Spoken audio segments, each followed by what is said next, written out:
This is Audible. Coming Home for Us, Book 4 in the Wilder Brothers series, written by Carrie Ann Ryan, narrated by Jason Clark and Andy Arndt. Chapter 1, Maddie.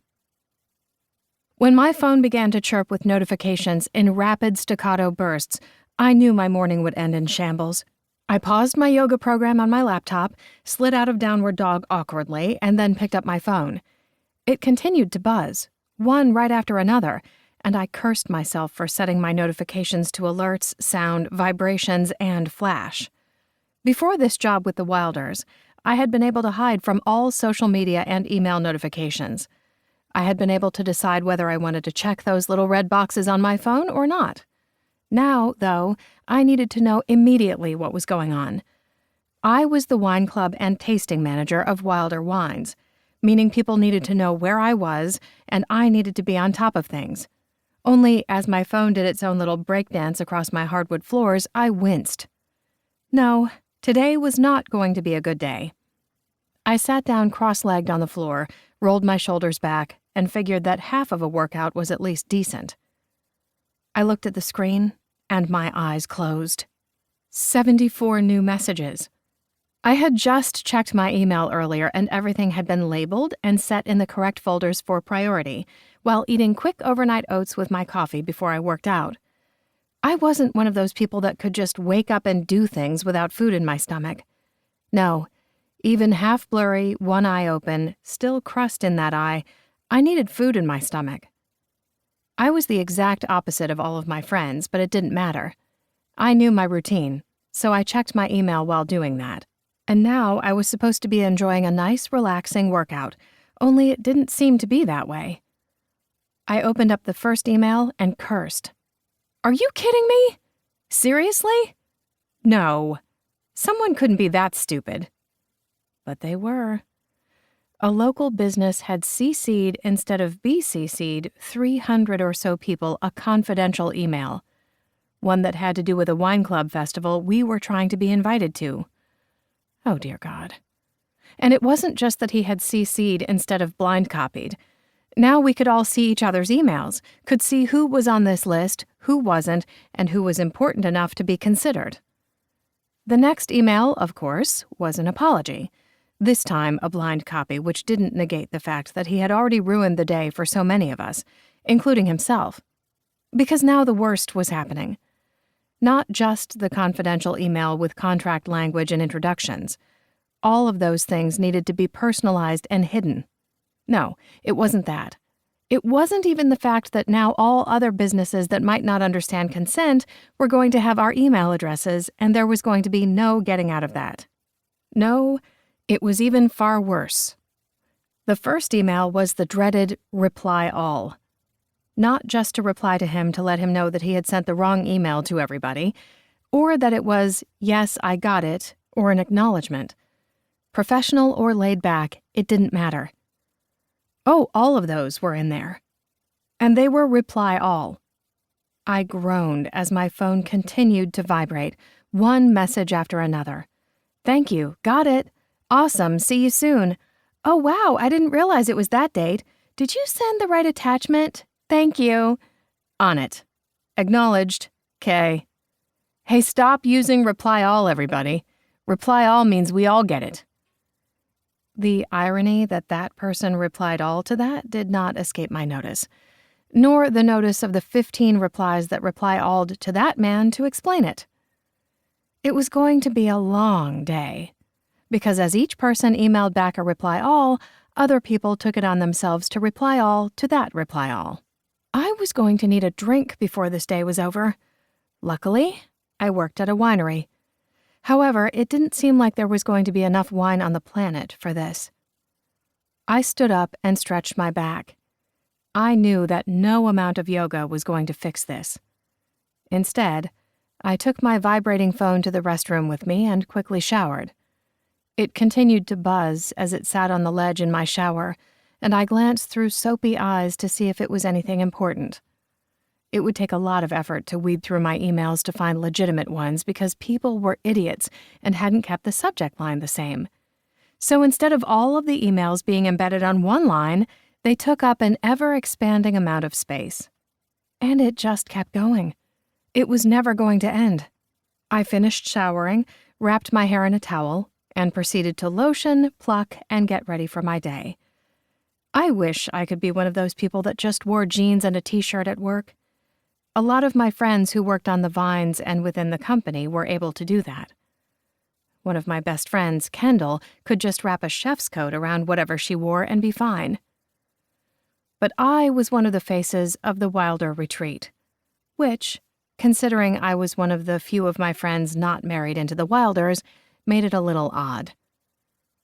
When the Wilders retired from the military, each for various reasons that I still didn't know and it wasn't my business, they bought the retreat and winery. From the outside, it seemed as if they had lost their damn minds. None of them knew anything about wedding venues, owning a company like this, and they sure as hell didn't know anything about wine. It turned out that Elijah and Evan both knew a little bit about wine because of their family connections, but when I first met them, I was really afraid I was about to lose my job and end up penniless, or spend all of my time being mansplained to while having to teach them. Thankfully, it had been nothing like that, and in the years we had worked together, we'd become a family, a powerhouse on the wedding and winery circuit outside San Antonio, Texas. I knew that they could have done anything and succeeded. Whatever the Wilders wanted, they got, because they worked their asses off for it. Well, at least most things they got, but I didn't want to think about that familiar pain. It had been 2 years since the Wilders had lost one of their own, since I had lost one of my good friends, a woman I didn't think I was going to like at first because of who she loved, and who loved her. But Joy had been my friend, and it still hurt to think about her, because one of my best friends was dead, gone, and the man she had loved was still sort of my boss. And that was all he was, at least anymore. I shook my head at those morose thoughts and quickly dried my hair, grateful for my new blow-dryer that did it in a quarter of the time now, so I didn't have to wake up before the sun rose to get it done. My hair used to stop right above my butt, with slight waves and caramel highlights, but I recently chopped it to just above my shoulders, and I liked the look. It was different, but it worked for me. At least, I hoped it did. My boyfriend thought it did, so I counted that as a win. Not that I'd seen my boyfriend often in the past few weeks. Time and messy schedules meant we were 2 ships passing in the night, not actually seeing each other, but maybe that would change soon. I finished my makeup and went through my notes for the day, making sure that I was ready for what was coming up. I had 2 wine tours and a club meeting. Wine clubs bought our wine and helped us sell it. Between that, and hopefully this upcoming festival, despite how these emails started out, we were putting Wilders on the map. Wilder Wines was a thing now, and not just a hobby for 6 brothers. I was damn good at my job, at meeting people, at making sure that they were having the best time. And I sold wine like nobody's business. Elijah and Evan could make it, along with their winemakers, but I sold it. My phone buzzed again, and I groaned, but did that little heart skip when I realized it was Elijah's name on the email. I cursed that little blip because, damn it, it shouldn't be doing that anymore. I didn't love him anymore. Not that I had really loved him, but I'd had that heart crush where you knew that that person could be the one for you. Where every connection and every breath just made sense. But he never saw me that way, and I knew for a fact he never realized that I wanted him as anything other than his friend and coworker. It had taken realizing that he was in love with another woman, and we were better off as friends, for me to finally just move on. I didn't love him that way, and while he was attractive as hell, I didn't have that pull anymore. No more spark. I even had 2 failed relationships in the past 2 years.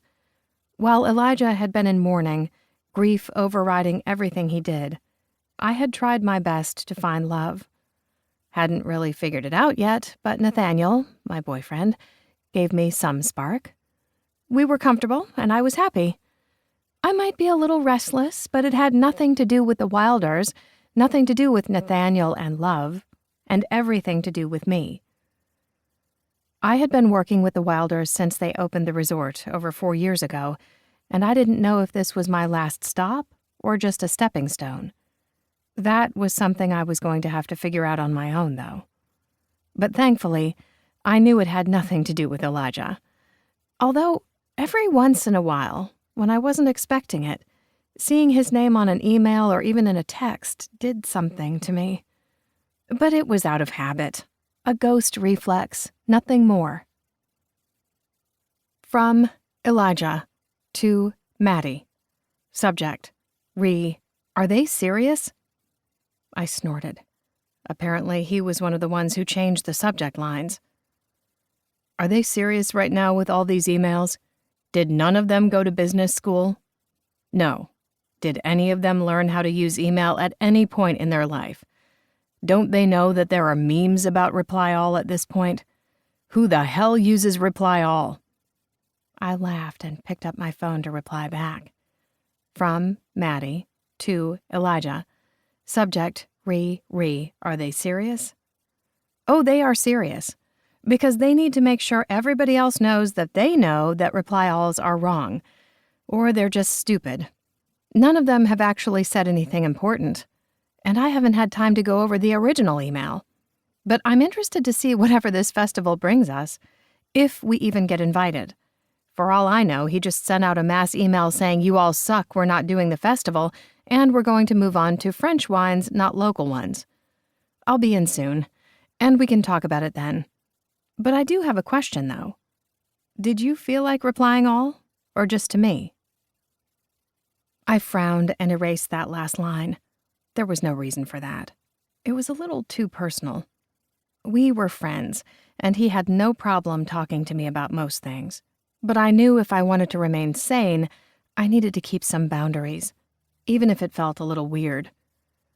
I grabbed my bag and got into my car so I could head to the Wilder property, my home away from home.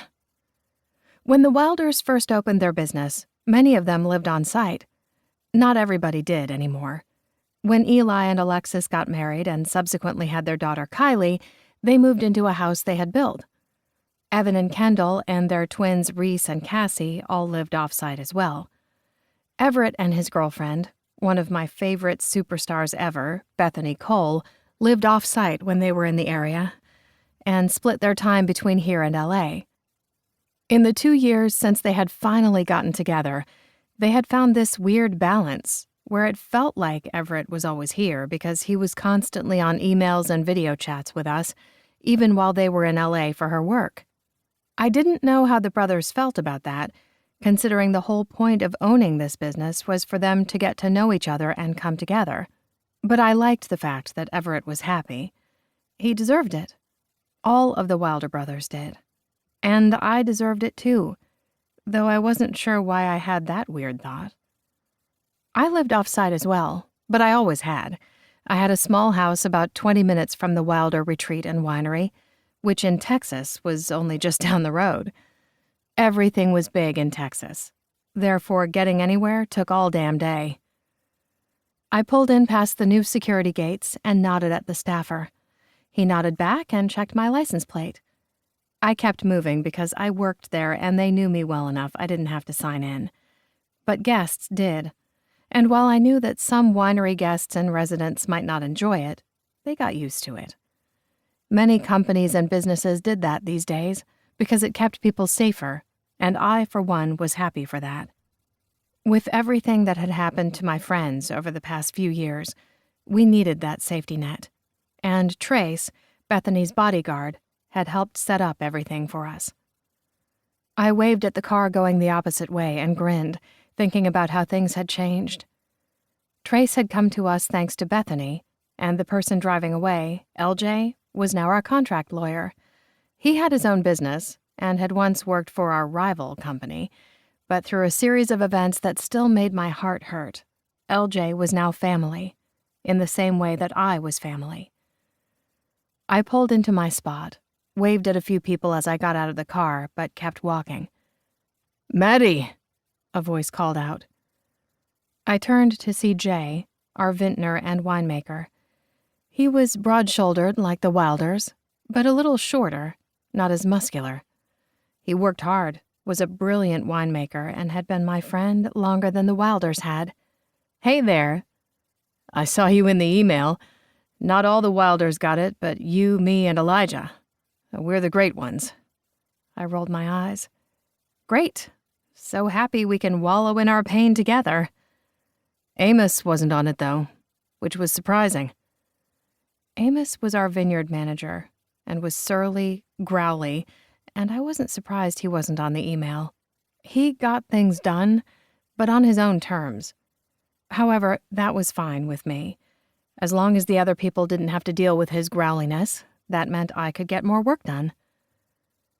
Hopefully the emails stop soon. That's always the goal. You have a first tasting up this morning, 10 a.m., wine. And that makes me happy. I grinned. After all those emails, I'll probably do the tasting with them. Do strong pours. It's what we like. He winked, handed off a stack of notes for me, and I thanked him before heading back to my office. I looked up at another call of my name and smiled. My heart didn't do that little twisting pitter-pat thing, but it did warm, because I knew this man, and I wanted to love him. My boyfriend Nathaniel jogged up to me, cupped my face, and kissed me softly. "Hey there." I smiled back. "Hi. I didn't know you were going to be here today." "I'm meeting Eli and Alexis later to go over something for the set list." Nathaniel was in a band, though that wasn't his day job. His main job was working numbers for a local business, but he moonlighted in a band that did gigs for the Wilders. It was how we had met.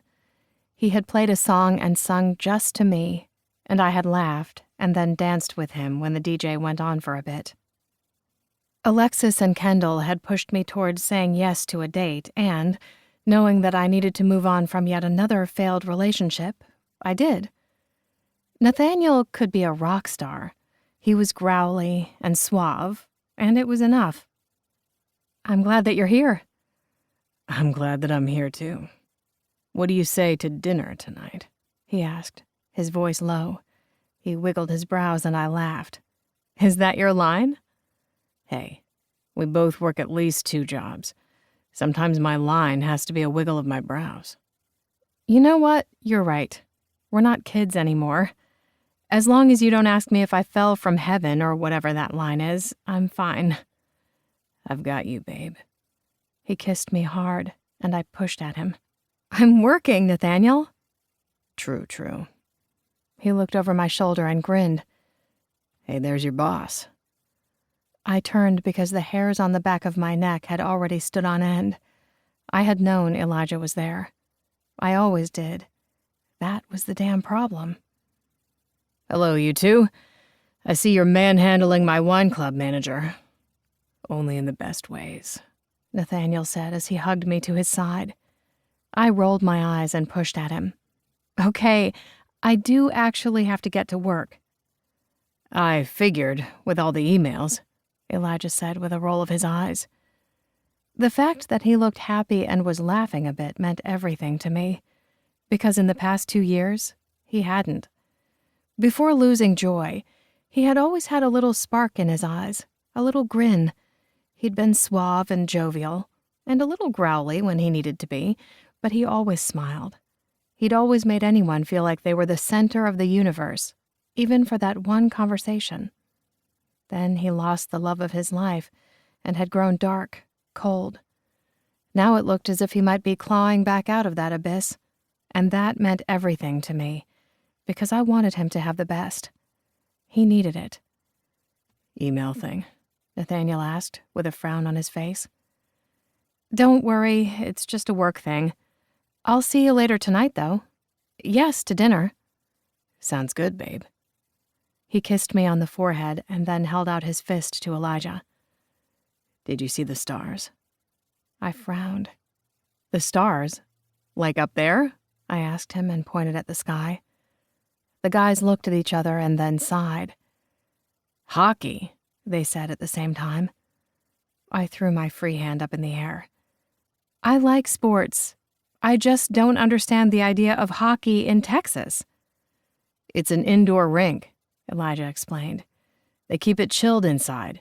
They aren't playing on ice in the heat. And after a hot day, playing inside where it's cold is fun, Nathaniel added.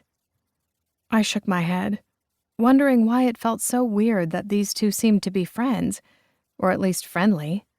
It shouldn't matter. Okay, you guys, I'm going to work.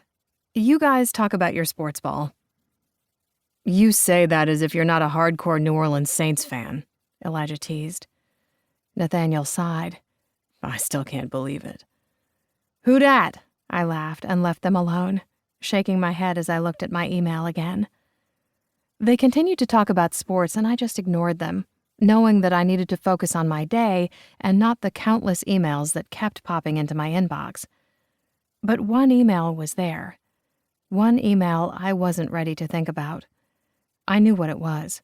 I wasn't a Wilder. I wasn't tied to this place irrevocably. And I needed something. Something more. I was damn good at my job. I thrived at this. Only I hadn't changed what I was doing in the past 3 years, and I didn't know what I was supposed to do. I ignored the email in my inbox, though I would have to deal with it soon. I wasn't a Wilder. I wasn't wild. But maybe, just maybe, it was time to move on. Chapter 2. Elijah.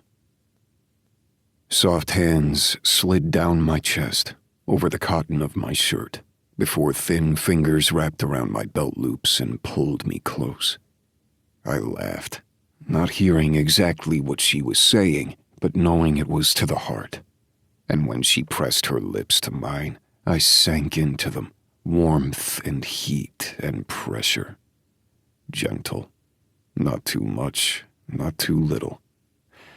I opened my eyes and looked down into her bright ones, but I couldn't remember the exact color of her eyes, or the shade of her hair, but I knew that kind smile, because she radiated her name. Joy. You've been gone 2 years now. I don't know why I keep dreaming like this. It's probably not good for me. She shook her head and pulled me closer. We were pressed body to body, front to front, but I couldn't feel her. I knew once again this was a dream. I always hated my name. I think I told you that. She had, multiple times, but she always laughed it off and made a pun, just like we joked about the fact that I shared the same letter of my first name with all 6 of my siblings. My family had never been able to get our names right, and Joy had been a joy, until the world took that from me. Or perhaps that was a selfish way to think about it, because she was taken from the world, not just me. But in this moment, I just wanted to be selfish for a bare instant. I would tell myself that she was taken from me alone, and that was why this pain ebbed but never went away. She was gone. I didn't know how to bring her back. I knew that was never going to happen anyway. But we had these dreams. You need to wake up. You have a long day, and thinking of me isn't going to help. True. But I like thinking of you. She smiled, her eyes going gray, hazy. You loved me. You were in love with me. Are you still? I didn't want to answer that, so I wouldn't. It didn't seem fair. My subconscious was being a real bitch today. Usually these dreams were a little too real, and I didn't know that I was dreaming until I woke up. My body sweat slick, tears streaming down my face, and Joy not lying next to me. This time it felt like an out-of-body experience, and I didn't know what she wanted from me. Wake up now and think about that. I don't want you to hate your future. not because of me. I let out a hollow laugh, aware that my waking would break me out of this any moment. I made that vow. I had you, even for a minute, though you never wore my ring. Only a few moments too late.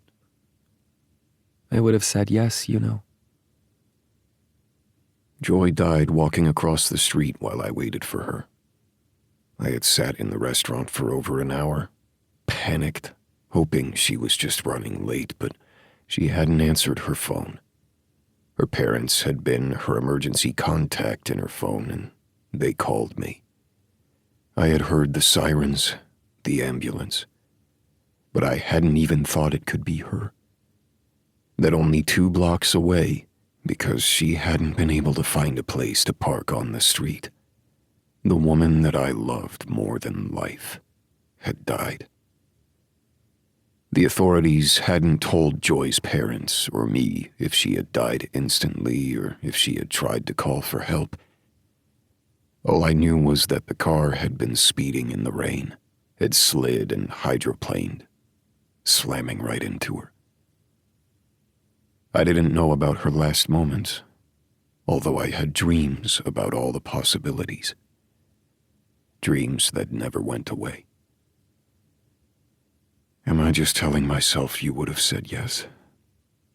Because you're not you, Joy. You're just the memory of the woman I love.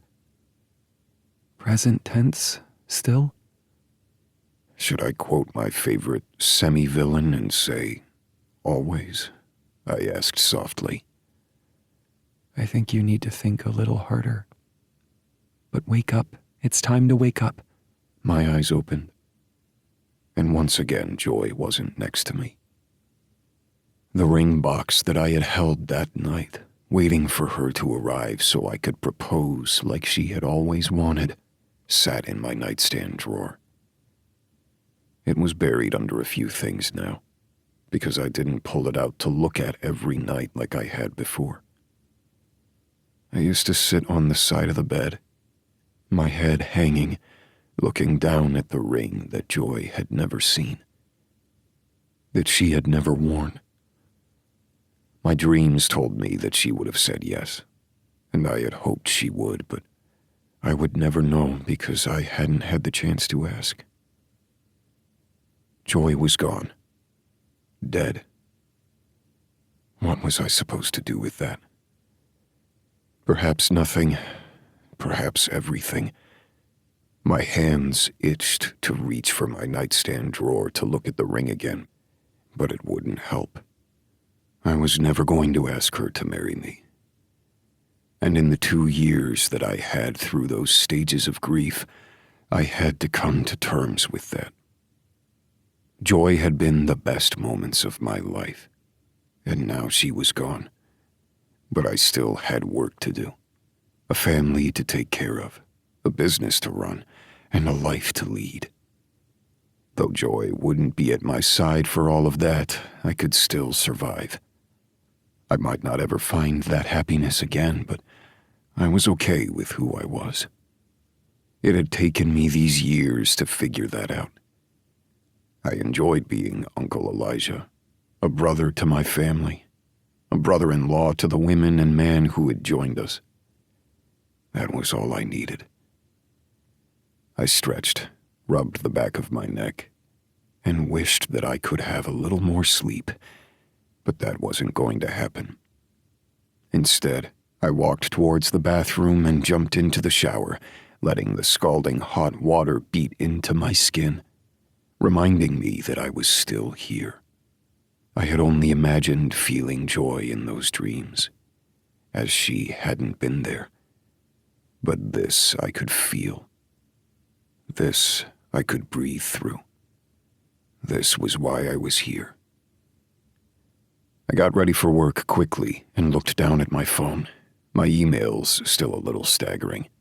Thankfully, the reply alls of yesterday's disaster was trickling away. My lips still twitched, thinking about my emails with Maddie. We had continued emailing throughout the day, complaining about the others, though we did talk about work. We worked well together. I wouldn't be able to do what I did without her. I was the operations director for Wilder Wines. I set the strategy for the winery and made sure that we were looking toward the future. My brother Evan was the winemaking director. He was in charge of the people who made our wines, along with our vintner and other directors. They produced the product that I helped sell with Maddie. We were a team. I slid into my suit, feeling far more comfortable than I had a right to be. I didn't always wear a suit for work, but I liked to. I liked the feel of the fabric against my skin and the way it made me look. I liked that it had nothing to do with my previous life. Out of all of my siblings, I had always felt I was the least suited to military life. I joined because I hadn't known what else to do. I had been enlisted without a college degree, later using the GI Bill for a business degree. I had been a meteorologist for the Air Force, so I didn't even have the same experiences that my brothers had. I worked hard, long hours, and without me, bases were in danger. It wasn't just the threat of the enemy, but the world that wanted to fight back after we tried to destroy it. My job was important. A small but vital cog in the machine. I didn't even have a meteorology degree. That's not how things worked in the Air Force. Then, when I got out, I hadn't wanted to be a meteorologist. I had been set on that path by others, and it didn't suit me. When Eli had come to me with an idea, I'd clung to it because I'd had nothing else, and I'd missed my family. Once I put on the suit, I wasn't Staff Sergeant Wilder anymore. I was Elijah Wilder, kick-ass boss, according to Maddie and my sisters-in-law. I chuckled, the action a little rusty. I wasn't good at remembering how to laugh, but the girls were making sure that I didn't forget. I pulled out my phone, thought about shooting a quick email to Maddie, and frowned. I didn't have anything to say to her about work yet. I didn't know how today was going to go, and yet the first thing I had thought of was emailing her. Weird. It must have just been the odd day off yesterday. I had liked that email chain because it was different than the monotony of life. Or perhaps I just needed coffee. And because I was thinking about it, I quickly poured myself a cup from my automated machine and headed to my golf cart. I lived on the property, though some of my brothers didn't. Thanks to the luck of the draw, actual straws being drawn, I had the largest house on the property. I liked it, and didn't have any plans to move. At one point I thought Joy might move in with me, but that hadn't been fate's plan, and I was finally getting the idea through my head. I could have walked, but I went for a run last night until my legs had practically fallen off, and I was still a little sore. I would run myself to sleep again tonight, but for now I took the golf cart and smiled at any of our staff or guests that happened to be on the property. The Wilder Retreat was just that, a place for people to come and enjoy a nice evening with 5-star cuisine, fresh sheets, and the little delicacies that came with being cared for. Our time in the service had brought us a great appreciation for those creature comforts that we might not otherwise have indulged. Alexis was our wedding planner, and we had brought her in after we had gone through a couple of wedding planners of our own. And not only had she married my brother and taken our name, but had put Wilder Weddings on the map. Now, we had a waiting list for people to get onto our property. Not just for weddings, but for retirements and special events. Alexis handled the weddings personally, while my youngest brother Elliot handled all the other events. I wasn't sure exactly how he dealt with that on a daily basis, but they were both kicking ass, and I was proud of them. Eli and Everett handled everything else on that end, while Everett also made sure that we didn't go bankrupt.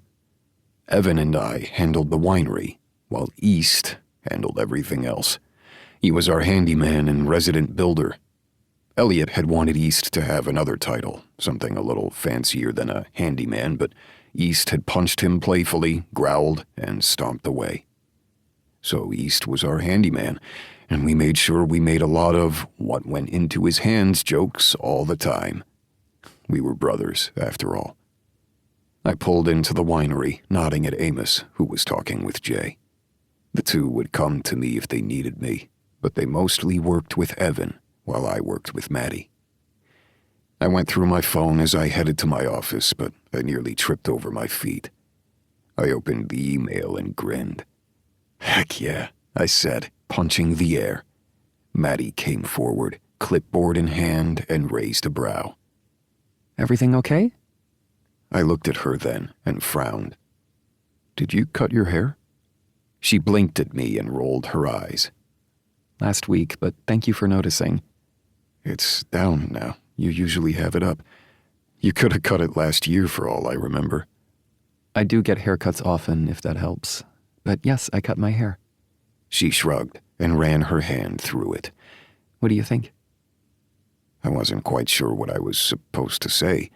She wasn't technically my employee because she worked under Evan and not me, which was good because we tended to growl at each other. We worked better when we were butting heads, but that meant that Evan was her boss and not me. However, even mentioning her hair was probably weird. "You look like you." That sounded fine, right? She just stared at me, then shrugged. Sure, that works. Anyway, good email? I wanted to tell her she had a right to know, but first I had to tell my brothers because there were plans involved that they needed to be aware of. So I just smiled. "Yes, I've got to get back to Evan. You okay for the day?" She gave me a look. Yes. Will you let me know if you need me? She paused. For work? Of course I will. I nearly frowned as she looked at me, wondering what I'd said wrong. I didn't know why she was so awkward with me right then. She didn't used to be, but then again we had a couple of weird years. I relied on Maddie, so did Evan. But sometimes I felt as if she were far too big for this company. That was why the meeting that I had with my brothers was so important. Usually we met over at the inn in our business center, but another company was having a retreat at the inn, so they had the business center reserved. We were meeting in the employee wine tasting room, though it was far too early in the morning to do a tasting. But I knew Kendall had promised us pastries, and that was all that mattered. My brothers were there, as were Alexis and Kendall. All of us were partners in our business. Although Alexis and Kendall hadn't been originally, they bought their way in, and not just because they were now Wilders. They wanted to be part of the company, and over the past 2 years, we restructured to make that happen. And with my email's possible good news, that meant the next phase could happen soon. If she said yes, after all. But why wouldn't she? East glanced up at me from his place near the food and grunted. "Late night?" He raised a brow and stuffed a mini quiche in his mouth. "Okay then, you don't have to answer." "Plumbing issue at cabin 4, Elliot said with a shrug as he slid between us and popped the quiche in his mouth. Are you guys planning on chewing those? Kendall asked as she rearranged her work. I leaned forward and kissed my sister-in-law on her cheek, and she batted her eyelashes at me. Good morning, handsome. "Hands off my wife," Evan called out. "Never." I hugged Kendall close to me, and I didn't miss the look passing between my brothers.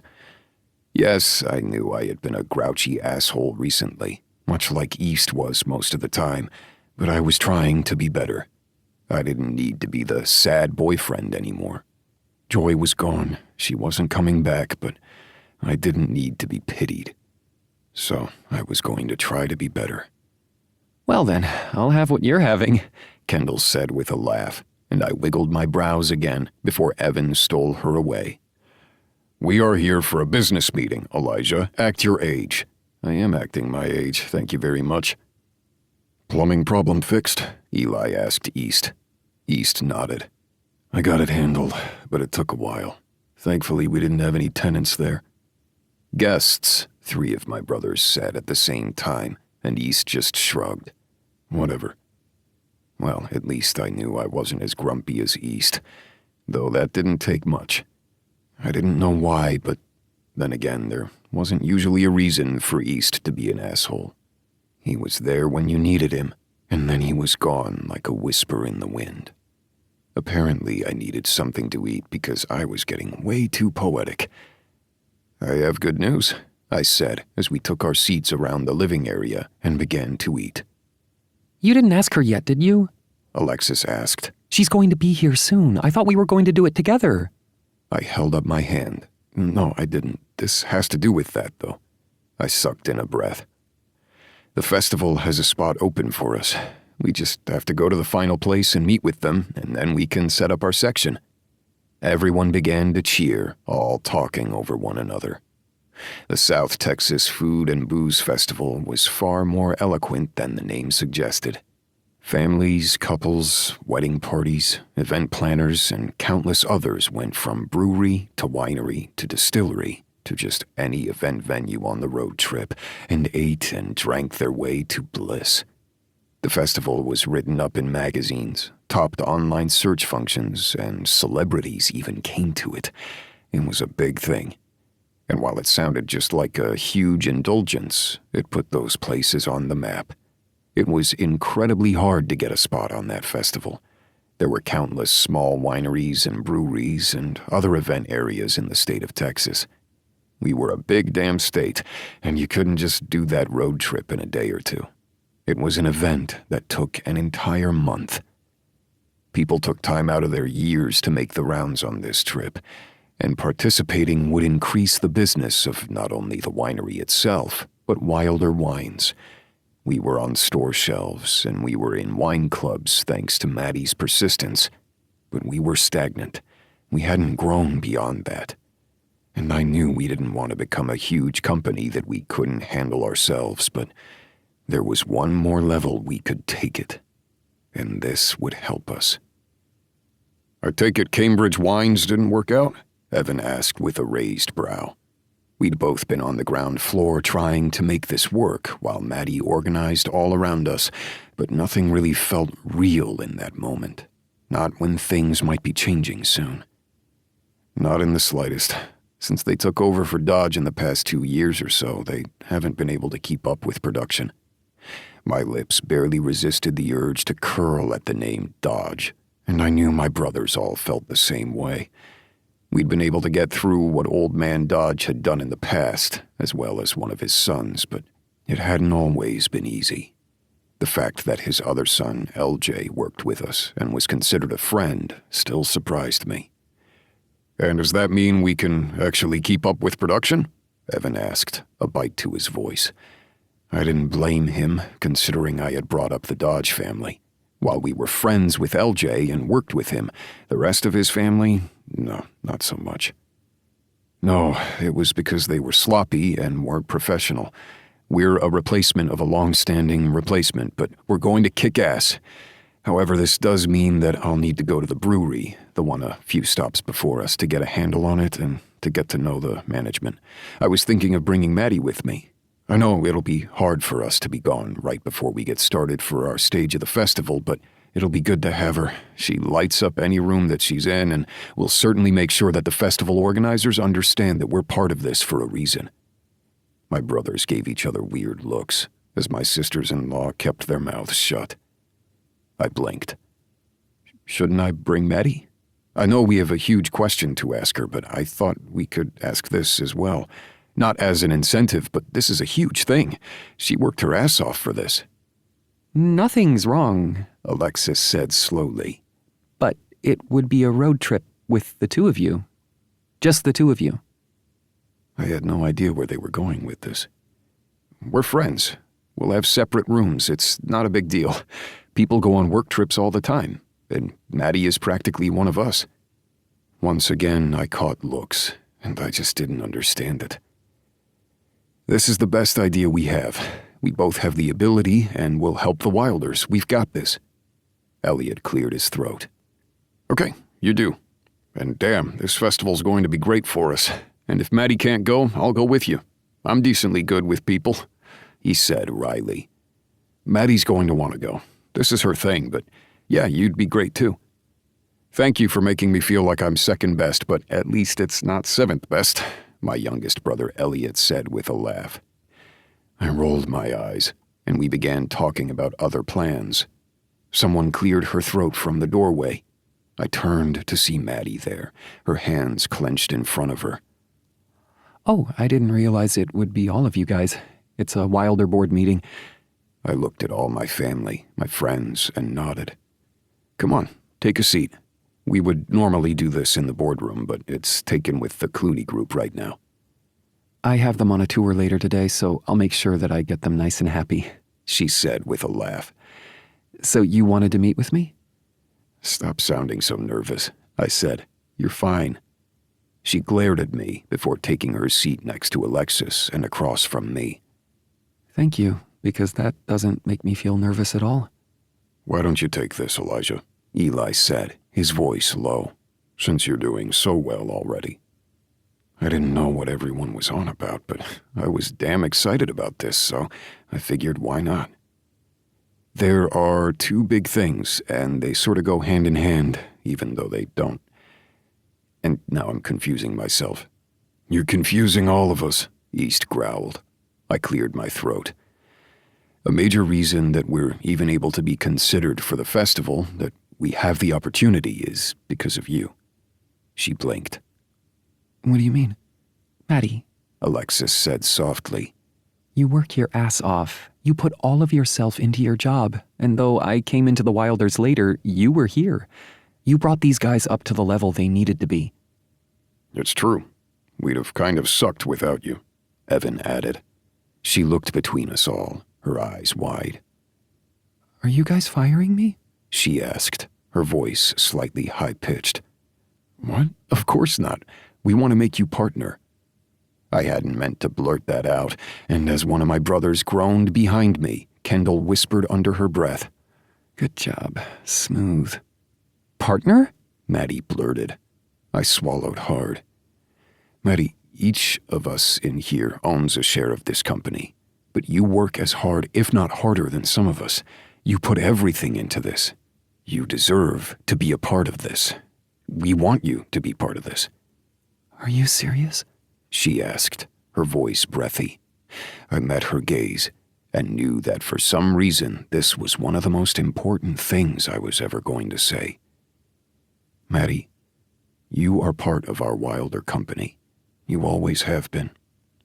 Now, we'd love for you to join us, as partner, as family." When her eyes darkened and somebody whispered behind me, I had a feeling I had just said the wrong damn thing.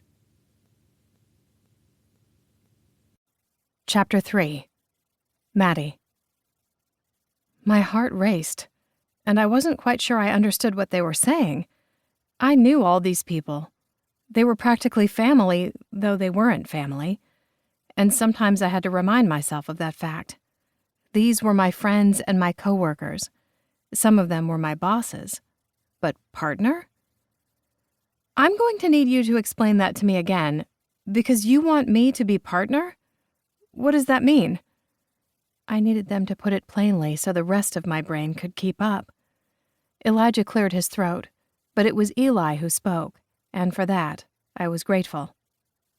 It used to be hard to think when Elijah was around, and while I had gotten over that, as I had grown and realized what my feelings really were, when I was thrown for a loop like this, I sometimes fell right back into old habits. We can go over the legalities and what it entails in detail whenever you'd like. You know we have spreadsheets and pamphlets and tons of calendars for you to look at, but the big thing is we want you to be part of this. You need a say with us.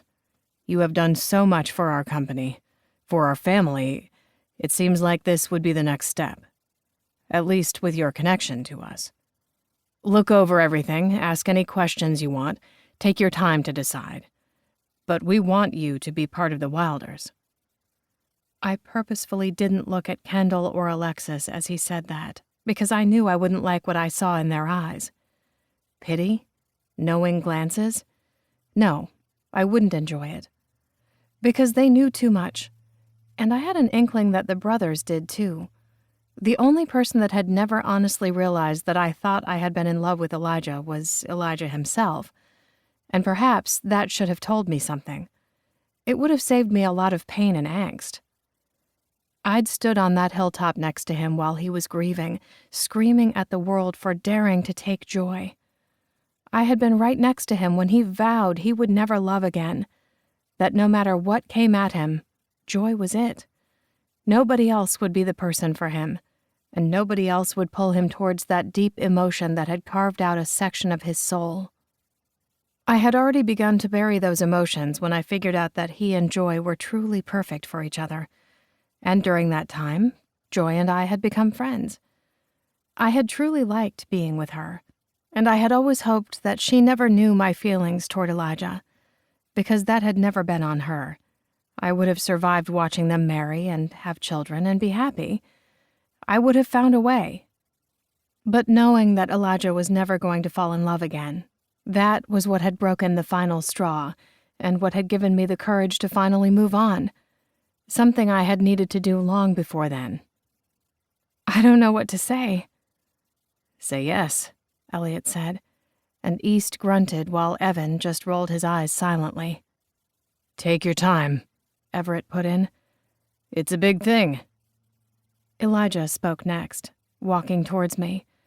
He stopped at least a foot away, but I swore I could feel the heat of him.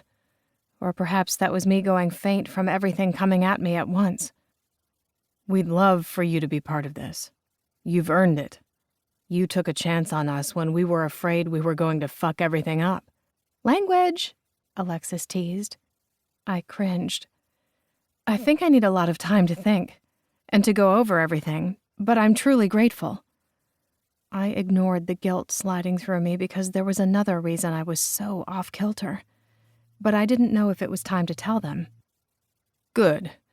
Think about it. However, I do have good news, Elijah said, and the brothers beamed. I stiffened, my pulse racing. What is it? I asked. We got the festival. I broke out into a grin and threw my arms around Elijah's neck. He hugged me back as I cheered and realized that the others hadn't clapped with me or made any movement. Of course they hadn't. They knew about the festival. They had probably already spoken about it, and here I was, throwing my arms around Elijah and climbing over the man who was nearly my boss, but not quite. I cleared my throat and slid off him. He squeezed my hips and winked. I knew that was just because he thought I was cute or something from being so excited.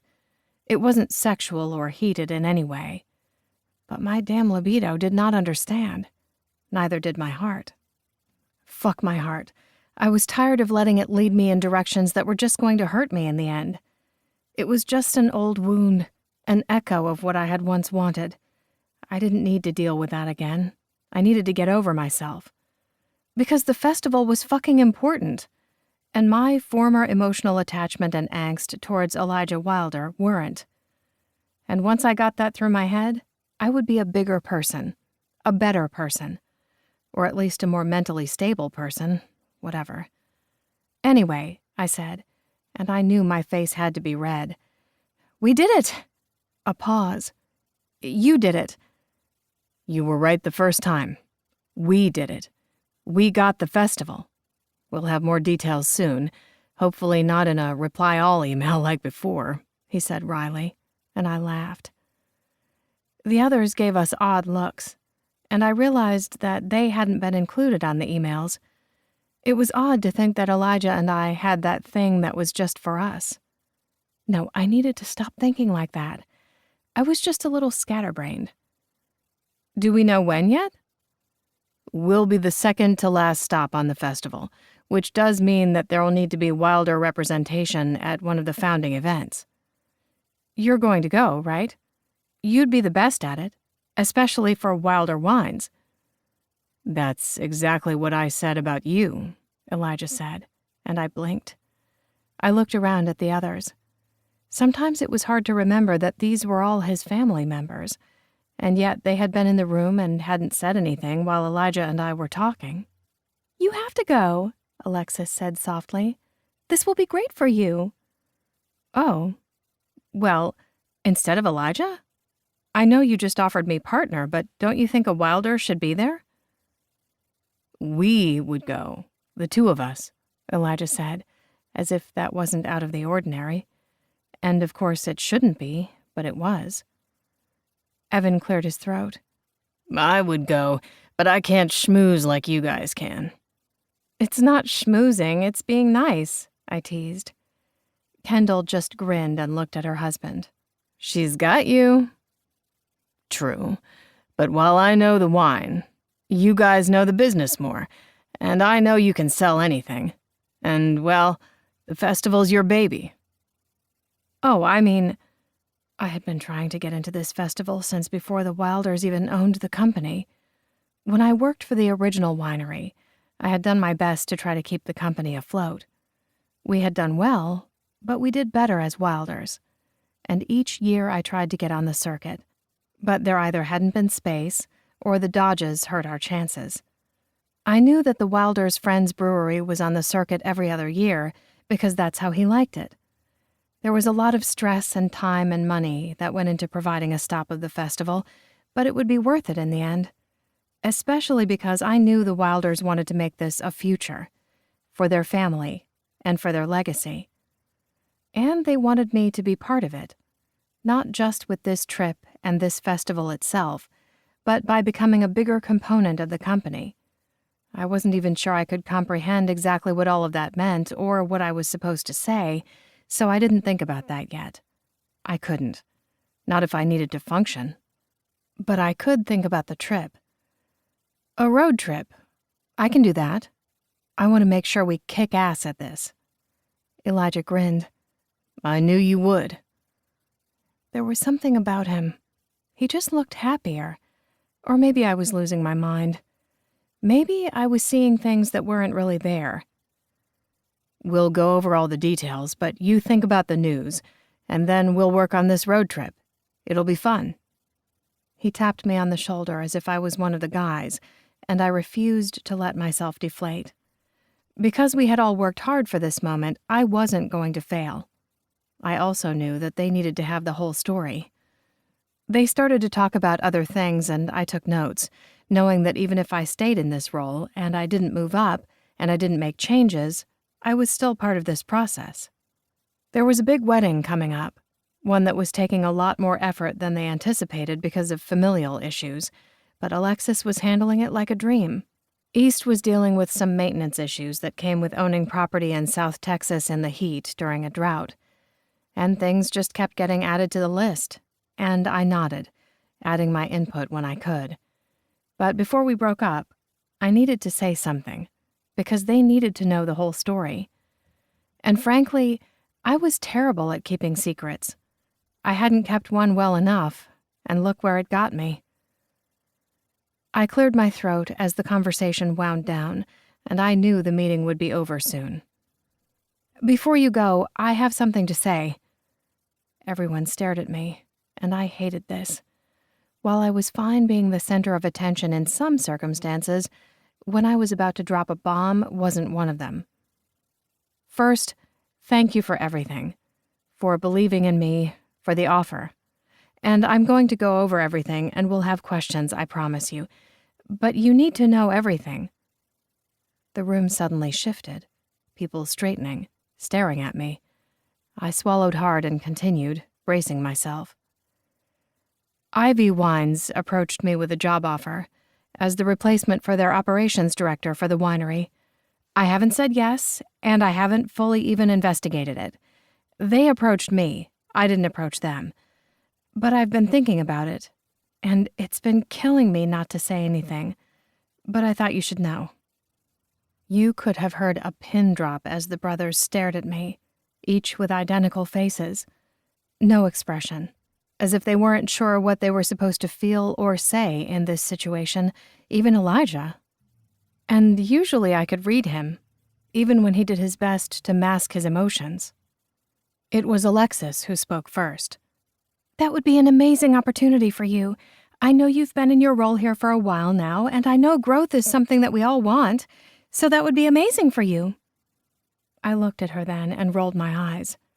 And it would suck because it's over 3 hours away, and I'd be leaving my friends and family and everything that I built here. But you're right. It's not that I'm stagnant here, but I want to learn and I want to push myself. And pushing myself with this festival and trying to get it for so many years has been an amazing thing for us. It is what I've wanted for the Wilders. I hadn't even thought about becoming partner with you guys at all. It never even occurred to me that it was possible, so while I haven't said anything to Ivy yet, I wanted you to know it's out there. And I'm not trying to put it out there as a negotiation tactic or anything. I just want to be open, because I hate secrets, and I hate feeling like I'm going in 1,000 different directions. I would have said more, but East held up his hand. Quiet East who only growled when he felt like it sometimes. You need to do what's best for you. I like Ivy wines. Not as much as I like ours, he said as Evan glared. But you're right. We all work well together because it's what we've clung to when we had no idea what we needed to do. But even Everett over here doesn't work on location every week. We're changing how we work. So thanks for letting us know. We're not going to pressure you, although we Wilders do pressure just by being in a room. Was that a joke? Elliot asked, his hand over his heart. East just made a joke. Okay, somebody get me wine. This is just too much, even for the beginning of the day. That broke the tension, and I laughed, shaking my head. I don't know what I'm going to do. I need facts. You know I do. And while sometimes I lead with emotion, right now I just need to work. So let's plan for the road trip because I'm not going anywhere anytime soon. You got me? Elijah met my gaze, and once again I couldn't read him. Of course. We're going to do this, and then we'll figure out what's next. It's what we always do. And with that, the meeting broke up, and I smiled and was grateful when my phone rang. It's a club. I've got to go. The girls gave me a look, and I knew I would have to talk about it soon. But not right then, thankfully. By the time I finished the call, everyone had spread out to get on with the rest of their day, and I was grateful. I had been afraid to bring up Ivy wines with them, but I hated hiding it. I had been truthful. I hadn't approached them, but the job offer was lucrative, and it sparked something. It was something new and shiny and would push me at levels I wasn't ready for. But maybe I could be, and I wanted a challenge. I went towards my office, knowing that Elijah and I needed to plan our trip, but that wasn't something I wanted to think about.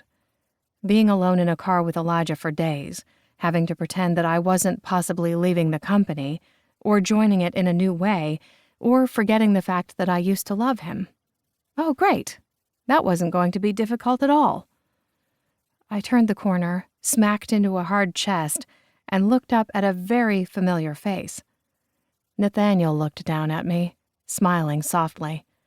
Hey, babe. There was something in that, something I couldn't quite interpret, or perhaps it was just because I was in my head. I didn't know you were here. Why didn't you tell me you were here? He leaned down and brushed a casual kiss to my cheek, but not to my lips. What was wrong? He didn't tend to tell me everything. In fact, I didn't even know when his next gig was after the wedding here. I needed to ask him, but then when I did, he rarely told me. We just didn't mesh all the time, and I used to be fine with that. I thought it was all I needed. He didn't know everything about me in my day. We rarely talked. And if I were honest with myself, we rarely did much of anything else either. And it just occurred to me. Not once did I think about telling Nathaniel about the job from Ivy, or being offered partner, or even the road trip. It didn't occur to me to tell the man I was dating about these huge life changes for me. And that was wrong. Because if it was so casual in my mind that I didn't even have an inkling to tell him big parts of my life, Things I just had to spill to the Wilders because I couldn't hold back. I didn't need this. He looked at me then and let out a rough chuckle that twisted deep inside. It was familiar in that it wasn't cruel, but inevitable. I see it in your eyes. I blinked. See what? This isn't working, Maddie. You know it as well as I do.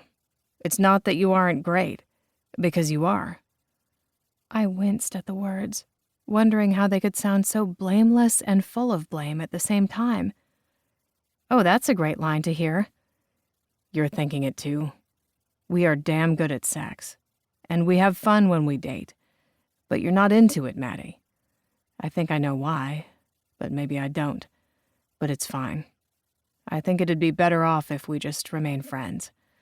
Or I can be that dashing guy at the mic when I'm singing at a wedding, and you laugh and maybe dance with me one time or another on the dance floor. But you're not in love with me, and I don't think you're ever going to be. Nathaniel, This isn't what I wanted to say, I began, but he shook his head. I don't think I could ever love you, Maddie. And I know that probably sucks to hear, but I think it's just because we're comfortable. And I want that love that breaks your heart and tears at you so hard that you write lyrics for it and make the best rock ballad ever. And we're not those people for each other. We're good for comfort and for a scheduled routine. But I don't know. I don't want to be your second best or fourth best.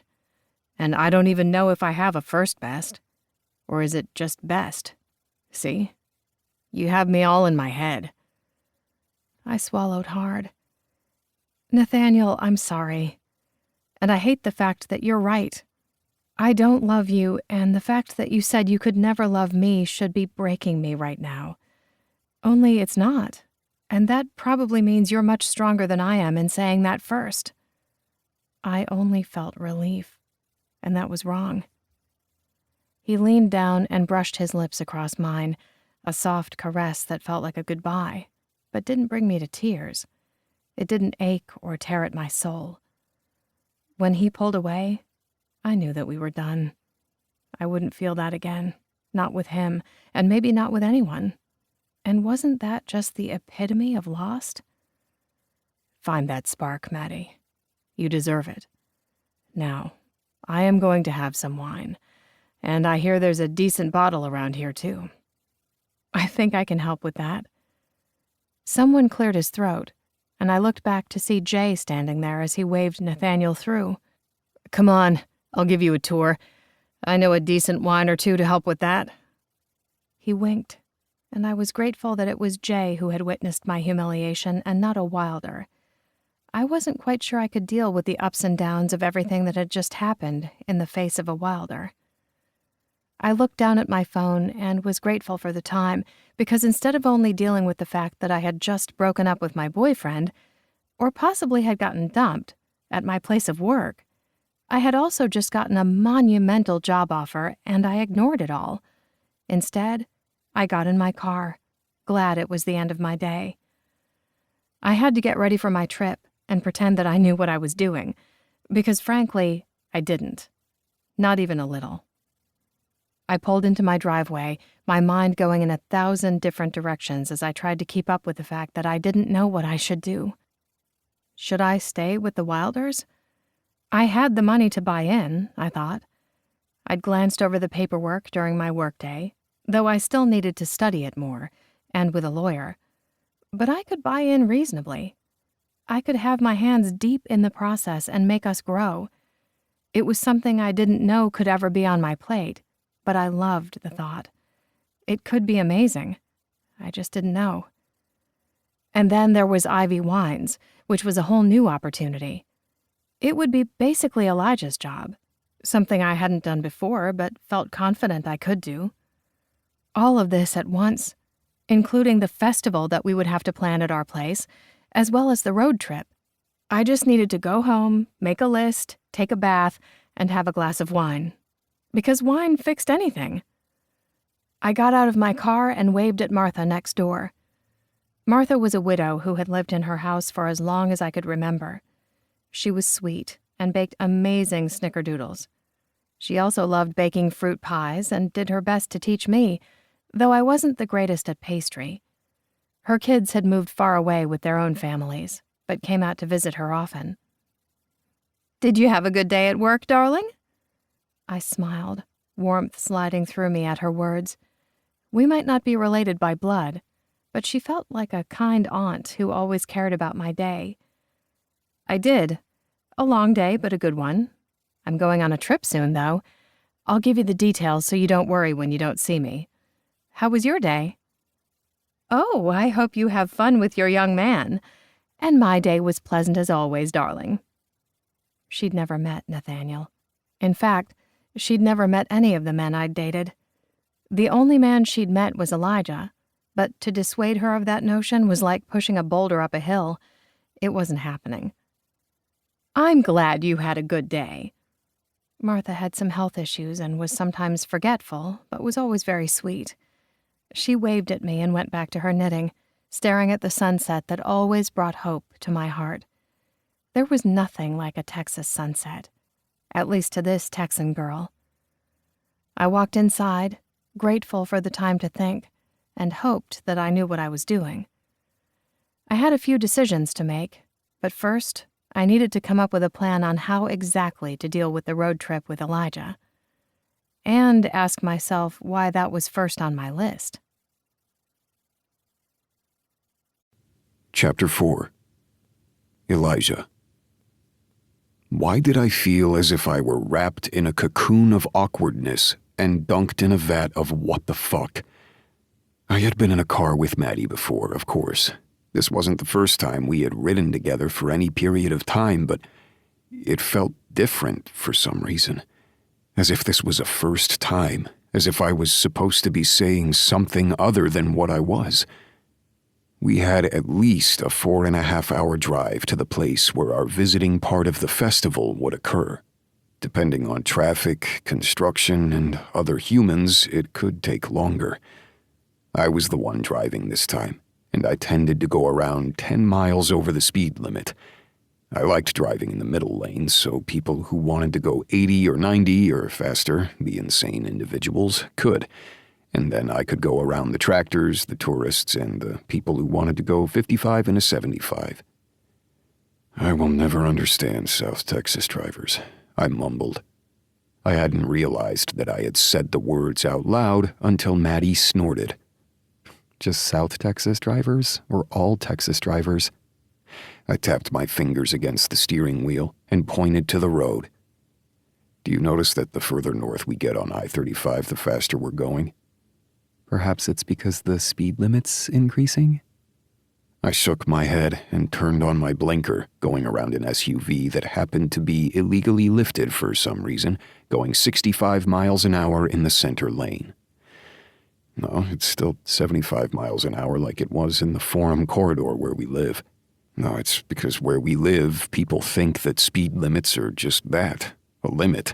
So they take their Sunday drive on every day of the week and never go near the upper limit. You're still mad about that truck going 35 miles an hour, aren't you? I held up my hand, that familiar rage sliding through me. 35 miles an hour in a 50. There was a line of at least 30 cars behind that man, and he just lazily puttered along. I'm pretty sure the horse next to us was going faster.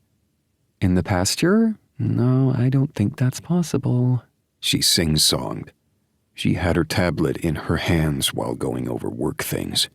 We had enough time to talk over our festival plans, as well as how we were going to approach this meeting. But right then, talking about traffic sounded a little easier. Or perhaps I just needed to get it out. Seriously, though, I do not understand it. They just take their time. Even on the highway, when it's 75 fucking miles an hour, they go 55. And they are all in the middle and right lanes. Nobody gets over at the on-ramps, so people bottleneck getting on the highway. The left lane is full of people wanting to go 90, but stuck behind people going the speed limit because they're passing the people going 40. And the access roads are even worse because they're wondering when they're supposed to turn, so they go 25 and a 45. And there are those people that like to go 90 on both, Maddie added, and I grinned. That's not me, but sometimes I want to. It's why I'm glad that this baby has the big engine. I patted the dashboard. Although my next car's going to be electric, we're getting the infrastructure now. It's time. She leaned toward me, our conversation feeling like it used to. Simple and easy. I was looking at one, and there's a charging station in between my house and the Wilder property. It could work. I know many people have charging stations in their homes, too. Or at least the adapters. I'm looking into it. It's on my long list to research. You know, the Wilders should invest in one. I smiled. It's on the list. East wants to go over the mechanics of it so he understands it, rather than us just plugging in a car and accidentally shutting down the entire complex. I don't think that's how it works. But I don't know how it works. I need to do research. We already have solar panels on most of the buildings that we can, and East is wondering if we should put a whole new section in the pasture area. That section that no one ever goes to and nothing grows because they overfarmed it before it was turned into a venue? Exactly. It's just sitting there collecting snakes and other creatures. I don't know. East has ideas, and maybe he can turn it into a bigger garden for Kendall. The garden on the property is getting quite small for the amount of farm-to-table she's using. She paused. Don't use the phrase farm-to-table in front of her. She gets a little snippy about it. I laughed. It's because everybody and their mother used farm-to-table, and now it's overused and ridiculous. Pretty much, so I just let her have what she wants. This felt good, the two of us talking. Only I didn't want to say that. I didn't want to make things more awkward. They were already awkward, because we hadn't talked about the fact that we had offered her partner. I wasn't sure she was going to take it. I was terrified we were about to lose the best thing that had ever happened to the Wilder resort. She was everything to us. She had been a touchstone for our company and our family, and now I didn't know what would happen next, and I hated that. I hated that we might lose her. That I might lose her.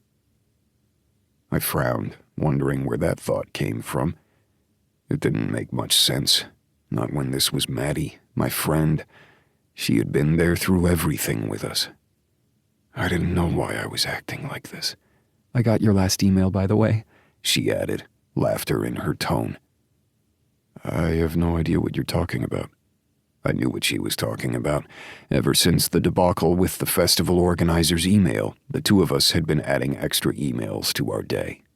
Yes, we normally emailed, texted, and messaged one another countless times a day for work and meeting up, but these were different. We were joking, not talking about anything too serious, but it was just Maddie and me. Had I been flirting with her?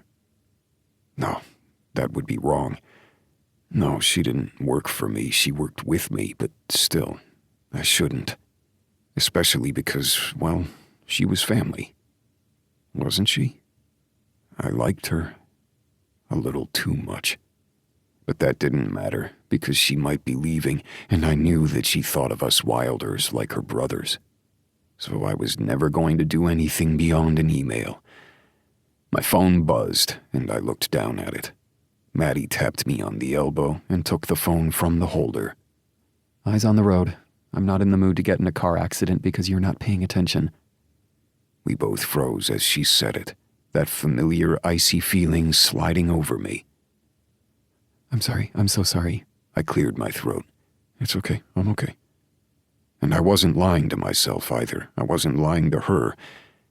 That surprised me more than anything. Out of the corner of my eye, I saw her studying me. I hoped she understood I wasn't lying. She kept staring at me before she cleared her throat and finally looked down at the phone. She was silent for so long that I was afraid I had once again said something wrong. What is it? It's Joy's parents. My hands tightened on the steering wheel, and I passed another slow car. What do they say? They were just wondering when you would be back in town for your dinner. I sighed. Will you tell them I'm driving and I will get back to them soon, and that it's you texting? She turned to me then, and I couldn't help but look at her for a moment before putting my eyes back on the road. You want them to know I have your phone?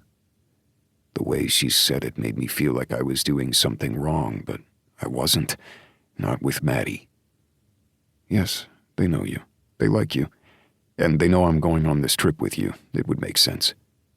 She let out a breath that sounded a little relieved, though I didn't know why she would be nervous before she texted back. They say good luck, kick butt, and they'll talk to you soon. She cleared her throat and set the phone down. I didn't know you spoke with them often. My hands tapped on the steering wheel as I moved in my seat, oddly uncomfortable. Not daily or anything, but enough. We were friends. I'm never going to be their son-in-law, and they don't think of me as their son. At least I don't think so. I don't think of them as my parents, but it's an odd sense of figuring out who we are and what we lost together. They have other children, Joy's siblings. They love them very much, and they do their best to make sure that they are present in their lives and their grandchildren's lives. I might be a reminder of Joy, but I'm not the only one. I think they just want to make sure that Joy is remembered, but it's not the only thing we have in our lives. I hadn't meant to get so deep, to speak so much, but Maddie was silent for a long time. It's nice that you have each other. To heal with one another, or to just live these new parts of your lives. I'm not sure I would ever be able to do that. I hope you never have to deal with anything that gets you there. Once again, she was silent for long enough that I wasn't sure what to say. When we get back, are you ever going to bring Nathaniel to one of our Wilder Company events? I had no idea why I was asking that.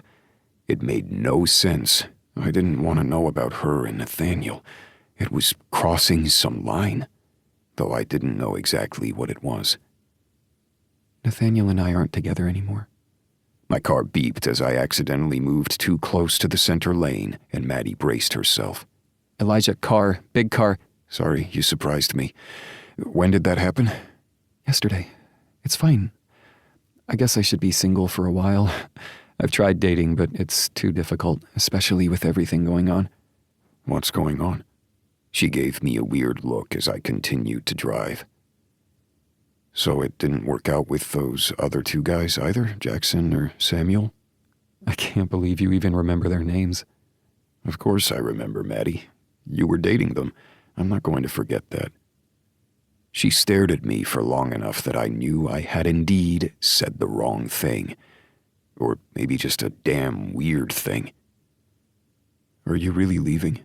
I asked as I pulled off at our exit, grateful we were getting close to the brewery.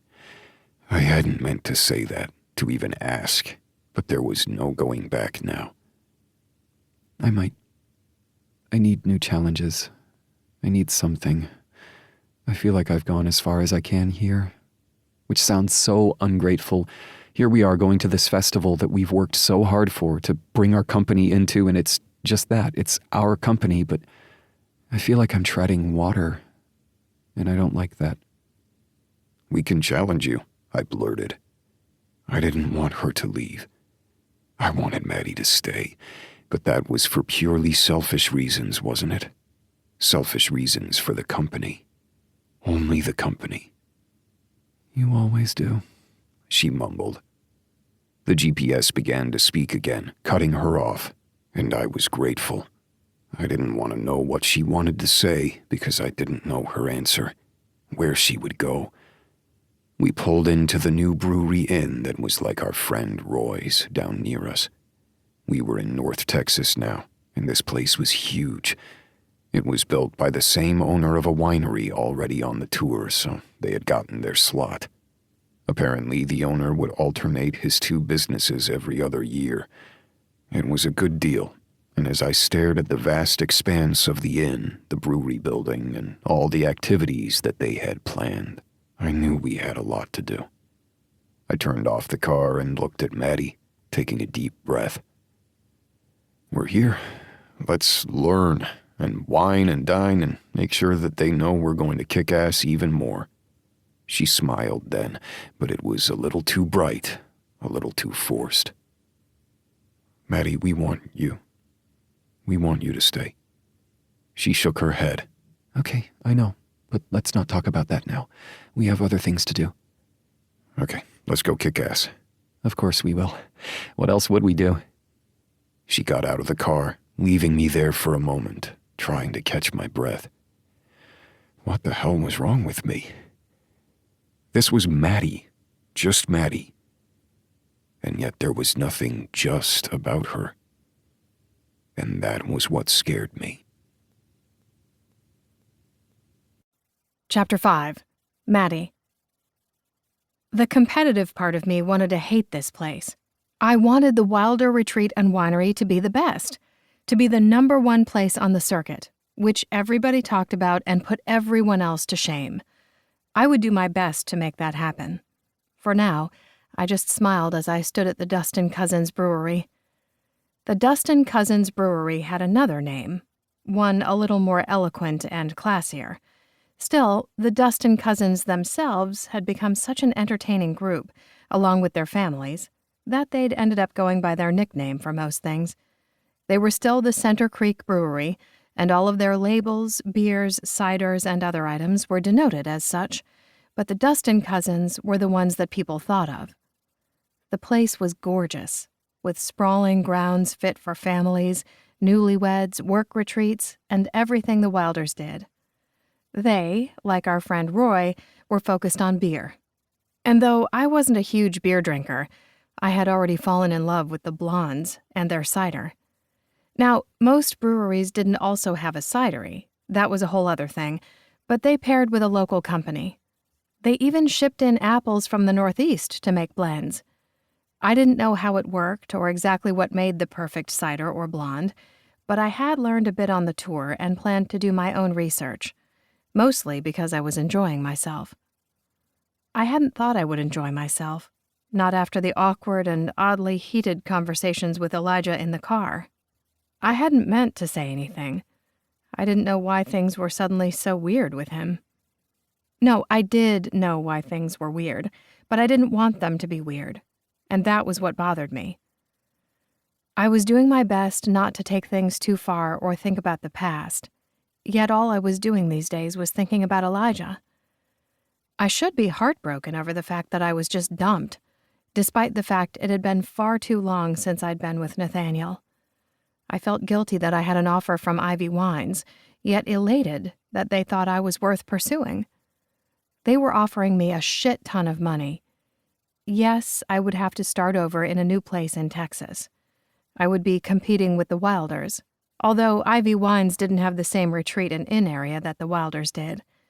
But the wines would be sitting next to each other on the shelves, and part of me would be blended into each of those wines. But I would still be competing with my past. That could be the problem. Competing with the path I had traveled, the stones that had paved that journey, and now I wanted to make my own path, or whatever other metaphor fit. I needed a new home, a new adventure, and yet part of me could only think about coming home, to find that place where everything just made sense. The Wilders were offering me a partnership, a stake in who they were, beyond being their employee. I would be working alongside Elijah day in and day out, even more than I already was, and we would be equals. And I hated myself for wanting that, for wanting one more obstacle out of the way between us. And yet, the largest obstacle was him. Because Elijah didn't want me. He didn't want the happiness and passion that came from a relationship. He had already had that. I didn't want to be his second choice, his second best. He had loved and lost his first choice, his happy ever after. I would be his second chance, a chance and choice he didn't even want. And it wasn't even me. He said that he did not want it at all, so I would be competing with a ghost. And I already did that daily as it was. Maybe I should move on and leave. And maybe it would make things easier. I just wanted things to be easier. Your glass is empty, and there's a sad smile on your face. Well, I can certainly fix one. Maybe I can try the other, a deep voice said from beside me. I turned and put on my best fake worker smile as Clint Dustin of the Dustin cousins came forward. He was tall, with broad shoulders, a narrow waist, and was gorgeous as hell. He was also very single. Most of the other cousins were already married off, but he wasn't. The only reason I knew that was because I had gone to the restroom earlier and heard some other women mention it. He was the talk of the town, because most of the people visiting each of these festival locations as other brewery, cidery, and winery owners were married, or at least deeply entwined, so finding single people on this type of trip was rare. I was one of the oddly many single women in attendance because we were all support staff. I loved the fact that there were so many women in my position, since for some reason this was usually a very male-driven area. But Elijah and Clint were among the very few single men here. And from the way everyone kept letting their gazes prowl over the two men, every single woman here knew it. I didn't like the way their gazes raked over them, the way it looked as if Elijah and Clint were both appetizers before the delicious food part of the festival began. And I didn't like the fact that Clint was looking at me just now as if he wanted to pry into my mind and see what made me tick. Because he also had that look in his eyes, that look that hinted of something other than work. Well, damn it, a woman knew when she was being hit on, even if he hadn't said the words, and I had no idea what to think about that. Your blonde was amazing, perfectly light, and yet with a depth that surprised me. That's our goal. Sometimes you don't need all those heavy beers and IPAs after a long day. Sometimes you just want something a little refreshing, different. Well, that wasn't subtle at all. He groaned as he held out the glass. I wasn't trying to sound like a lecher just then, but it happened. I'm sorry. Hello, I'm Clint Dustin. How are you? I laughed. I couldn't help it. I'm just fine. I'm Maddie Swift. I know. I saw you coming in with Elijah. I've heard good things about you. I raised a brow. Really? Beer and wine aren't always in the same circles. Hell, they're not even allowed to be sold in the same stores in some states. Blue laws are fun. We have our own things, but yes, we can be side by side here. I raised a brow. They just are so easy sometimes. I'm sorry. I promise I'll stop putting on the moves, even accidentally. See, that also sounded like a line. A little too smooth. I sipped my beer, the refreshing taste sliding over my tongue. But what I meant to say was, I have heard of you. Your stats with the wine clubs with Wilder wines are becoming legendary. I snorted and nearly spilled my beer. Really? That's what you're going with? It's the truth. You know what you're doing. It's why Ivy Wines wants you. This time I did slosh some of the beer over the side. Excuse me? He held out his hand. I'm sorry, I didn't mean to stress you out. I'm friends with the owner of Ivy Wines, and while I was looking to fill a similar position, they mentioned who they were looking at. While your job offer isn't exactly confidential, it was just mentioned in passing. He paused as I tried to consider the ramifications of that. Do the Wilders know? I don't know if that's exactly your business, I said, frowning. You're right, it's not. But I'm just curious. They know. And they know I'm still thinking about it. I'm not ready to make any decisions. Well, that's good. You need to make them work for it. After all, you worked your ass off for them, and the company before that. You seem to know a lot about me, and I don't know too much about you. How much do you want to know about me? He asked, his voice going low. Dustin, it's good to see you, a deep voice said beside me as Elijah walked up. He gently touched his shoulder to mine as he moved past, and I swallowed hard. I was wearing stilettos, and he was still taller than me, but the motion nearly knocked me over. Clint didn't miss the touch and frowned for an instant before he smiled again. I've been monopolizing your taster here. Maddie's the best manager we have. I rolled my eyes at that. I'm the only manager you have, but thanks for that, I said dryly. You know your worth. So do we. Seriously though, Dustin, this place is great. I liked coming here before, and you guys have only gotten better. Clint relaxed at that, leaning back on his heels. We try. Roy gives us competition, but only the good kind. That's what we like to hear. He's a good man, and so are you, I hear. There was a touch of something in that tone I couldn't understand, but then again I couldn't really keep up, because we weren't here to act territorial. We needed to kick ass at this festival, and I knew we were going to. This tour would bring many new people to our business and only elevate it. And the fact that I kept calling it our business meant that I felt that I was one of the Wilders. Even though here we were, talking about me possibly leaving, and I didn't know what I wanted. And I hated being wishy-washy. I was not that person. I made decisions and I stuck to it. Like how I told myself I wouldn't love Elijah. I needed to stop overthinking.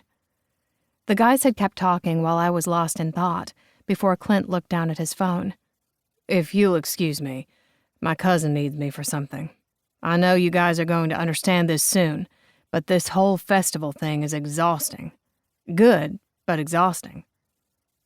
You guys are doing a great job. And I bet you want to do better. I see that glint in your eyes. Game on. He winked before he said goodbye, and Elijah cleared his throat. That was interesting. I sipped more of my beer. Oh, really? What? He stared at me and shook his head. Nothing, I guess. Maybe I'm just seeing things. There was a lot of that going around recently. Do you have any ideas for our stop? Tons. And I bet you do too. This place is fantastic, though. I know we're going to have to fight to keep our spot, to elevate it, but we can. Especially with you with us. Elijah, I began, and he shook his head. I'm going to go mingle. You should too. You're great at it. He pushed my hair from my face before he left, and I was left wondering why he had done that. I hated that he touched me, gently, the way a friend would, the way that someone would when you had been near each other for so long that it was second nature. Elijah moved over to a group of festival goers, and women flocked to him. They flirted, fluttered their eyelashes, and put their hands on his arms as they spoke. Elijah, a strong man who knew what he wanted, let them and flirted right back. At least flirted in a friendly manner. Perhaps he didn't even know he was doing it. And that dragon inside me, that little jealous bitch, clawed at me. I hated it. And while I knew I needed to be part of this festival, and to push the Wilders to the stratosphere, this possibly needed to be my last time. Because I thought I was over him, but I wasn't. So fuck it. I wasn't going to whine. I wasn't going to hate myself. But I wasn't going to put myself in this position anymore. I needed to move on. And even though I knew I could do amazing things as a partner, I could be challenged elsewhere. I loved him. I wanted him. And that was a damn problem. I had lied to myself for so long, and now it was time to change my situation. To take care of myself. Even if it broke me. Chapter 6. Elijah. I began to pack up everything in the car, frowning as I looked at my weather app on my phone. We're going to be hitting storms on our way back. I looked over at Maddie, wondering why she was so quiet this morning. Something had happened the night before, and I didn't know what it was. She was quieter and pulled away from me. Or maybe I was seeing things. It's this time of year in Texas. Storms are inevitable, but we'll be okay. I snorted and closed the trunk of the SUV. You say that as if you're going to will it to happen.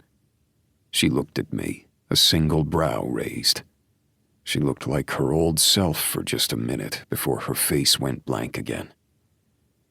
If I have to will it to happen, I will. We have a lot of things to do when we get back, and we need to get started. We're taking turns driving, like you wanted, so whoever's in the passenger seat can work. We'll talk about things, see what happens.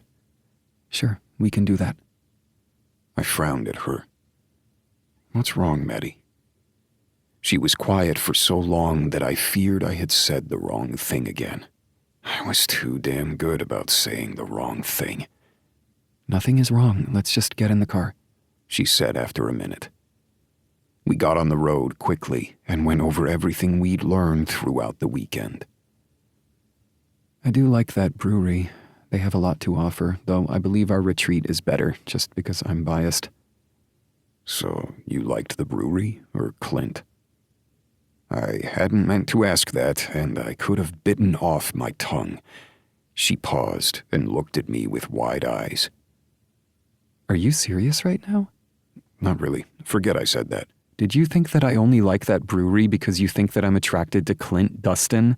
Like I said, forget about everything. I've had a long night. I'm tired. All excuses. Would that be because you were up all night with Barbara?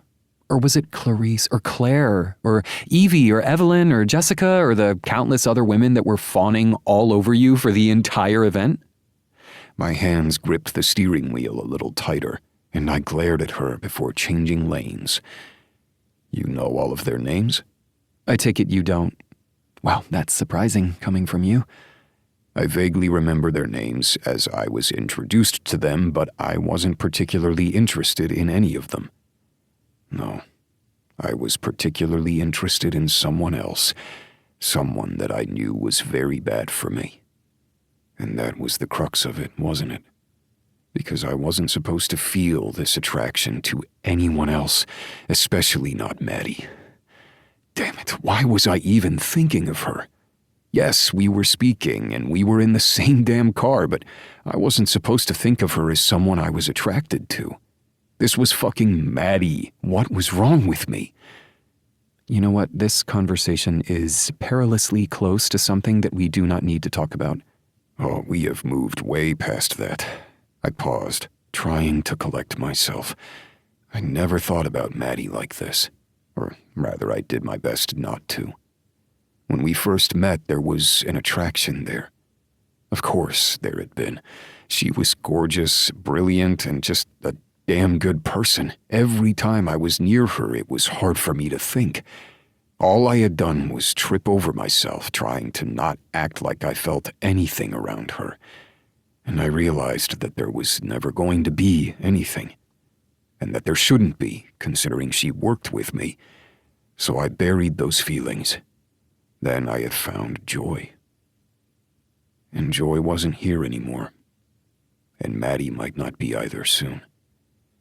And at that sobering thought, I cleared my throat. I liked the brewery. They did a fantastic job. All of the Dustins. I'm sorry. No, I'm sorry. We both crossed the line. Thunder crackled, and I frowned as I stared at the large storm we were heading into. Do me a favor, will you check the weather app and see if we're under any warnings? I don't like the look of that, especially those clouds. They look a little too funnel-like. Shit, you're right. Okay, we're in a tornado watch. No, that's a warning. Damn it, I can't really tell. The signal isn't great out here. I looked off into the distance and swore, my pulse racing at a sight I'd seen a few times before. Fuck.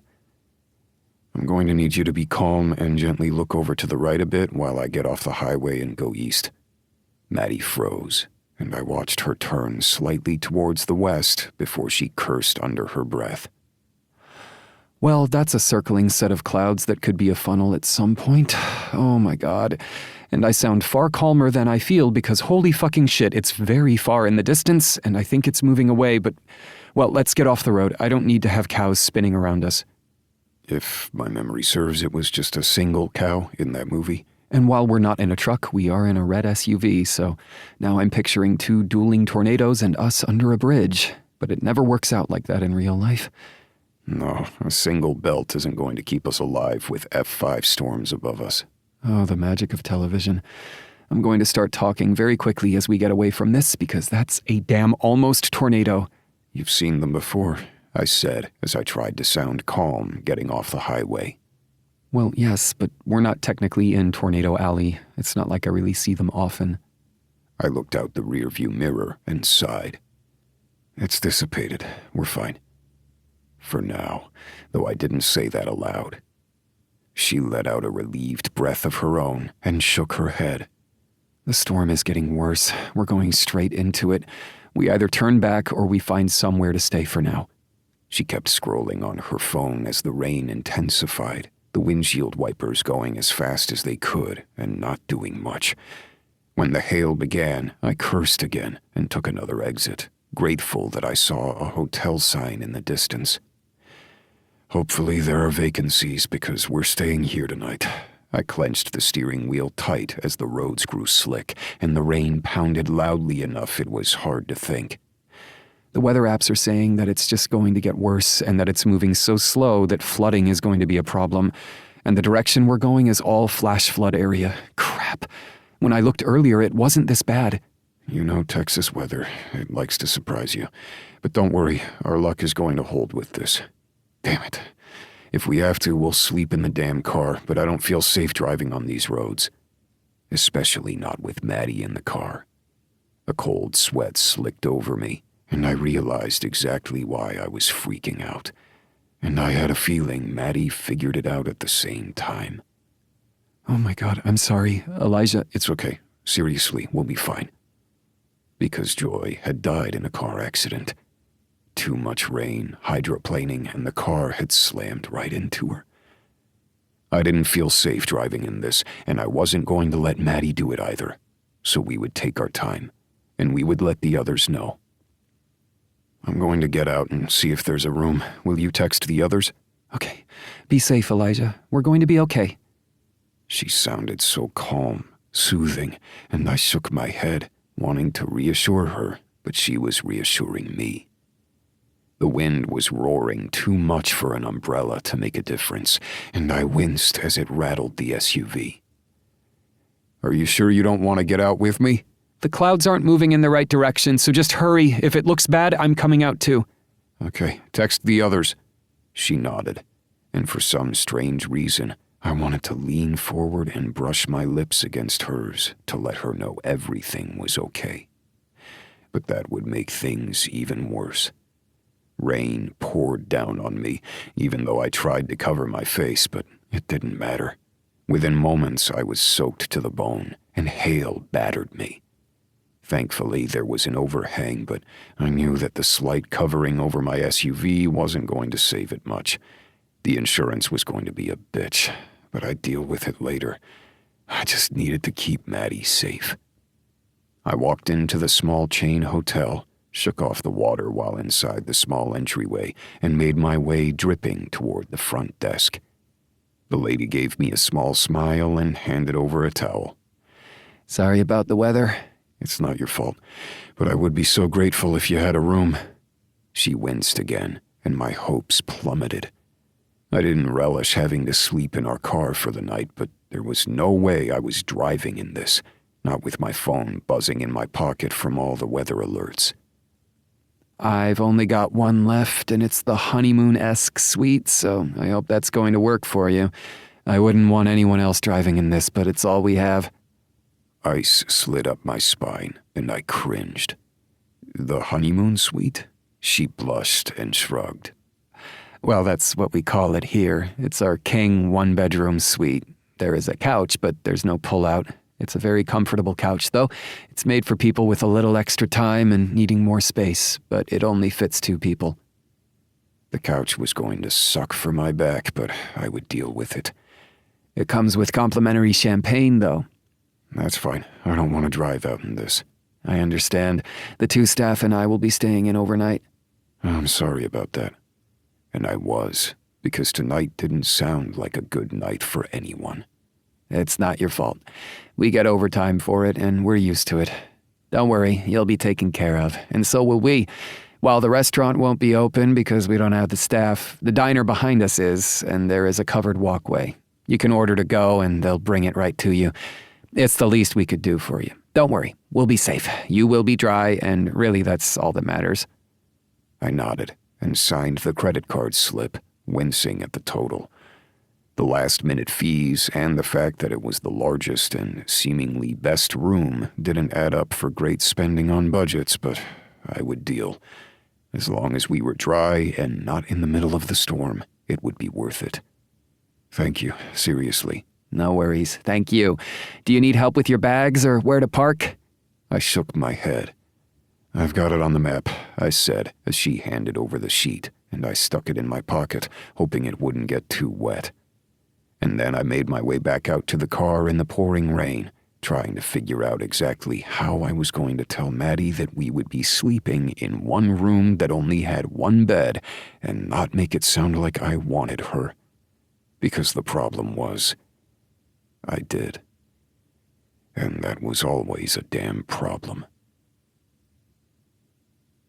We stood, drenched, and looked at the so-called honeymoon suite. Well, Maddie began. Yeah. There wasn't much else to say. It was a suite. It had a couch and a small table, as well as a little dining area. There was even a bar area, complete with cheese plate and champagne. I hadn't expected the cheese plate. My stomach rumbled at that, and Maddie let out a soft laugh next to me. I held back a sigh and did my best not to look at the bedroom. There were French doors leading towards the area, and the large canopy bed looked ready for whatever came on a honeymoon night. Because, damn it, there were even rose petals on the fucking floor. You think they already had the rose petals there, or did they put them down whenever they saw you coming? Maddie paused. I didn't mean coming as in, well, you know what I mean. Oh my God. I looked at her, at our wet suitcases, at the fact that both of us looked like we were drowned rats, and just threw my head back and laughed. This is fucking ridiculous. Oh yes, just a little ridiculous. We look like we just jumped into a pool, had mud thrown on us, and decided to mess up this fancy place. I didn't realize they even made rooms like this here. There must be like a secret code or something. Or maybe she found you mightily attractive, all bearded and broody. I slid my hand over my 5 o'clock shadow. My brothers are bearded and broody. I'm none of those. She looked at me and laughed. Okay, so you have a slight shadow of a beard right now, and you do shave it off often, but you're broody, Elijah. You're always fucking broody. I blinked. What? Oh, come on.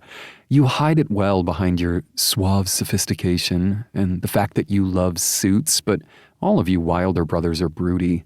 It's why every person that walks onto our property practically swoons over you. I'm pretty sure it helped you in the business in the first place. Everybody had to get a look at the Wilder brothers, and then they stayed because they liked it. I shook my head and set down my things. You've lost your damn mind. Maybe. Is that what you think works for the Dustin cousins? I asked, then cursed again. What is with you? I am not attracted to Clint. Forget I said anything. No, if you have a problem, let me know. There's nothing going on. I don't have a problem.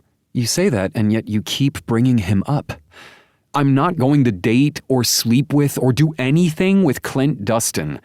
And even if I wanted to, it wouldn't be your fucking business. It wouldn't have anything to do with you, so get over yourself, Elijah Wilder. My eyes widened at the vehemence in her tone. Get over myself? You guys were practically drooling over each other while we were at a business event. What do you expect? No, you don't get to do this. You say you're not my boss, so you don't get to act like you care what I was doing. And we weren't drooling over each other. I was happy for the beer. He might have been hitting on me, but it's not like I could tell. I suck at those things. And fuck you. Just fuck you. Why are you even bringing this up? I don't know. It just bothered me seeing him hitting on you. Why would it bother you, Elijah? Why? What does men hitting on me have anything to do with you? Because I don't like it. I don't like it when men hit on you. I don't like when they come on to you when you're on the wine tours. I've never fucking liked it. I hadn't meant to say that. Hell, I hadn't even meant to think that. What on earth are you talking about? She asked, her voice low. Because it shouldn't matter if you like it or not. You're right, it shouldn't. Because we're just brothers to you, right? So it shouldn't matter what I think, what I feel, because it's stupid. because I shouldn't be feeling it at all. I hadn't even had any of that champagne yet, but the words were just flowing out of me. I needed to fucking rein it in. What was wrong with me? What? I can't even keep up with you right now. Apparently, I can't even keep up with myself. You're right. It shouldn't matter who's hitting on me, and I don't know why you're acting like you care. Because I've always cared, Maddie. I've always fucking cared who's hit on you, even when I shouldn't. There, I said it. Surprised? She staggered back. No, you don't get to do that. You don't get to act like you suddenly care about who I've dated and who hits on me, because you never have. I've always cared, but I've been damn good about hiding it. And then I didn't care for a while because I was in love, because Joy was everything, but she's not here anymore. And all these feelings are back and hitting me in the face, and I can't do anything about it. I was practically yelling at this point, and Maddie looked at me as if I had grown a second head. No. Someone told you, didn't they? They told you. What? I asked, confused. Who told you? Or maybe you finally fucking saw it after all this time. Saw what? You're the one that said the Wilders were your brothers, that you saw us just like having big brothers. So I never did anything. I never said anything, and then there wasn't anything to fucking say. What's your problem? She dropped her purse on the floor, the sound echoing in the room. Are you kidding me right now? When did I say that? When we first moved in. You were talking with Naomi, going over innkeeper shit. You said it loud and clear, and I heard it. I took note. Plus, we were working together. It would have been a bad idea. She threw her hands up in the air. Fuck, I said that about everyone but you! She put her hands over her mouth, staggering back. Are you serious? I asked, moving forward. I needed to stop, needed to think, needed to do anything except for what I wanted to do. Elijah, don't... Don't what? I asked softly as I lowered my head and did the one thing I'd wanted to do for longer than I would admit. I kissed Maddie and hoped it wasn't a mistake. Chapter 7. Elijah. Maddie slid her hands up my back, and I gripped her arms, needing her closer. Thunder shook the room, and the lights flickered, but we didn't move away. I kept my mouth on her, doing something I had wanted to do for so long, despite the fact that I had only unconsciously thought about it for all this time. Because this was Maddie. Someone who was all wrong for me, and the woman I shouldn't want, yet here I was, kissing her, needing her, and I didn't want to stop. It didn't matter that I should want this to stop. She groaned into me, and I grabbed her hair, pulling her head back to deepen the kiss. She was so soft, so supple, and I wanted to feel every inch of her. This would be a mistake in the morning, but right now there were no mistakes, no errors. It was just exactly what we needed. I tugged on the bottom of her top, and she groaned against me before lifting her arms. The sweater flew over her head, and I went right back to kissing her, to tasting her. When my hands slid up to cup her breasts over her bra, she moaned, leaning forward to bite my lip. Elijah, should we? Her voice broke as she spoke, and I growled low. Let me just say yes. She stared at me, her eyes wide, full of the same indecision that I knew I held. Please say yes. Please say no. Just please say yes. She nodded slightly, and I tilted her head up, pinching her chin so she looked directly at me. I need the words, Maddie. I need to hear it, yes or no. Yes, she whispered, barely above a breath. I crushed my mouth to hers, needing more. She tugged on my shirt, and I tore it off, the buttons scattering. When she laughed, I grinned. That's a first. Well, eager is good. She cleared her throat, looking down at the tent my cock made in my pants. Very good. I gripped myself, squeezing, and her eyes widened. Oh, it's just the beginning. I cupped the back of her neck, crushed my lips to hers again, and backed her towards the bed. The back of her legs hit the bed, and she sat back, letting out an oof. From this angle, her face was right at crotch level, and I waited. Well, she rolled her eyes as her hands went to my belt buckle. I stayed her hands, looking down at her. "Tonight's for you. You don't have to," I began, but she licked her lips. I slipped my hand down, cupping her breast with my palm before playing with her nipple. My fingers slowly played around the edge of the lace and cupped her bra before tugging it down, releasing her. I pinched at her nipple, the color going from a pale pink to a darker color as blood rushed to the tip. She groaned, and I continued to play with her as she made little mewing sounds, slowly pulling me out of my pants. "Elijah," she uttered. I looked down at her hair mussed, her lips swollen from my kisses, and swallowed hard. "You're so goddamn beautiful." She shook her head. "I can barely keep up." "Stop if you must. You don't have to do this." She shook her head. "But what if I want to?" She gripped my cock and swallowed the tip whole. I closed my eyes and counted as I tried to breathe. She gripped the base of my cock, cupping my balls with her other hand as she sucked me down, flicking her tongue over the tip as she moved back up. She hollowed her cheeks and hummed on my length, all while bobbing her head. I slid my free hand in her hair, guiding her to go slightly deeper. And when she took me past the back of her throat and swallowed, I closed my eyes and counted so I wouldn't come right then and there. "Jesus Christ," I mumbled. She hummed along my dick, licking and sucking. I played with her nipples, kneading her breasts, and when my balls tightened and I was ready to blow, I pulled out and squeezed my cock so I wouldn't come. "Okay, enough of that." I moved so my mouth was on her, and I was pushing her down on the bed. With quick movements, I had her bra off, her breasts bouncing on her chest. I continued to suck and lick them, watching the way that her nipples pebbled hard enough that I knew that she would be in pain if she didn't come soon. She pressed her thighs together, trying to create friction, so I pulled down her leggings, throwing them and her panties over my shoulder. "Elijah," she called out as I gripped her hips and pulled her to the edge of the bed. I leaned down, pressing her thighs to the bed, spreading her for me, and lowered my head. I licked her pussy, stroking her clit with the tip of my tongue, knowing that the slight stubble on my face would leave a mark. But I wanted to see my mark on her, my claim, even if it was just for this one night. I spread her folds, her pink pussy glistening with her own arousal, and I continued to suck. She bucked against me, trying to get away, the orgasm coming soon, but I tightened my hold on her, pinning her to the bed. I blew on her hot heat and steadily ate her out. She tasted of honey and sweetness and glory with that slight tart taste that told me that she was going to come soon.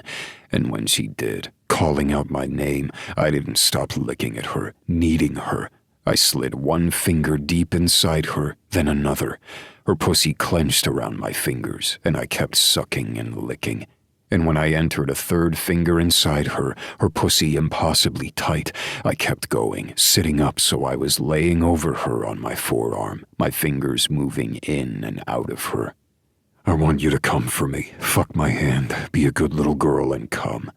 Her eyes widened, and she continued to buck on my hand, my thumb sliding gently over her clit before I moved faster.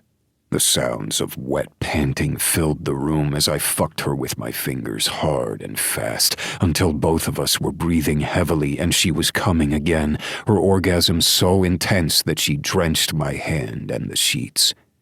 And then we were shaking, my cock ready to burst, and she pulled at me. "Elijah, I can't even think. How do you take all of my thoughts away with just one touch?" She couldn't say anything else, and I just grinned. That's my girl. That was my fucking girl. And then I cursed, realization settling in. I don't have a condom. I'm clean. I have an IUD. I promise. I haven't. She let out a breath. I haven't been with anyone in a few weeks, and I was just tested. I put that information away for later, knowing that we would have to talk. Or maybe we didn't. Maybe I didn't want to. I'm clean too. There had been a few women after Joy, but no one that had been serious, no more than one night, a hard fuck that hadn't gone anywhere. And I was damn clean.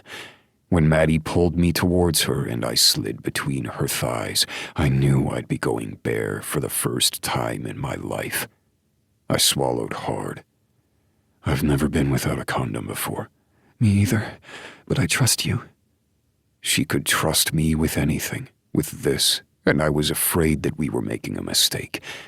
But that was what we were good at, apparently, making mistakes. I kissed her again, knowing she could taste herself on my tongue.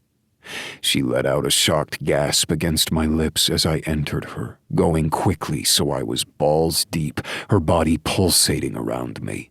Elijah, you're so freaking big. I laughed against her, and she tried to push me away. Am I hurting you? I asked, my hubris sobering quickly. No, I just need you to move. I'm at that part where I need to come again, and I didn't think I could come more than once. You're already at 2. I can make it more. That sounds like a dare, she teased. On edge, I kissed my way up her jaw, nibbling on her earlobe before I pulled back, basking in her, and began to move. We were hard and fast, learning each other's rhythm as she slid hot and tight around me. I rolled to my back, so she rode me, her breasts bouncing as she rotated her hips. I plucked at her nipples again, a little harder this time, and I knew she liked it when her breath caught. I gripped her hips harder and pulled out of her, positioning her so she was on all fours in front of me. I slammed into her again, her body clenching as I reared back and slapped her ass. Just one quick slap to say thank you, and when she moaned, her pussy pulsing around my dick, I knew this was what she wanted, what we both wanted. I slapped her again and again and again until her pretty little ass was all red from my hand. I grinned before leaning over her, biting down on her shoulder gently and kissing the mark. Mine, I growled into her ear, and then I sat back up, gripped her hips, and moved. We moved together, breaking, sliding against one another, and I could catch my breath. She was coming around my cock, and I couldn't hold back any longer.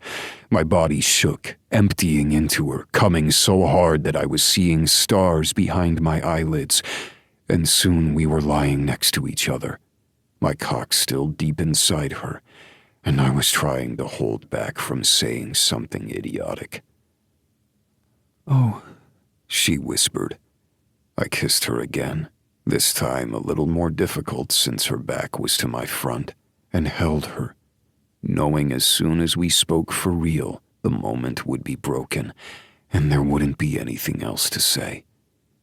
I had just fucked one of my best friends, and I didn't regret it, even though I should.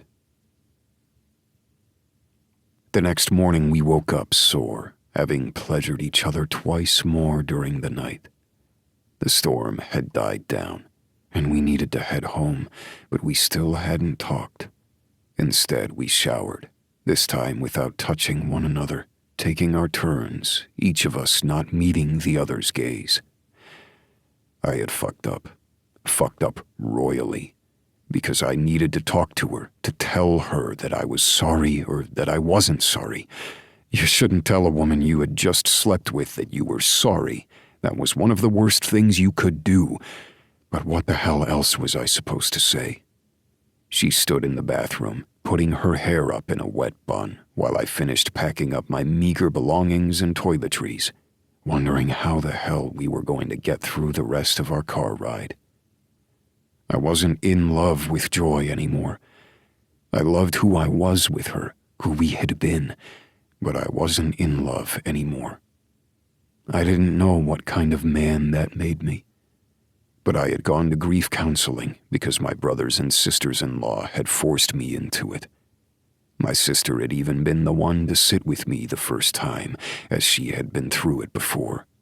Her first husband died, and she learned to grieve, so she sat by me as I had tried to learn to do the same. And I tried to find a way through the unending grief that promised me nothing but pain and loss and memories that never went away. There were people in the group who had been coming for a decade, trying to find answers about the unknown. Then there were people who were only a year in, a month. Everybody grieved differently, and they found their ways to be happy again, or to wallow in that unhappiness. For the first year, I had decided I would be the latter, that I wouldn't move beyond who I had been, because it was disrespectful to Joy to want anything else, to want anything more. But in the end, I realized I had been disrespectful to Joy to not want what her name even fucking represented. I had been going to marry that woman, but she was taken from me. By fate, by rain, by a person driving too fast. In the end, she wasn't here. I did not have a future with her. In the second year of my grieving, I allowed myself to touch other women, to see myself in a sexual relationship with them where everyone involved knew what was on the table. They'd walked away satisfied and with what they wanted. They hadn't wanted forever, and I hadn't either. I hadn't let myself see anything else beyond that. It would be too much. I had wanted Maddie from the first time I had seen her.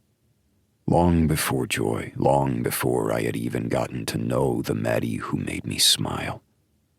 Long before I had known what Maddie tasted like, what she felt like as she came, and I still wanted her. Even after a night of ecstasy and feeling and everything that could be completely screwed up, I still wanted her. And that realization shocked me.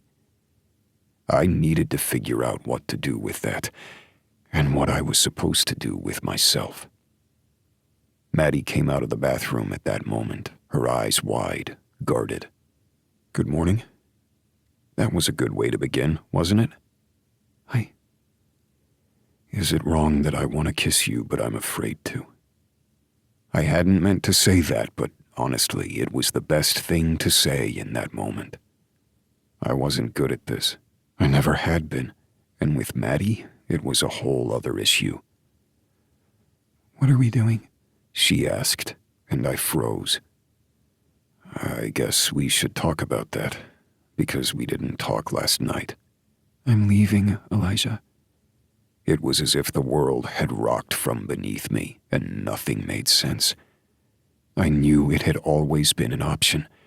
She had been offered a job with Ivy Wines.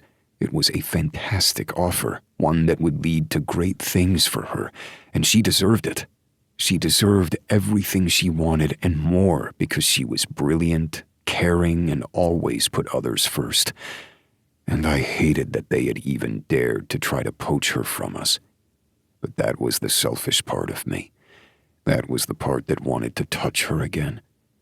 And perhaps part of the businessman who intellectually didn't want her to go to a competitor, who wanted her to stay with Wilder Wines and help us flourish. But it was the personal parts, the messy parts that were screaming inside. "Don't go." Okay, not the smartest thing to say, not the thing I should have said at all, but it was out there, and maybe I shouldn't hide anymore. Her eyes filled with something I couldn't read, but her mouth curled into a sly smile. "Are you going to use your dick to keep me here?" she asked, and I burst out laughing, grateful that I could even think about laughing in this situation. You know, if I have to. I looked at her and cursed under my breath. "Maddie, just don't go. The Wilders need you. I need you." I didn't say that out loud. "We've already mixed work and whatever this is, and it was completely inappropriate. Don't you see? We work worked together and we just slept together. Should I mention that most of the women my brothers are married to work with the Wilders? That doesn't make this right. It doesn't make it wrong. I don't know what to do, Elijah. I need to think. Because somehow this feels like it came out of left field. She sighed, and I wanted to reach out and touch her, but I knew she wouldn't want me to. That much I knew about her. It was odd how I could read her in some ways, but in other ways she was hidden from me, and I wanted to peel those layers to figure out what it all meant. But that would take time. That would take her not leaving. Let me think. About staying. We want to make you partner, and that has nothing to do with us. I'm not your boss. We work together, so if we fuck up, then it's on me. She scoffed. You're a fucking Wilder, and I would be the one fucking a Wilder. Her lips twitched, and I shook my head. Bad joke, Maddie. It's all I can do right now. I don't know what I'm supposed to do. I like you, Elijah, and I kind of already blurted that I always have. Her eyes widened, and I swallowed. And I told myself that I wasn't supposed to want you, but here we are. I want you, Maddie.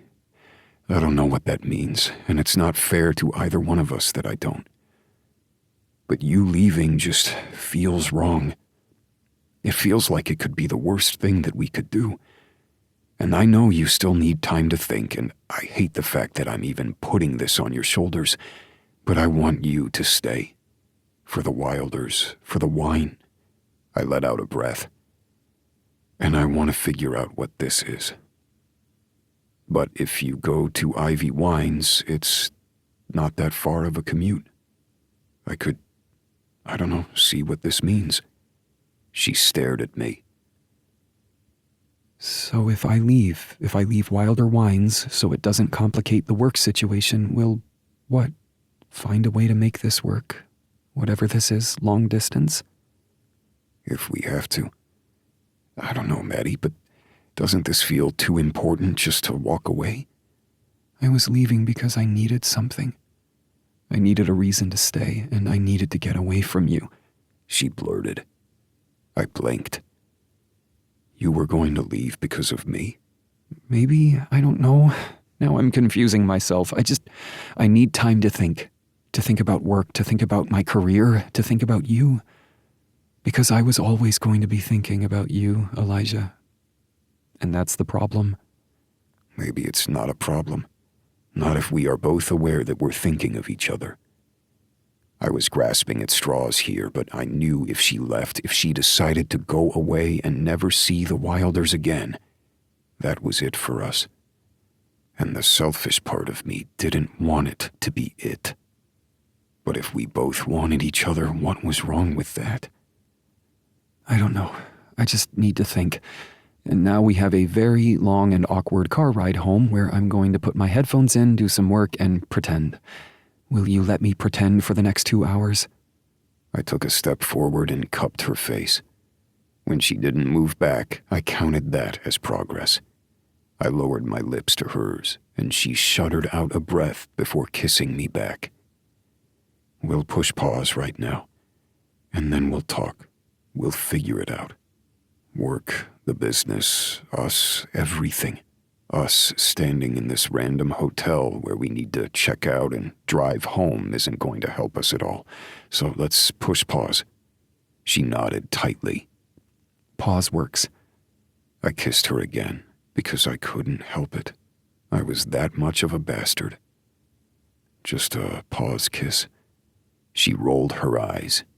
That's not a thing. It is now, Maddie. It is now. I moved away before I touched her again, and I hoped to hell that this was just a pause, and not an ending. Chapter 8. Maddie. My entire body felt like it was on fire. Electrocution probably had the same effect, but that was Elijah, sending me over the edge even when I didn't realize it.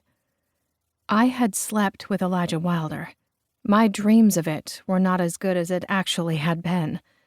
It surpassed everything. I couldn't quite believe that this was my life. It shocked me. Honest to God, I was all up in my head and I couldn't focus. But I needed to. I needed to work, plan, and meet with wine clubs and the multiple tour groups coming in through the day. While there were other people who worked on the tours with me, today was a long day because I had missed so much time while working with the festival. This was part of my job that I actually loved. Nothing was ever the same. Yes, there were always similar questions and people that could fit into certain categories, but I was surprised more often than not. And I liked meeting with people. I just liked people, which was at odds with most of the Wilder brothers. Though Elliot, the youngest brother, liked to pretend that he was bubbly and great with people, I knew sometimes he just wanted to hide away. Elijah was even good at the whole schmoozing thing, very good, if I was honest with myself. But I wasn't going to think about that. Would I still be doing this job if I became partner? Would I be able to work with people? Would I want to? These were the questions and worries I had. No, that was a lie, because I would find my place, where I fit in, if I were partner. No, all of this worry centered around one person, and that was why I was so conflicted. Because on one hand, I needed to leave. On the other, something big had happened. Something much more could still happen. And I couldn't focus on it. No, I needed to worry about what I could control, and that was work. "Hey, Maddie, are you ready for your 10 a.m.? I grinned over at Jay, our vintner, nodding.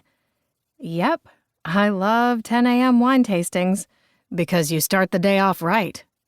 Yes, they're usually the ones that want to do multiple things during the day, or just really like their wine.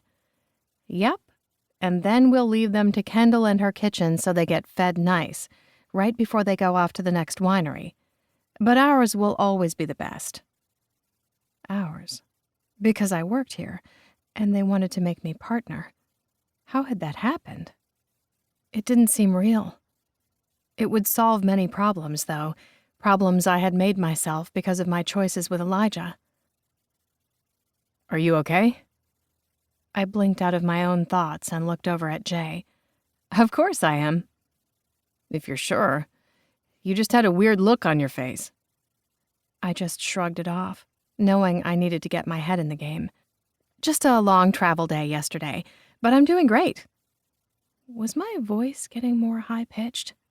I felt like I was getting more high-pitched.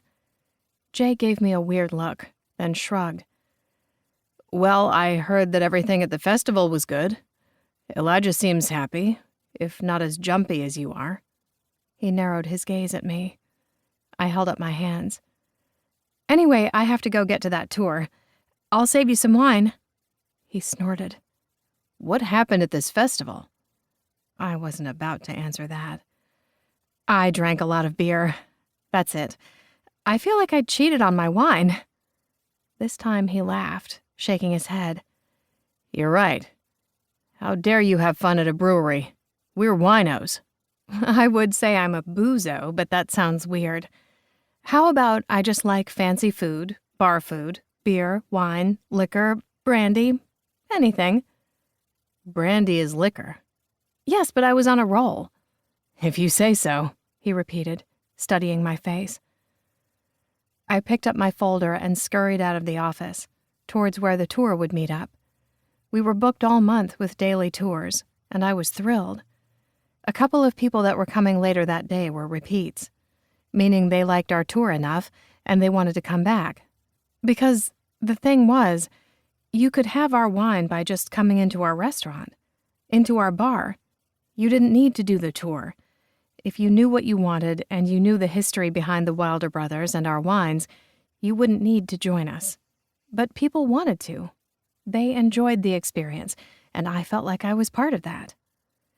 That's why I felt a kinship to this place, and why becoming partner would be such a huge thing. Because my responsibilities would change, but I could make my role my own. Each of the brothers, as well as Alexis and Kendall, had made their place here. They didn't have a set of guidelines. I had already gone over the full offer, and everything else they gave me to look at before I made my decision. It was everything that I could ever want. It was even more than what Ivy Wines could have promised. And that was excluding the emotional connections I already had. This was perfect for me.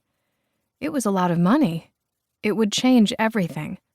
And it meant I would probably stay.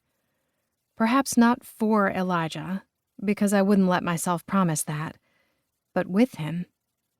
And that was either an obstacle or a bonus. The fact that I couldn't tell right away told me I still needed time to think, or at least talk it out. That meant I had to do the one thing I had been avoiding since I'd gotten back: talk with the girls. But first, I had to do my job, the reason that I was even up for partner to begin with. I turned the corner and waved at the group of people waiting. "Hello there, I'm Maddie, and I will be your tour guide for the day." "Hi, Maddie," a couple of people said at once, and I grinned. "Okay, let's talk wine, and those Wilders." I winked as I said it, and a couple of people laughed, and then I made sure they were all checked in and started my day. Because this was what I was good at, and I needed to remember that. By the time I was finished with my 4th tour of the day, my feet hurt, I was hungry, and I was ready for something other than our normal repertoire of wines. I didn't drink every tour. Sometimes I sipped, or even spit into a bucket. It wasn't pretty, but you needed to, especially if you were going to have that much wine all day. It was just how wine tours worked. I didn't want to get drunk while working. I didn't like to be drunk at all. I liked having full access to my faculties while tasting my favorite wines. I made my way to the employee tasting area, wondering what food Kendall had set up for us today. It was our girls' evening, something I needed, and that meant we had this area for our private times. Other staffers could come in and out if they wanted, but it was after hours, and they all knew that this was a place that we liked to hang out. We could have met at any of each other's houses, or in other parts of the building, but our meetups had started here, and I liked it. It would be something I would miss if I left. And that was something else to add to my what-if columns. Kendall and Alexis were already there, laughing at something over their phones. "Well, hello there," I said with a smile. Kendall waved. "You're here. I made appetizers for the evening rather than a full dinner. I know last time we had a bunch of different kinds of soups and breads, but I always enjoy small plates and tapas." I rubbed my hands together. "I'm starving." "That's because you didn't come in for lunch. You just went from tour to tour," she chided, as Alexis narrowed her eyes at me. "You know the rules. You need to take care of yourself." I wasn't hungry. And I was stressed. Not that I was going to get into that. Alexis sighed. "Are you going to tell us why you're stressed? Because you're far more fidgety than usual."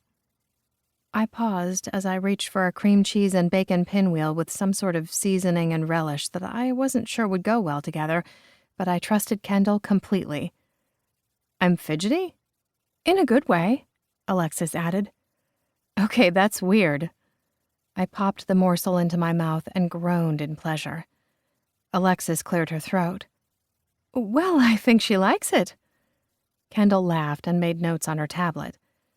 "That's good. I'm going to add that sound to our checkboxes. Do you orgasm while eating this? I think that's a yes for Maddie." I flipped her off and took another one. "Oh, shut up. This is amazing. Are you adding it to the menu?" "I was thinking about adding it to your tour list. Or the bar, at least for catering."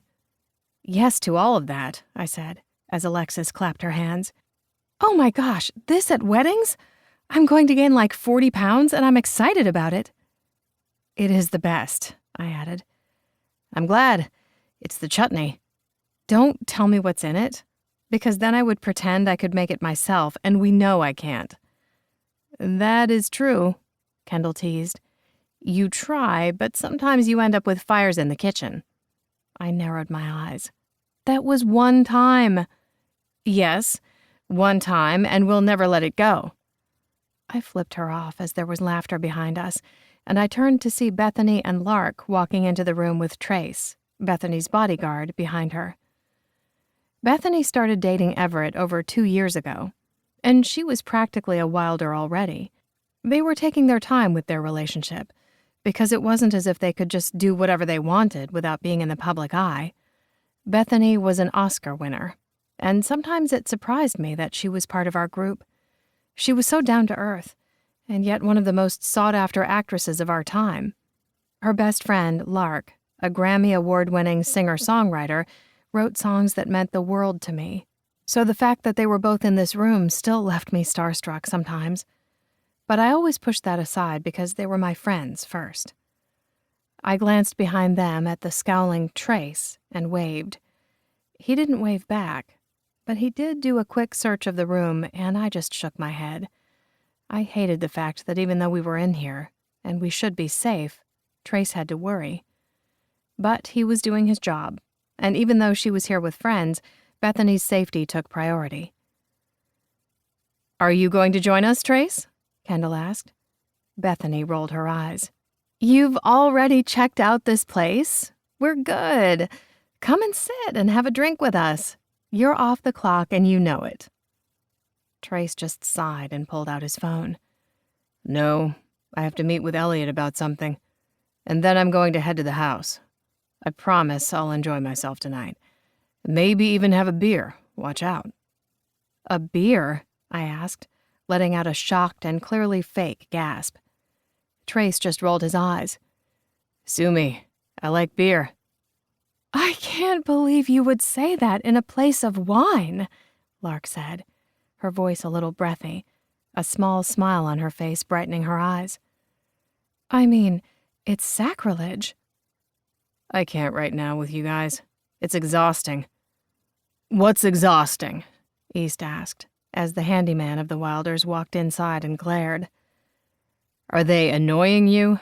Then kick them out." "You could try, but we could take you, East," Kendall said as she narrowed her eyes.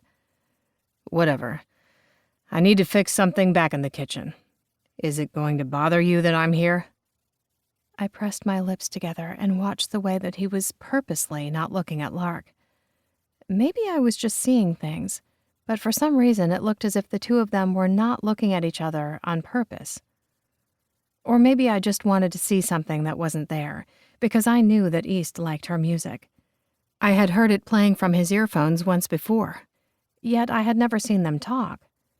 And maybe if I thought about that long enough, I wouldn't have to focus on what I needed to talk to the girls about. "It's after 5. Do it tomorrow," Alexis said softly. "Take some time for yourself. You're allowed to do that." East rolled his eyes, and then nearly staggered back as Trace pulled him out of the room. "Come on, it's girl talk. Let them have it. We want nothing to do with that."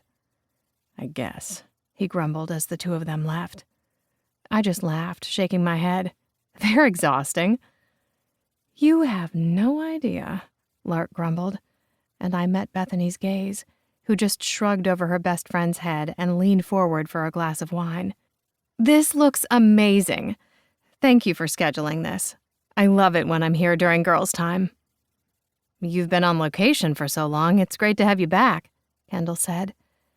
"Now, tell me everything that's happened since we've been gone," Bethany ordered, and Alexis met my gaze. "Why don't you tell us what happened with you and Elijah on the trip?" Everyone stared at me, and my eyes widened. "Excuse me?" I squeaked. Nothing happened." "Okay, well, that's a lie," Lark said with a laugh. I threw my hands up in the air. "I'm just so confused. We slept together. We freaking slept together, and now I'm supposed to act like everything's normal, but it's not normal because you guys want to make me partner, and yet if I did that, then would I be sleeping with my partner? Or is that just complicating everything? And I like Ivy Wines, but I love you guys more, and it just feels like no matter what I do, I'm going to make the wrong decision, and I hate myself." I rambled on and told them everything that happened during the trip, the storm, and Elijah wanting more. They stared at me, eyes wide, mouths agape, not a single person even moving. "Finally," Lark said. "I mean, we all saw the connection between those two, right? I'm rarely even here and I noticed." "You're not wrong," Kendall added. I know you guys all knew I had a crush on him. But did you know he had feelings for me? Alexis shrugged. Not really. Mostly because he's good at hiding his emotions. There was only one time where I could truly read his face, and even then it was easy to miss. Joy. We all knew it was Joy. And that was just one more ghost in the conversation that I couldn't deal with. Well, are you leaving? Would it be easier for you to go to Ivy Wines? Kendall asked in her no-nonsense voice. And that's why I loved her. Because she threw it out there. She asked. And now I had to deal. I don't know. I didn't say yes to them yet because they know it's a big decision. And I still have a couple of weeks to make that decision, but I also want to make sure that I manage this festival and make sure we kick ass. Of course we're going to kick ass, and you're a huge part of that. Alexis sipped her wine and then set down her glass. And you know that. But we don't want to hold you back. But I will say I want you here. You living and working a couple of hours away would not be fun. And that's the lamest way to say that, isn't it? I don't know. And I also don't know if I'm ready to commit that much money to being partner. And it would change everything. But it's a big thing, and I love you guys for asking. I just don't know what I'm supposed to do. And add in Elijah, and the fact that it was amazing. Freaking amazing. And yet, if it all blows up, it will do so spectacularly and ruin everything. What do you want? Lark asked, her voice soft. I looked at all of them, downed the rest of my wine, and set the glass down. I have done everything by the book. I have worked my ass off, and now I'm afraid I've put myself into this box. I have done my best to be the best at what I do. I've tried not to hold anyone else back, but I've been staying in the same position, not moving forward, not moving back. I didn't let myself feel anything for Elijah before because it was just going to hurt. You all saw that. And I hated the pity. They all started to speak at once, but I held my hand up. I know you didn't mean it, but I felt it. I felt it every time he was in the room and you guys tried your best not to look at me. It was ridiculous. I didn't automatically earn his feelings back. That's not how they work. Unreciprocated feelings are that way for a reason, but apparently they weren't so unreciprocated. And I have to come to terms with that. I was ready to leave because I didn't want to stay anymore. I didn't want to not grow. I didn't want to be near Elijah and not have him. I didn't say that last part aloud. That was what I'd hidden deep down for the past 2 years and did my best to never think about. I'd tried to move on, and I had. Only I'd failed so completely I hadn't realized it until his mouth was on mine and I wasn't pulling away. What if I stayed? I hadn't meant to say that aloud, but my friends answered anyway. We want you to. You could grow with us. I looked at Kendall and swallowed. I have worked so hard with the Wilders, with this company, and then if I let myself, I let out a shaky breath, knowing I was saying the craziest thing I'd ever said in my life, but maybe I needed to. Maybe I should do what I've wanted to for years. Bethany leaned forward. And that is? Have Elijah, even for a moment. Now that is what I'm talking about, Lark said with a grin. You need to. I've seen the way you two are with each other. And if I mess it all up, well, it's mine to mess up. Because I'm so tired of being safe. I just don't want to ruin Wilder Wines in the process. You won't. We won't let you. So does this mean yes just to Elijah? Or yes to being partner? I bit my lip. Yes to Elijah. And let me work on the financials before I say yes to being partner. They all cheered and threw their arms around me, and I held them close, hoping to hell I knew what I was doing. Chapter 9. Elijah. This day was never-ending. All I wanted to do was drop everything and go to the office and see if Maddie was there. But she needed a moment. She needed space, And we were working, so that meant I had to step back and not force myself into her presence. I needed to prove that we could work together, and therefore that was what I was trying to do. But all I wanted was to see her, even if it was a bad idea. Thankfully, my brothers were working all day and didn't have time for me. They were focused on the upcoming festival, but I knew we would meet soon. We would go through what we needed to do and get things done. For now, they didn't need me. I didn't have to hide my feelings or the fact I was so fucking off-kilter that I couldn't focus on anything. Instead, I worked, I focused as best I could, I planned, and then I found myself in my car and on my way to Maddie's place before I could think. She could tell me to go, but I needed her to be there. I just needed her. I didn't know how this had happened, how I had ended up in this position, but I wasn't going to think too hard about it. Not right then. I pulled into her driveway and noticed her neighbor sitting on the porch, knitting. The older woman waved at me, wrapped up in a blanket, and I nodded at her, worried it was getting a little chilly as the sun went down. But she looked comfortable. I'd check in about her with Maddie later, just to be sure. I knew that Maddie watched over her neighbors. She was a good person and always cared for them. I knocked on the door and waited, wondering what the hell I was going to say.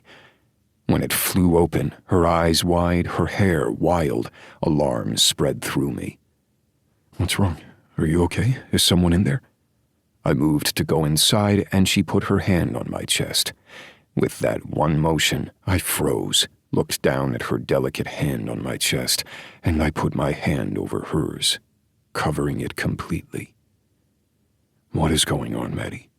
You're here. How are you here?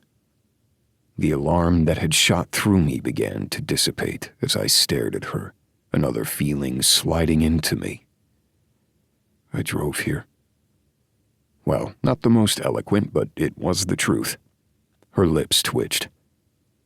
No one's in the house, just me, and now you. She pulled me inside. When the door closed behind me, I swallowed hard, my gaze intent on hers.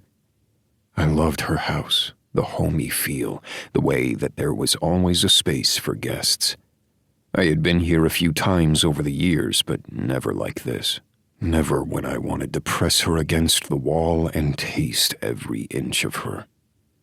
There was a problem for me, and I knew it. I know how you got here. I see your car, but, well, I was just here to gather up a few things, and then I was going to come to you. After work. My heart sped as her words finally began to make sense in my head. "You were going to come to me." I paused. "For what I think you're talking about?" Her lips twitched. Yes, I wanted to see you. She let out a breath, moved back, and pointed towards a stack of papers. I think I can make the financials work. This is my home. I love it here, and I'm doing this for me, for my future, for my strengths, and for what I want to do. I have a few more things to go over, but I want to become partner with the Wilders. I didn't realize I was grinning so wide until my cheeks began to hurt. I moved forward and cupped her face. "Really?" I slid my hands down her sides, gripped her hips, and picked her up.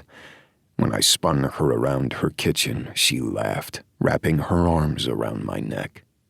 When she wrapped her legs around my waist, I groaned. I pressed her against the edge of the kitchen counter, her forehead on mine. "You're going to stay," I whispered. For me, for the Wilders. Disappointment began to slide through me before she tightened her legs. And while I'm here, I want to try to make this work, whatever it is. I'm giving myself that chance. I'm not good about what happens next. Before she could ramble herself out of saying yes again, I tightened my hold on her and crushed my lips to hers. She moaned against me as I slid my tongue along hers. Not in my kitchen. I have a thing about sex in kitchens. It just seems so unsanitary. I pulled back and laughed. Okay, I guess you're going to have to show me your bedroom because your couch in there is way too small for me to taste that pussy of yours. I'm going to need room to spread out. She blushed completely, her face going a pretty scarlet. It made me wonder what color her nipples were right then. So, no talking right now? Just this? I have waited all day. All I've wanted to do was find you in the wine cellar and fuck you over a barrel. What kind of man does that make me? A kinky wino? She asked. I gripped her hips and picked her up off the counter. She squealed and giggled, and she held on to me tightly.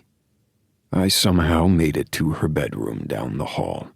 I kept kissing her, nearly tripping and dropping her, but we just laughed, and I let myself be. We were both in our heads far too much these days, so in this moment, I was just going to be. I gently let her down, her feet touching the floor as I continued to kiss her, to taste her. "You're so beautiful," I whispered, pushing her hair from her face. I'm a wreck, but thank you. If this is what a wreck is, I like it. Though I think we can do one better. She raised a brow. You said you liked it, and now you want to change me? I'm just thinking you're wearing too many clothes. She rolled her eyes, but still slid her hand down to cup my crotch. I rolled my eyes. See, I think you like it. If I'm going to get naked, you better get naked too. We kissed again, gently exploring one another. We had been hard and fast the first time, and then lost in our own memories the times after that for that one night. But this was slower, a beginning, a choice we were both making, damn the consequences. We stripped each other slowly, getting to know one another's lines, each other's likes. She let out a sharp breath when I sucked on her neck and slid my hand between her legs. She arched into me as I slowly delved between her folds with first my fingers, then my tongue. She was gentle, sweet, and came with such beauty that it made me want more. I wasn't a poet, wasn't a romantic, but I wanted to show her how much I wanted her, how much I craved her. She was an obsession, a need, something I hadn't let myself want or think about in far too long. But I didn't want to think about what I had missed, what I was coming into again. I only wanted to think about now. I teased her, watching her come once more before I slid into her, our fingers tangled with one another's as I seated myself inside her. "Whoa," she muttered under her breath, and I grinned, capturing her moan with my mouth. My hands continued to move, caressing her breasts, her hips. She wrapped her legs around me, moving with the rhythm. We were slower this time. Oh, so slow. Her pussy clamped around my cock, holding me close. I kept moving, loving the way she flooded around me, her orgasm building and building until she was whispering my name, groaning it, and I followed, unable to hold back, unable to not want more. Once again, we hadn't used a condom. Once again, we had just gone full force. I was smarter than this, we both were, but for some reason it was as if we were living in our dream world, where there were no consequences. Only real life was a consequence, and we were going to have to talk. But I just held her as we came down and kept kissing her, wanting more. All I wanted was more. You're so fucking beautiful. I'm sweaty and disgusting and covered in you, but sure. Now I'm getting all caveman here and liking that you're covered in me. Okay, that's gross. Sorry, I am not a girl who likes to be sticky. I need a shower. I raised a brow before I jumped off the bed and pulled her with me. How do you have so much energy? I just had sex with you and I'm still on my high. Of course I have energy. She rolled her eyes as she piled her hair on the top of her head, and we jumped in the shower. I let out a quick gasp as the water turned on, icy before it got hot. We need to bring East out here to check your pipes. I paused, looked at her, and we both burst out laughing. No, I do not have a brother's kink. One Wilder is far more than I need. I would think I'm just enough. I reached around and slapped her ass before I gripped her, spreading her cheeks. She groaned into me, my finger playing with her hole, gently entering in and out of her, using her wetness. I think I'm a little too tired for more. I'm not a young teenager anymore. It's going to take me a little bit longer to recover. I just wanted to see if you would push me away. Because you want anal? She asked with a laugh. Well, we could put it on the table. So you want to fuck my ass while I'm on a table? She lathered up the loofah and washed me first, her brow raised. It was such a gentle and unconscious act, even as we were talking about something others thought was taboo.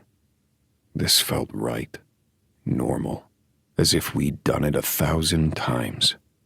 That should have worried me, but it didn't. I'll take you on a plane, I'll take you on a train, I'll take you anywhere you want, and then I'll rhyme some more even when it's not the greatest. I frowned. Wait, I need to work on that. She rolled her eyes. Please don't do an anal rhyme poem. As eloquent as you usually are, that was bad. She snorted, and I agreed. She'd made me loopy, and that was so unlike me I felt like I should be worried. And we should probably talk. Damn it, I guess you're right. Talking's good, but now that we know that anal could be on the table, in the shower, or on the bed, I'm good. No anal in the shower. That is how you fall, and you'd break a hip. Yes, I can just see it now. The paramedics come and ask how exactly did you break your hip. Yes, we're not going to have that. Sorry. I rolled my eyes, kissed her softly, and we both rinsed. And then I got dressed again, watching her do the same. While I was sad that I was no longer watching her naked, I was glad that she had covered up. It was hard to think when she was naked. So, she said after a moment. This is what we're doing. I ran my hands over my face, trying to catch up. While we had been joking and just going through our desires a few moments ago, it was a harsh step back to reality. To remembering that though I smiled and joked, I hadn't been that guy for the past couple of years. It was like putting on an ill-fitting suit, one that I used to wear so often. It still fit in some places, but not everywhere. I haven't really dated since... She paled. I'm sorry. I cursed under my breath. No, don't be. We should talk about it. Her. Joy was my friend, too, and it's been the elephant in the room that we haven't talked about. I cursed again. But you and I have been friends forever. The sharp realization of exactly what that meant hit me like a train, and I staggered back. I talked about Joy with you. When she gave me that small, sad smile, I shook my head. Fuck, I talked about Joy with you, I repeated. And you this whole time. Oh my God, Maddie. Yes, it was a special kind of hell, but you and I were friends. And Joy and I were also friends, so what was I supposed to do? Not talk about you with her and her with you? I wanted you to be happy with her.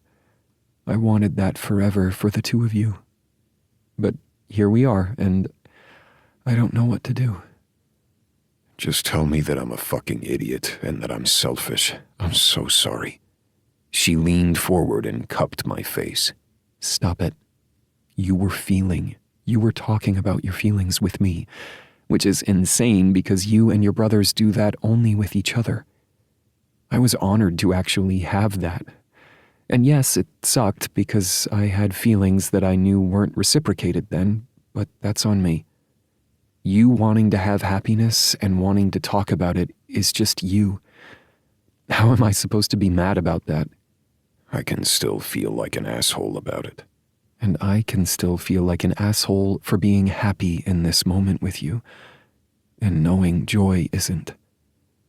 We'll always have that between us, and that's something we're going to have to work through, along with the mountain of other things that makes this very complicated, Elijah. She lowered her hands, and I pushed her hair back from her face again, wanting to stare into those eyes of hers, and followed my thumbs along her strong cheekbones. I want to do this. I don't want to hide it. Good. Because the girls already know. I closed my eyes and sighed before I grinned. Of course they do. I didn't know this was supposed to be a secret. I frowned at her. I just told you I didn't want it to be a secret. Because, like you said, we have hurdles and mountains and all those other metaphors about this. We might not know exactly what it is, because if we put a label on it at this stage, we'd be setting each other up for failure. So, we're going to figure out exactly what this is together. And I'm not going to hide it from my brothers. You're not going to hide it from the girls. And you're going to stay. She smiled at me then, and relief slammed into me. She was going to stay. Thank God. Yes. I'm not going anywhere. I'm home. Warmth spread through me, and I slid my fingers over her lips, just wanting to touch her again. I'm going to take you out to dinner on a date, because I know we are very compatible sexually and in many other ways, but I want to make sure that I don't take advantage of the fact that we work together, that I see you every day. I was going to treasure those moments, every single one of them, because I knew without a doubt how swiftly they could be taken away. We have the festival, we have all that planning, and more paperwork to go through, and whatever plans are required for me to come on as partner. There's a lot to do, Elijah. Taking just these moments is okay, too. We can do both. I didn't know why this was so important to me, but I needed her to understand. We're going to mess this up, She said solemnly. I shook my head. Not if we try. Of course, I had lost before when I had tried, but I wasn't going to say that out loud, and thankfully she couldn't read those thoughts from studying my face. She opened her mouth to say something before she suddenly tore away from me, slammed open the back door, and ran. I followed her as she ran towards a woman with gray hair, nearly white in the moonlight, and I cursed as I stepped on a briar, but kept moving. Martha, what are you doing outside? The woman looked over, and I saw the blankness in her gaze as she shook her head. I'm sorry, I wanted a walk. Maddie pressed her lips together and moved forward. It's dark outside. You should stay home. No, I need a walk. Mom? A young man called as he ran. I'm sorry, Maddie. She got away from me. Maddie? I asked, and she shook her head, but I knew she would explain later. We helped the other man get his mother back into her house as Maddie whispered fiercely under her breath. I saw the sadness etched on her face. When we made it back to her backyard, the creek burbling behind us, Maddie slid her arms around my waist. I hugged her tightly to me. She's getting worse. I'm glad her son is here now, but I hate her being alone. That was scary. I'm glad you saw her. Me too. But you see, I can't go. I can't move. People need me. I need you. I didn't say that, but when I kissed her softly, the moonlight shining, I had to wonder, who did Maddie need? Chapter 10. Maddie. From Elijah to Maddie. Subject, tonight? I promised dinner, but we might need to postpone. We could still have dessert, though. A sweet, delicate dessert. Or perhaps something a little hotter. You decide. I blinked, trying to decipher exactly what he was saying. Did he want me to be the dessert? Or was he in the mood for cake? I just shook my head and then clicked the next email. From Elijah to Maddie. Subject, regarding tonight. Just thinking about you. I'll stop with the weird emails. I know I could text, but this is our thing. Or maybe I'm losing my mind. See you soon. I ducked my head, blushing.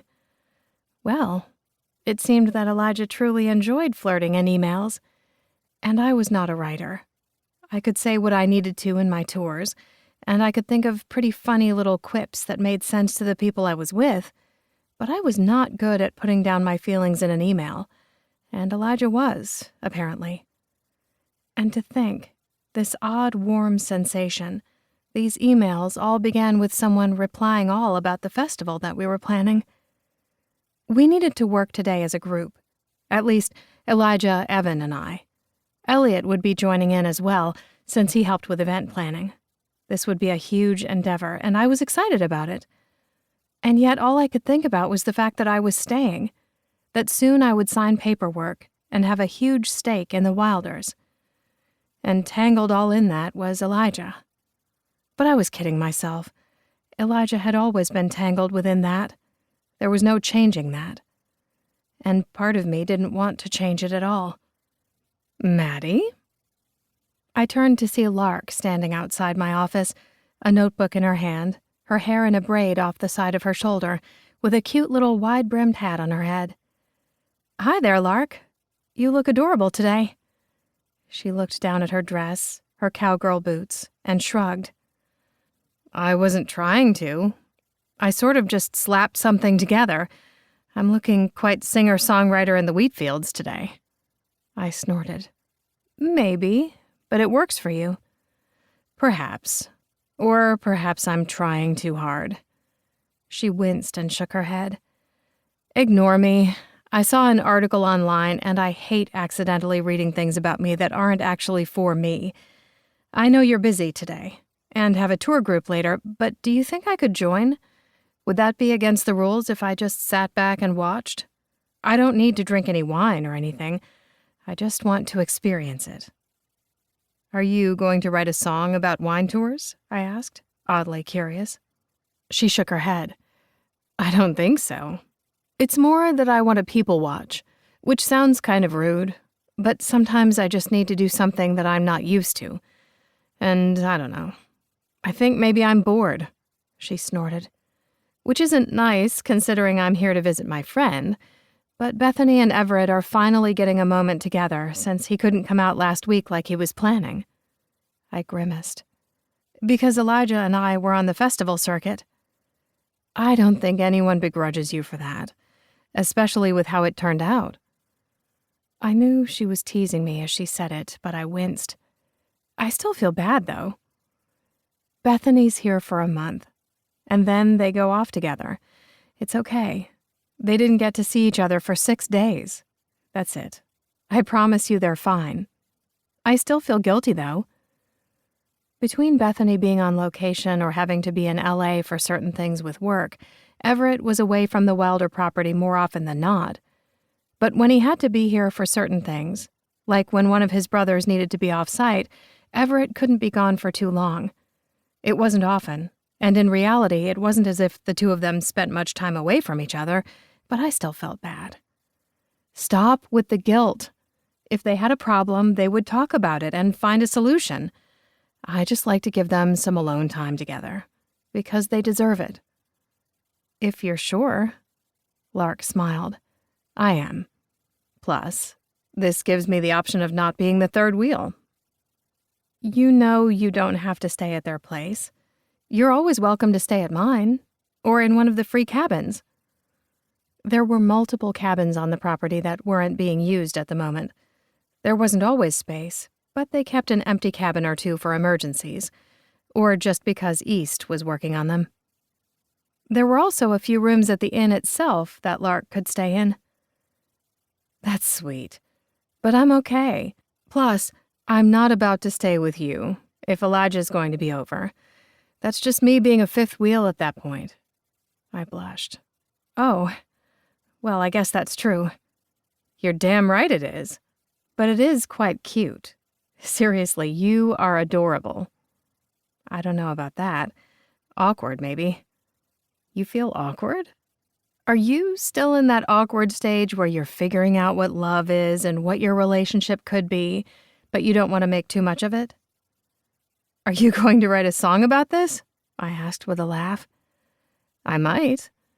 Those first few days of figuring out who you are versus who you were, added in with who you could be together, are always interesting.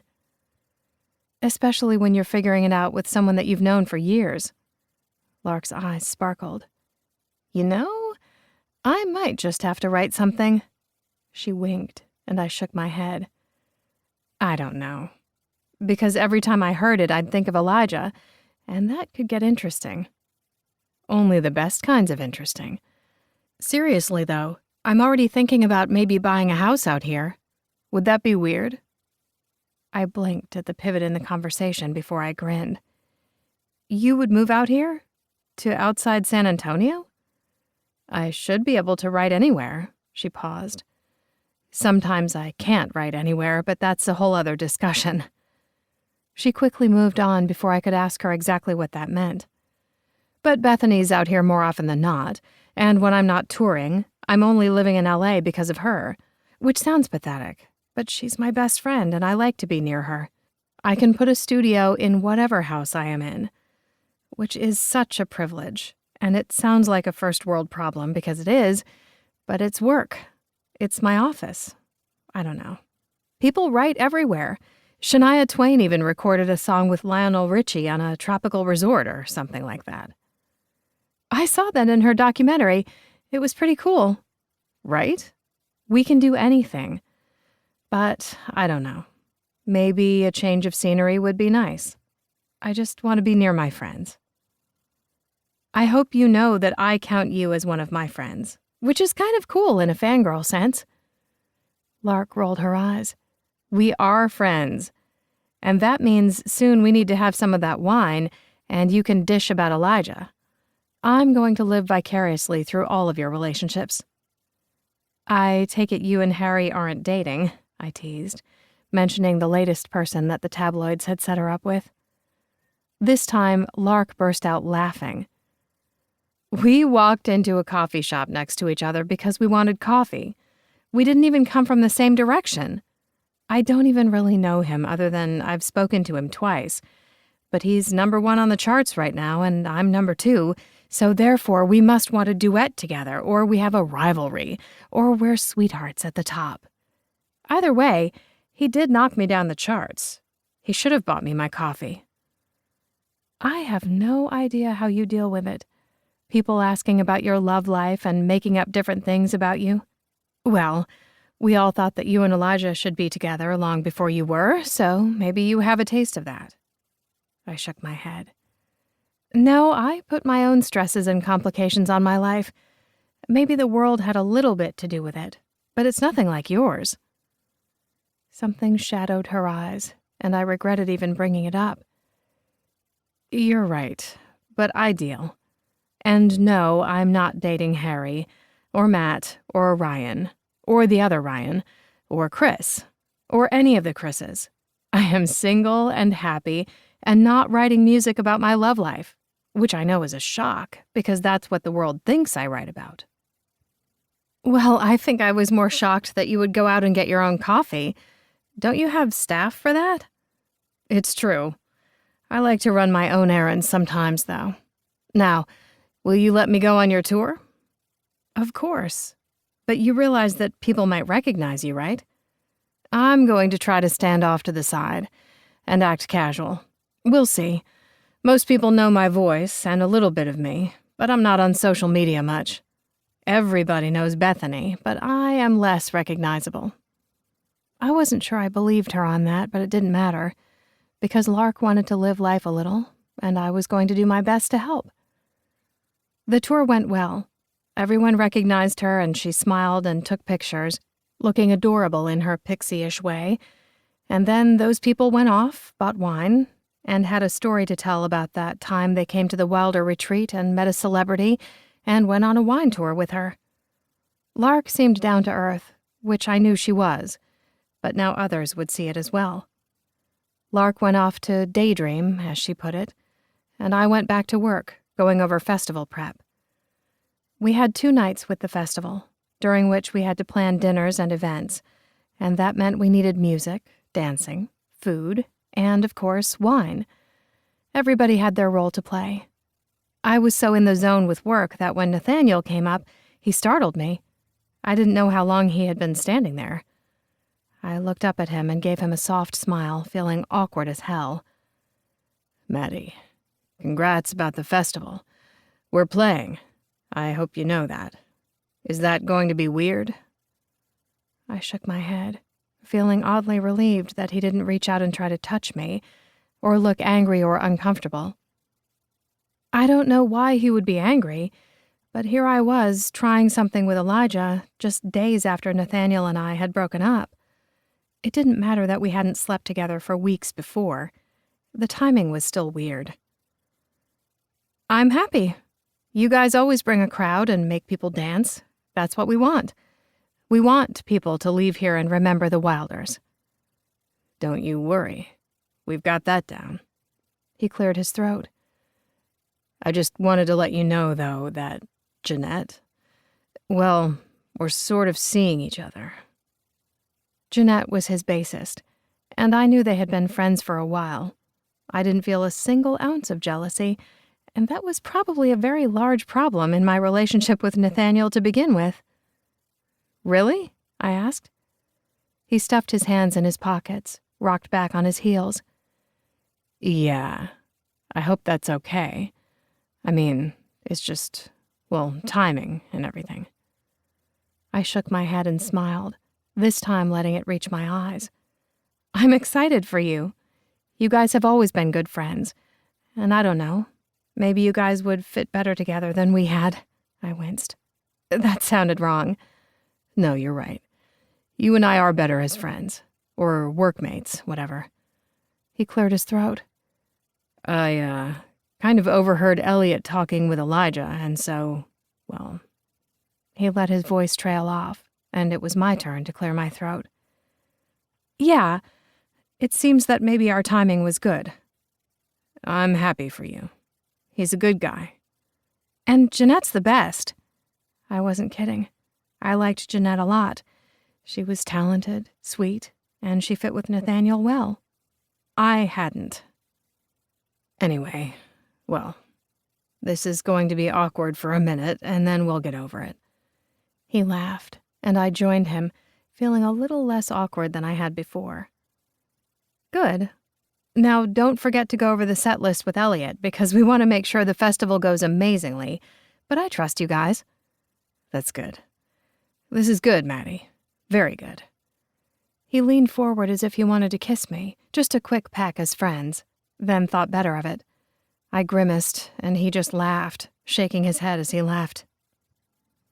I shook my head as he walked away, going back to see Elijah and Evan, and work on a few more things before the end of the day.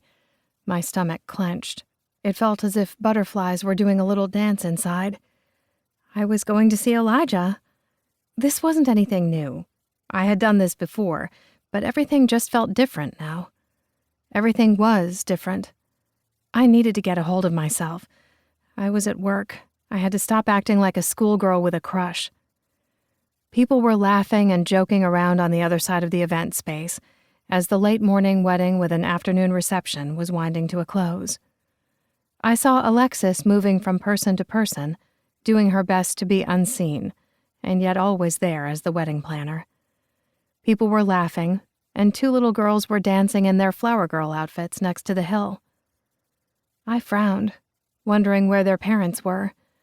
Nobody else was watching them, and they kept giggling to one another, gently pushing at one another, as if they wanted to see who could roll down the hill. It wasn't a large one. We were in Texas, after all, and though this was the hill country, it wasn't as if we had mountains, but it was rocky. We were on limestone, and there were a few cacti at the end of the hill.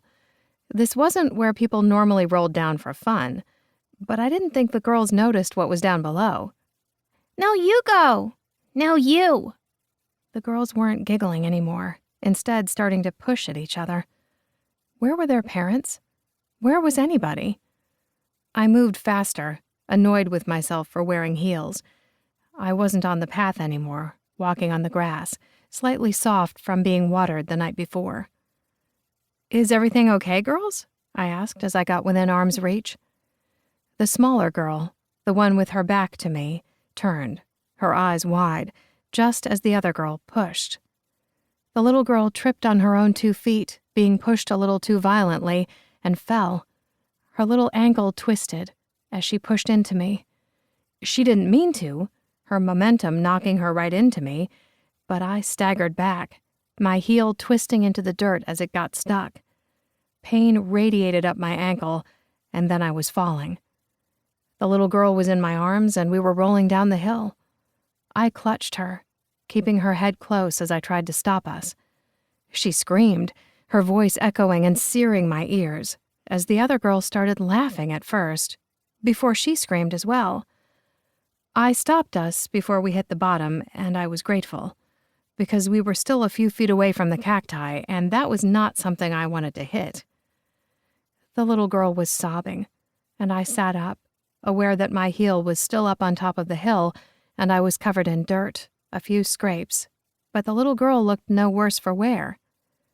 In fact, I was pretty sure I had taken the brunt of the roll. "Jessica!"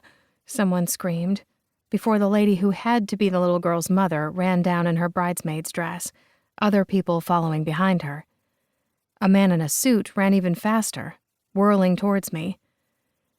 "Maddie, what the hell were you thinking?" he asked as I stood up. The little girl went straight to her mother as other people took in the scene, wondering what had happened. "Excuse me?" I whispered to Elijah, wondering if I'd heard him right. My elbow hurt, I had blood trickling down my knee, and I was pretty sure I had broken my shoe. What a great way for a professional to look. "You could have been hurt. Do you know what could have happened? What the hell were you doing? That was irresponsible. Anything could have happened to you. You could have died." People quieted as they stared at him. His face was red, a little blotchy, and his eyes were wide with panic. I knew exactly what he was thinking, who he was thinking about, and it wasn't me. Of course it wasn't me. Sympathy started to well up, but I didn't have time for that, not right then. I smiled at him, knowing it was perfectly fake, and exactly what I needed it to be. "Is Jessica okay?" I asked as I turned to the little girl's mother. "She is. She only has a slight speck of dirt. You seem to have taken the brunt of it. Thank you. I was trying to run over here to stop the girls as they were fighting, but I didn't make it in time. They ran off, and that's on me. I'm so sorry." I shook my head, aware that Elijah was glowering at me and others were looking between us, awkwardness settling in. "I'm just glad she's okay. You guys have some fun. I'll make my way up the hill soon. Try to go get my shoe." "I've got her shoe," East called out. "And it looks like I'll be putting up a rope to block off access until we figure out what to do about this hill," he grumbled. No one had fallen down this little hill before. I just had bad luck, but I didn't say that. People began to disperse, for which I was grateful.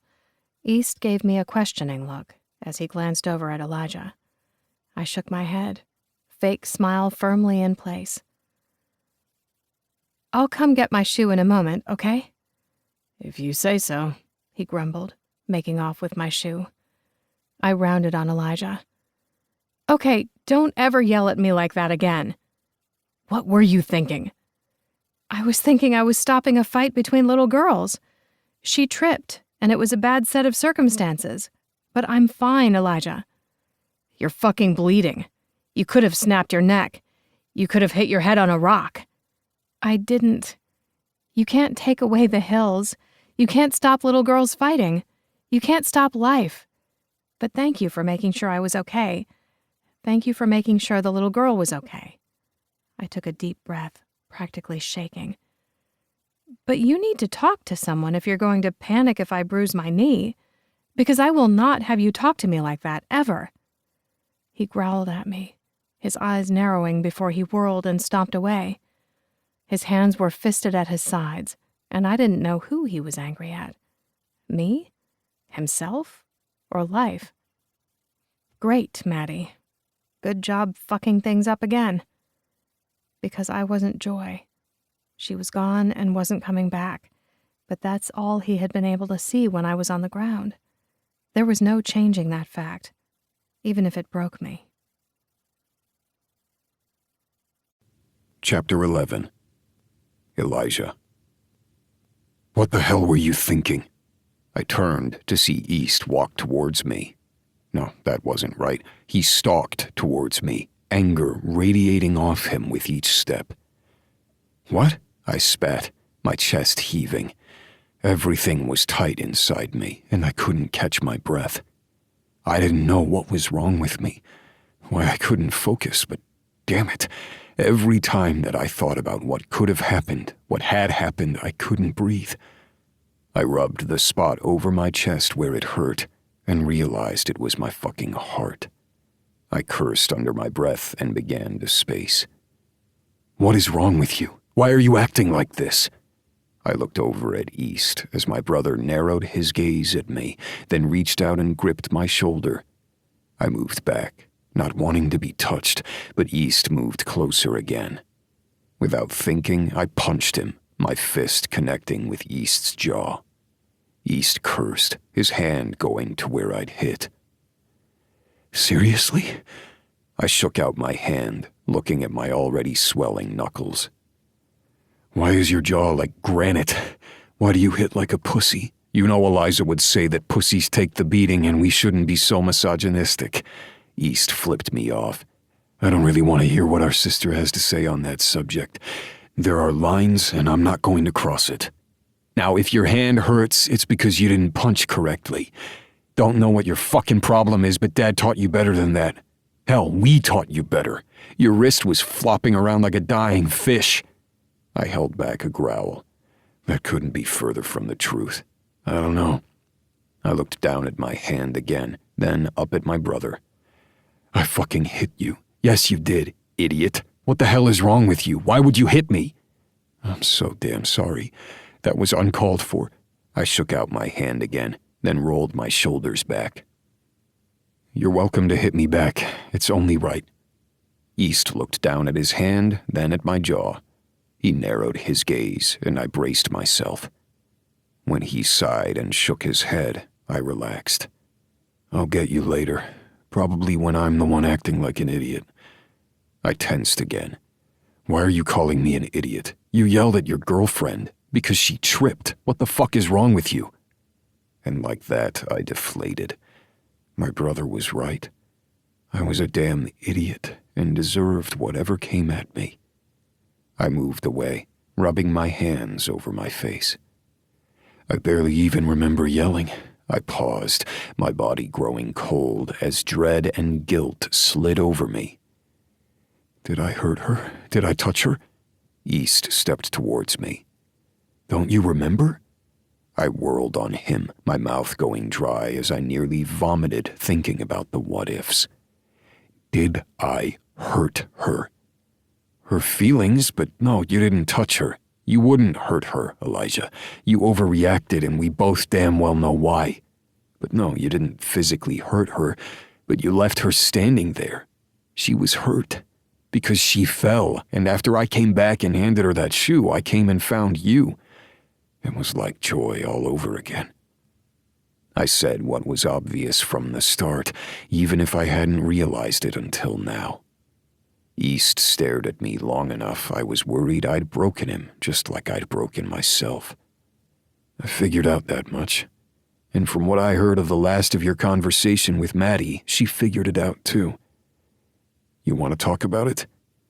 I shook my head, a wry smile that had nothing to do with humor sliding onto my face. "What is there to talk about?" "My girlfriend died. She was hit by a car as I sat there at my table waiting for her to show up, waiting with a fucking engagement ring so I could propose to her, so we could spend our lives together, and I hadn't even realized she was dead only a block away. With the music and people talking, I hadn't even heard the impact or the screech of tires. I heard none of it. And just now, as soon as I saw Maddie fall and go out of view for just those few seconds, saw the blood on her knee, it's like it all came back. It was just an accident. Both things. Yet they were so unalike they're not even in the same realm. Don't you think I know that? Of course I know that. She fucking tripped and I fucking overreacted." East ran a hand through his hair while looking off into the distance. "Yes, you did. And considering I'm the one who usually overreacts and has an anger management problem, according to every single person I've ever spoken to, that's saying something." I scowled at my brother.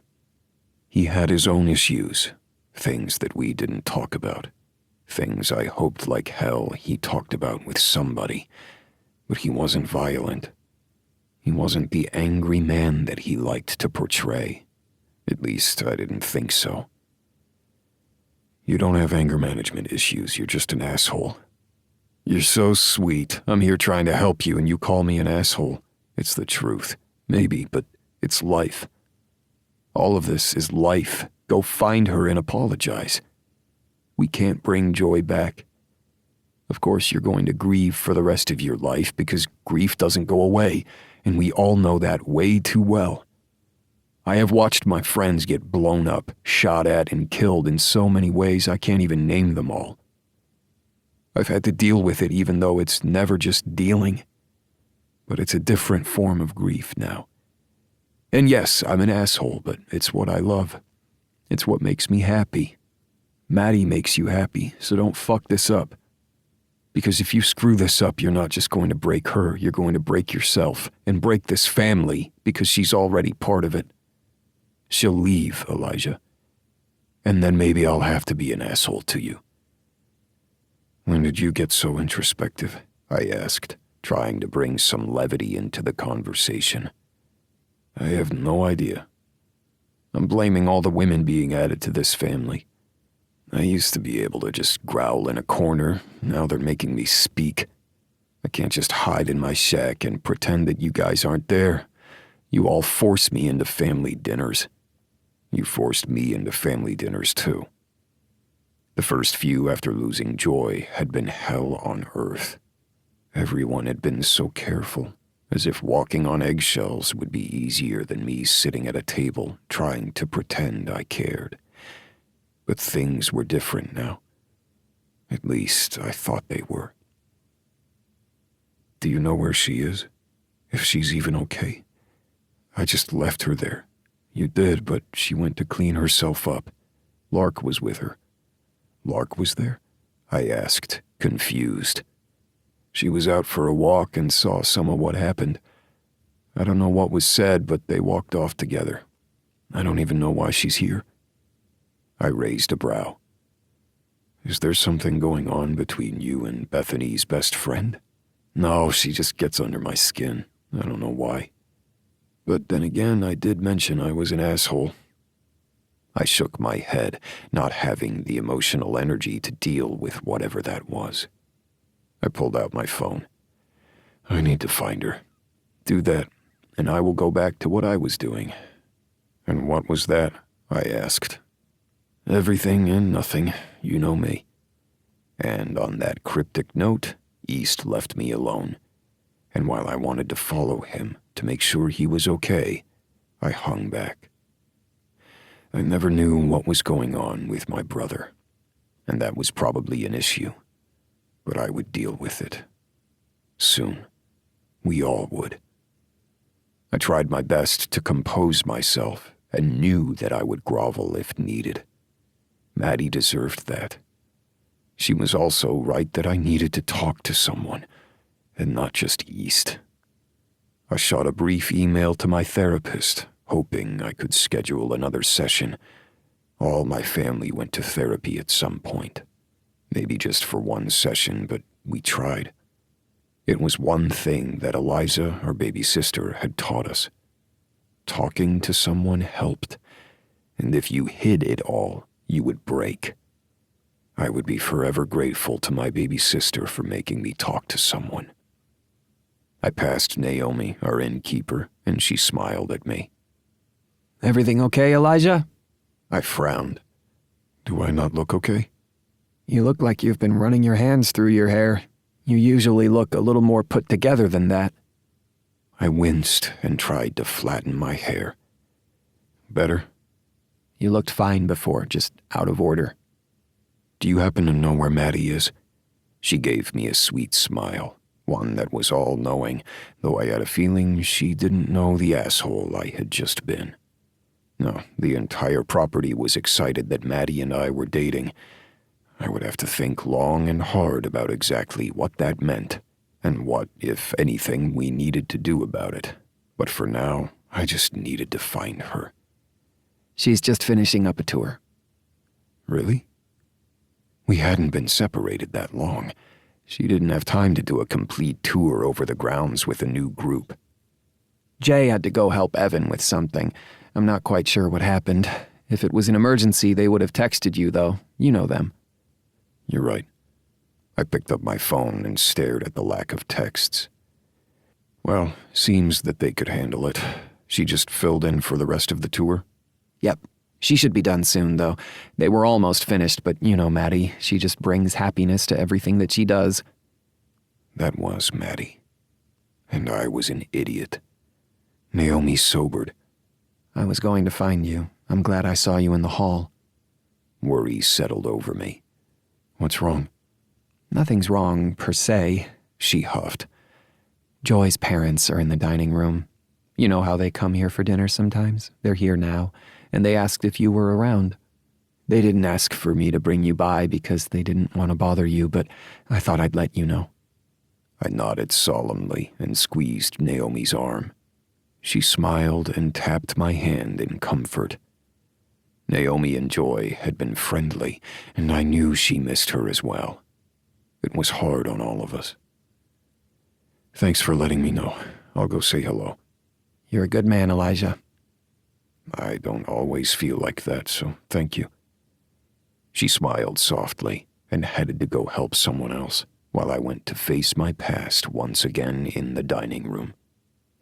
Joy's parents sat at a table near the window, speaking to each other. There wasn't a sense of sadness in the air like there had been the first year or so. Instead, they looked like they were having a lovely night out, enjoying the sunset and just breathing in one another's company. Joy's father saw me first, his face brightening. When Joy's mother looked over her shoulder, she waved and gestured towards the table. I nodded at a few other guests and our waitstaff as I headed towards the table. It's good to see you both. I kissed Joy's mother's cheek and then shook her father's hand. I could see joy in both of them. She had been the perfect mix of the two of them, and it didn't hurt to look at them anymore. I figured that was a good thing. I didn't know you were coming in tonight. You should have told me. It was a spur-of-the-moment thing, Joy's mother said. Don't worry about it. We were just craving some of that lavender lemon chicken that Kendall does, and so we decided to come out. We didn't mean to take you away from work. I know you must be off soon.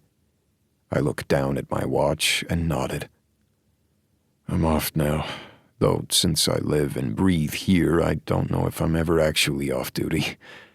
I'm glad that you're finding new avenues to try to relax, Joy's father put in. I stiffened as Joy's mother rolled her eyes. So subtle, Garrett. I mean, really, it's like you try to put your foot in your mouth. I have no idea what you mean, Linda.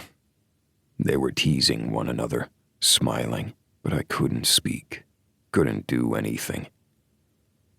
Oh, well, I see that we're not very good about keeping secrets. We heard about you and Maddie. It's hard not to when you're at the grocery store and you see two of the Wilder brothers' employees talking about how happy they are that you're happy again. Linda looked at me, and I licked my suddenly dry lips. Should I say I'm sorry? I feel like I should apologize right now. She shook her head and gripped my hand. We love you, Elijah. We come here to eat because we like seeing you, because we love the food and we just like being here. This is where Joy was happiest. Her name was her presence. And while we miss her, you don't need to bury yourself in a shroud of what you once were. You're allowed to move on, and I'm so happy that you're doing it with a woman that we adore. I blinked, an unsettling feeling sliding over me. I wasn't aware you really knew Maddie. We know of her enough. We've been in here often enough to have met her, been on her tours, and we also want you to be happy. If Maddie brings you that happiness, then what more could we want? Joy would want you to be happy. Suddenly uncomfortable, I was grateful that there was an extra seat at the table. I took it, not wanting to loom over them any longer. I don't know what to say to that. You don't have to say anything. We all lost Joy, but you should have a future. And we're happy that we can watch it from afar. I know your parents would want you to be happy, so think of us as merely a substitute aunt and uncle who want you happy. We'll even slip a $5 bill in your birthday cards, Garrett added, and I laughed. To anyone else, the situation might have seemed odd, but I liked their family. We spoke to one another about our pain, about who we missed. They didn't hide their grief or the way that they were healing. They were good people. But the fact that they seemed so happy about me and Maddie, it floored me. And it shouldn't have, because this was who they were, and I was damned happy to have them in my life. Thank you. I would love another aunt and uncle. Good, because you're family, and we're not letting you out of our lives, and you make sure Maddie knows that too. If things are awkward, she can come to us and we'll talk it out. We don't want things to be weird, even though they're weird just because I am. She winked as she said it. I shook my head. If you're going to be weird, I guess I will be too. And I think you should get up and go talk to her. I froze, blinking. What?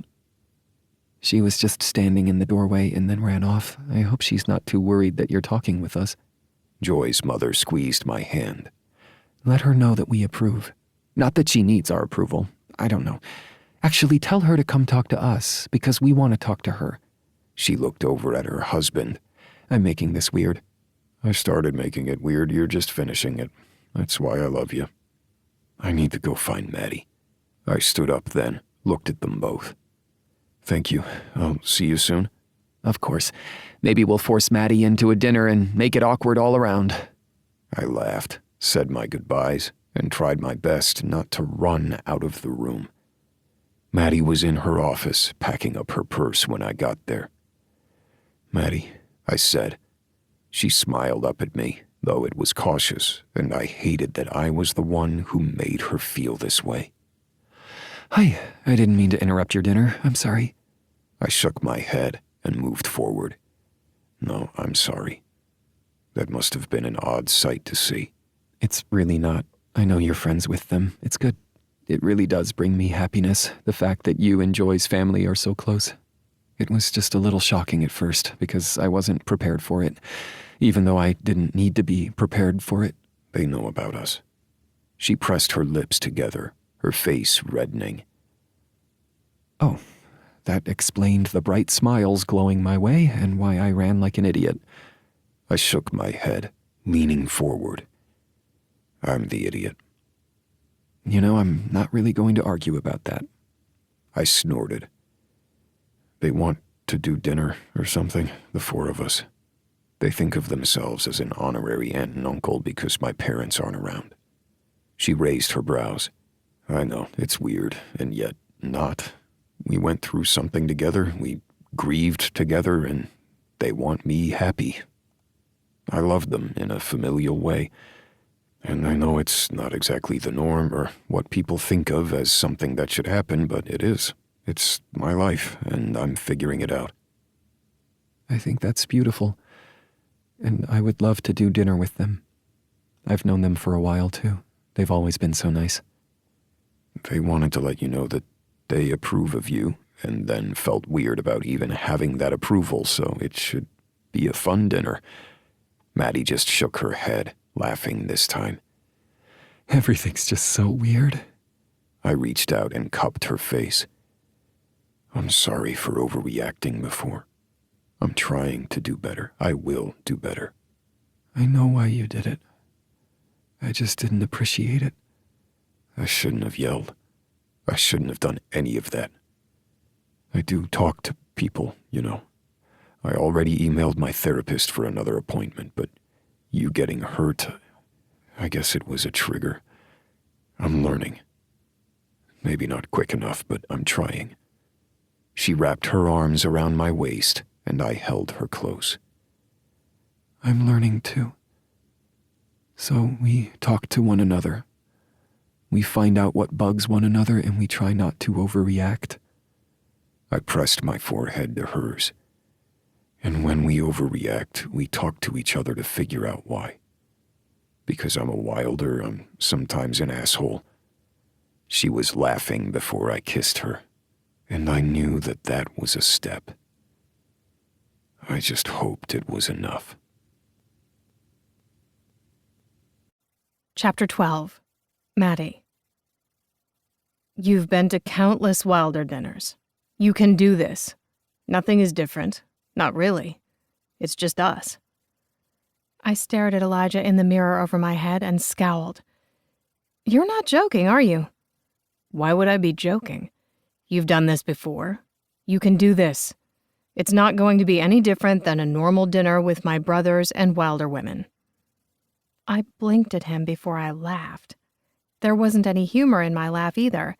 No, it was more of a panic-stricken, what the hell was I doing kind of laugh. Stop. You're going to be fine. We've done this before. No, we haven't. You have brought Joy to a Wilder dinner, and that was a big thing. I remember when you brought her and how stressed out she was, and now you're bringing me. I didn't mean to make the comparison, or to sound as if I were her replacement, but it was out there and I couldn't take it back. Because I would do anything to bring her back, even if it meant me walking away and not having what was in my heart, because she was one of the most generous and amazing people I had ever met, and I missed her. And while that would never change, I stood here, remembering exactly what he had said 2 years ago while standing in my spot on the hill. There was this beautiful spot where you could watch the sun rise or set, depending on which direction you looked. It gave me peace and a sense of stability that I didn't have in other places, when I felt as if my life was whirling around without me in control. Elijah had shown up there one day and had yelled at the world for breaking him. And in that moment, he had vowed never to love again, never to trust in fate or allow himself to feel anything close to what he had felt. And while some might think it was the dramatics of that moment, and he couldn't have possibly truly meant it, he had. In that moment, he had been telling his truth, that he was done, that he was never going to love again.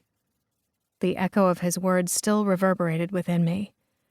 I remembered, and while he cared for me and wanted to make this work, whatever this was, it wasn't love.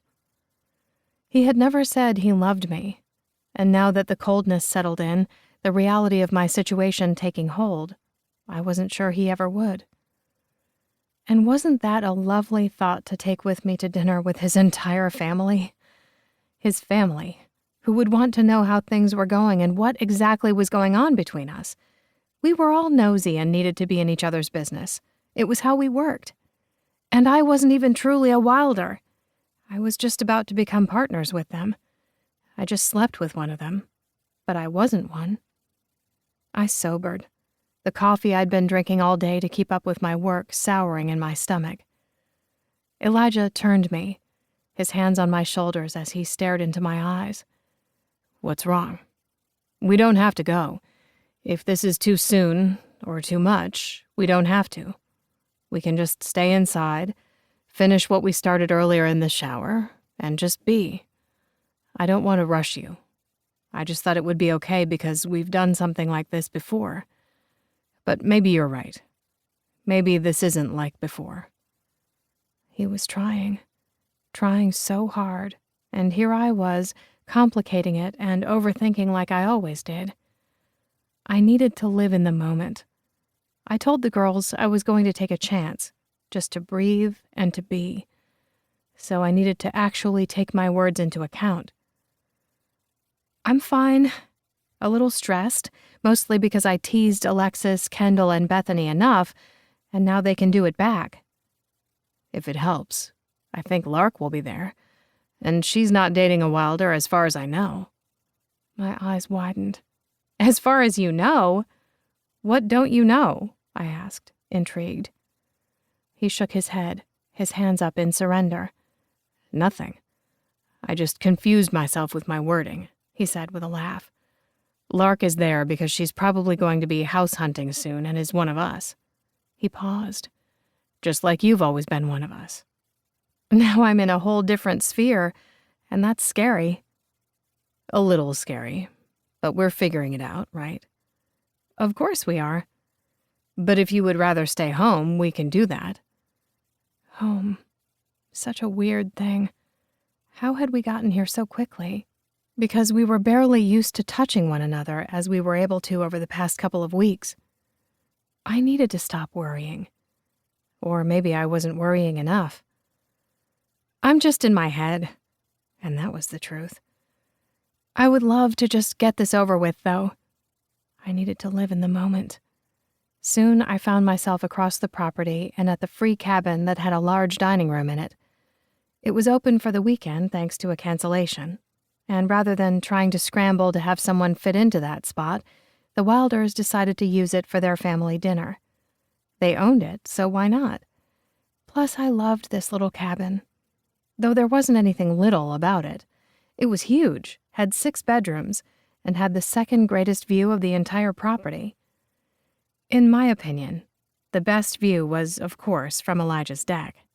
You could sit there, watch the sunset, drink a glass of wine, and just breathe in the moment. But I wasn't going to say that where everybody could give me cute little looks and giggle because, yes, I was dating Elijah Wilder. I still wasn't quite sure how that had happened. "You're here!" Alexis threw her arms around me, and I laughed. "You act as if you hadn't actually seen me at work all day." "Well, now I'm seeing you outside of work.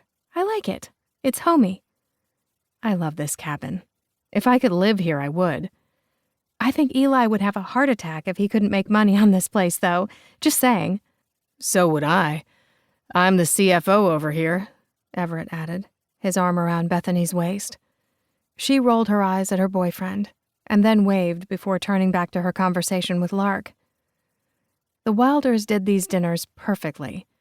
Kendall usually did the cooking, because she loved it and didn't trust anybody else in the kitchen, but East helped. It always surprised me that East was such a good cook. And from the way that Lark looked at him, her eyes wide as he brought out a plate of appetizers, I wasn't alone in that. "I didn't know you cooked." He just grunted at her and went back to the kitchen. "Sorry about my twin," Everett said with a laugh. "Apparently, he never learned how to talk to human beings. I assume that you got all the niceties from the womb. And they might look identical, but that's about it," Elliot added as he bounced into the room. I narrowed my eyes at him. "How much coffee have you had?" I asked. Elliot paused, his eyes widening. "I have no idea what you're talking about." "I saw him chug the rest of his espresso on the way in," Trace added. Elliot scowled. "You're not supposed to narc on me." "I'm the eyes and ears of keeping Bethany safe. Of course I'm going to notice what you're doing when you walk in." "Watching how much caffeine I happen to intake and then ratting me out to my friends and family is not part of your job." "I can make it part of his job if you like," Bethany teased. Trace smiled, and it made him look years younger, and damn sexy. Not that I'd say that aloud. "See? It's now written in stone. I don't have an option." "It is not written," Elliot growled. I just laughed, loving everybody's interactions. Maybe Elijah was right, and this wasn't that bad. After all, this felt normal, as if we had done it 1,000 times before, and we had. "Okay, now, what kind of wine are you interested in?" Kendall asked as she came forward. "The kids are with the sitter tonight, and while they may be Wilders, I'm kind of happy to not be mommy right now." "You are just sad that you can't call Evan Daddy," Bethany teased. "No, we are not doing that," Evan snarled. "Do not ruin Daddy for me." "Oh, they've already tried," Eli added, sipping his wine. "It's all they do, ruin good things." "Us?" Bethany asked, her eyes wide and her lips twitching. "I would never." "I don't trust that innocent face," Everett said with a laugh. "So disheartening. But I don't mind it. I love you." "I'm just glad that she didn't call him Daddy," Elijah whispered into my ear, and I held back a shiver. And then it seemed that all eyes were on us. I held in a curse as I picked out my wine, a deep red blend that was perfect for the meal Kendall made. Elijah picked the same. "When did this happen?" Trace asked, looking between us. "I mean, I knew you guys were close, but this is nice. Pretty cool." "I thought you were supposed to be all-knowing," Elliot teased. "Hey, it's still new. We're taking bets on exactly what's going to happen next, though," Alexis teased. "What bets?" I asked, before I held up my hand. "You know what? I don't want to know. As someone who was on the other side of this, I know better." "Serves you right," Kendall teased. "I have no idea what you're talking about. I'm innocent in all of this." Elijah grinned at me before he inhaled the bouquet of the wine and took a sip. I did the same, letting the Wilder wine settle on my tongue. This felt normal, something I was good at. "Am I supposed to be smelling my wine?" Trace asked. "I can get you a beer," East put in. Beside Trace, Elliot laughed. "We do serve beer here, and liquor. You do not have to have wine if you don't want to." "Sacrilege," Elijah teased. "It's true. When you have a bunch of Wilder Wines owners here, you have to drink it." "And soon you'll be one of the Wilder Wines owners," Alexis added, beaming. My heart skipped and I swallowed. "It's a little weird, though, don't you think?" "I think it's about damn time," Kendall added, holding up her glass. "To the future partner of Wilder Retreat and Winery." Everybody held up their glass and I blushed, ducking. "I didn't want to be the center of attention," I grumbled. "We're proud of you. Sue us." Elijah leaned down and kissed my temple, and I blushed even more as everybody cheered. "You're not helping." He held out his glass to me, and I took a sip. "I'm not trying to help." I went all warm and gooey inside, and everything felt weird. "Well, I figured that you might feel a little weird today," Everett put in as he leaned against Bethany. "Really? Am I that obvious?" I asked with a laugh. "Not really, but we love you. So, rather than this be about the fact that you're here with Elijah and everything's all high school girl high-pitched in our heads when we're thinking about it, we have an announcement to make." I froze, my eyes wide, as Bethany held out her hand. A very shiny diamond sat on her ring finger, and everyone broke out into cheers and exclamations at once. I set my wine glass down and threw myself at Bethany. She hugged me tightly, laughing. "I'm so happy for you." "Thank you. He asked last night. We thought today would be a good time to break the news to you guys, and you're not in the spotlight." She whispered as she said it, and I held back tears, holding one of my new best friends. "You're going to be a Wilder. That's crazy," I said as I stepped back. Everyone began to talk at once, with East coming in with chilled bottles of champagne. I raised a brow at him, and he shrugged. "He's my twin." I didn't know if that meant that East had been told to prepare the champagne, or if he just knew because of some twin psychic thing. With East, I didn't ask questions. "Bethany Wilder. I kind of like the name," Eli added, his voice that same soothing deep growl as always. Professionally, I will still go by Bethany Cole, but when I sign things and it's just us, I'm going to be Bethany Cole Wilder. I can't really get rid of the Cole too easily, but I want to be all wild with you guys. It's great, isn't it? A built-in massive family. To the Wilders, Lark said, not a hint of joking in her tone. She meant it, and so did I. I held up my glass with hers, as everybody cheered the new happily engaged couple. Soon there was talk of weddings, and the fact that the paparazzi and the rest of the world would be interested in this wedding. I knew we could handle it, because we could handle anything, but I mostly sat back and watched as the family came together, as the next stage of their lives started to be planned and was glorious in every way possible. Elijah sat by Everett, talking about something. I smiled over at him. He winked before going back to his brother, and I pressed my lips together, worried. I didn't know what he wanted. I didn't think this moment would be in our future. Not with that promise he had vowed. He had told me plainly. I couldn't love him, not like I had before, and that was something I needed to remember.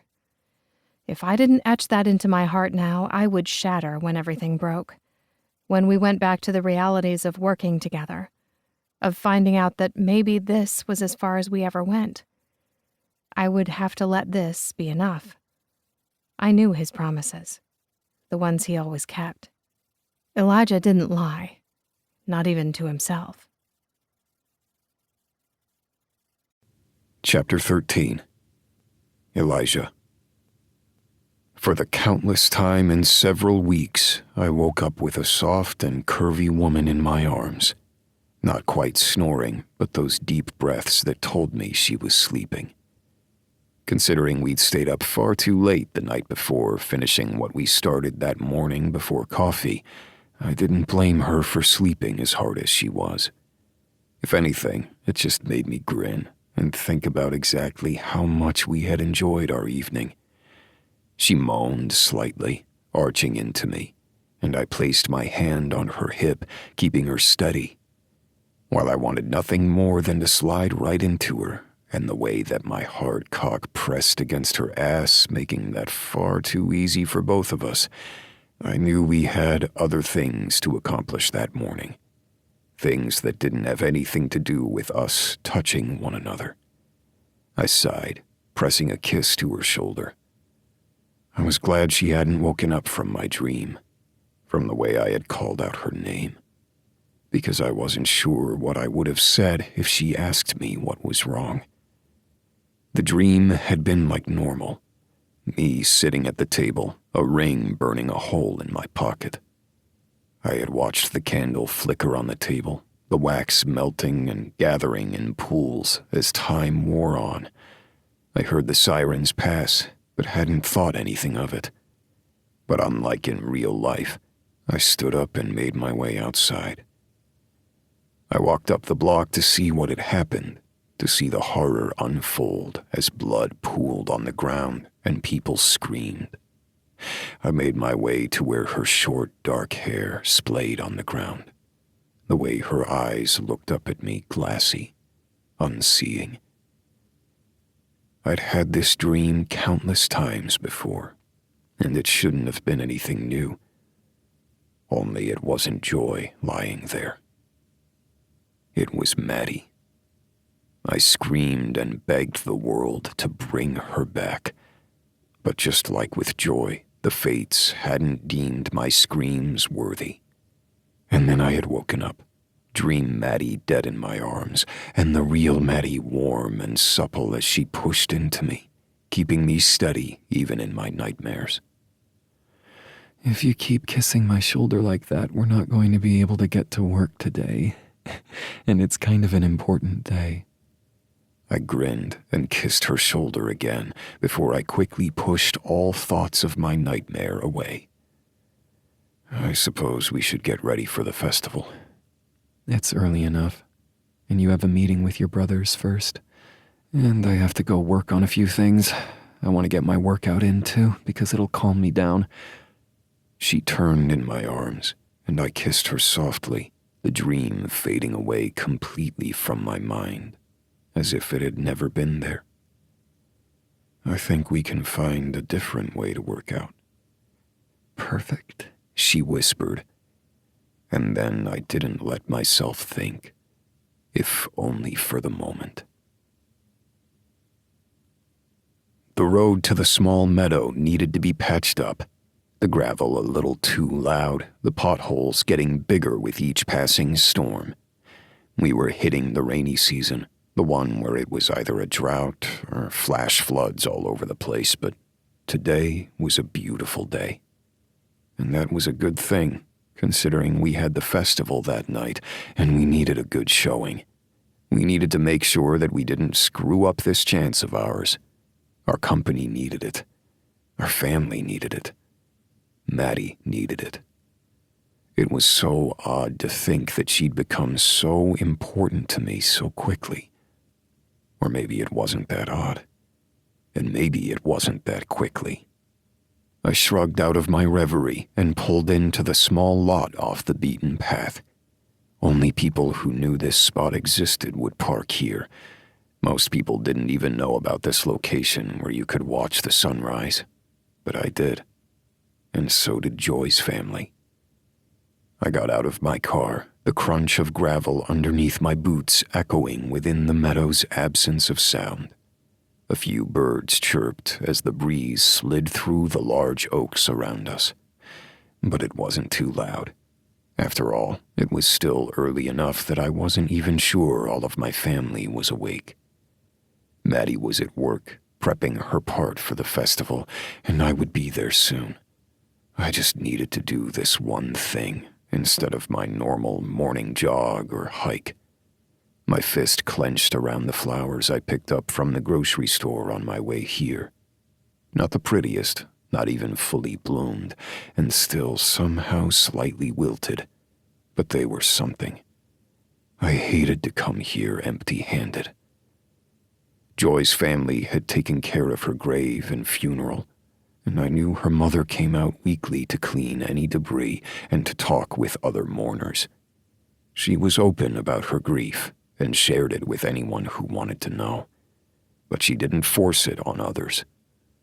Some people just wanted to talk about what hurt, and some people just wanted to talk about the person that they loved, the person they had lost. I wasn't sure who I was in that regard, but I stood here in front of the small grave and swallowed hard. We were in the middle of a drought, even with some of the torrential rains that hit us in the evenings, so the wildflowers that grew over the gravesites were a welcome sight. They were native plants, much like we had on our land, things that could thrive in this climate. I knocked a fallen leaf from the top of her headstone and set down the flowers. Joy had been in her 20s when she died, a year younger than me at the time. She'd had her whole world in front of her, a world I had wanted to experience with her, and it hadn't been enough. I just wanted to say I loved you. I swallowed, my voice breaking as I tried to formulate the words I needed.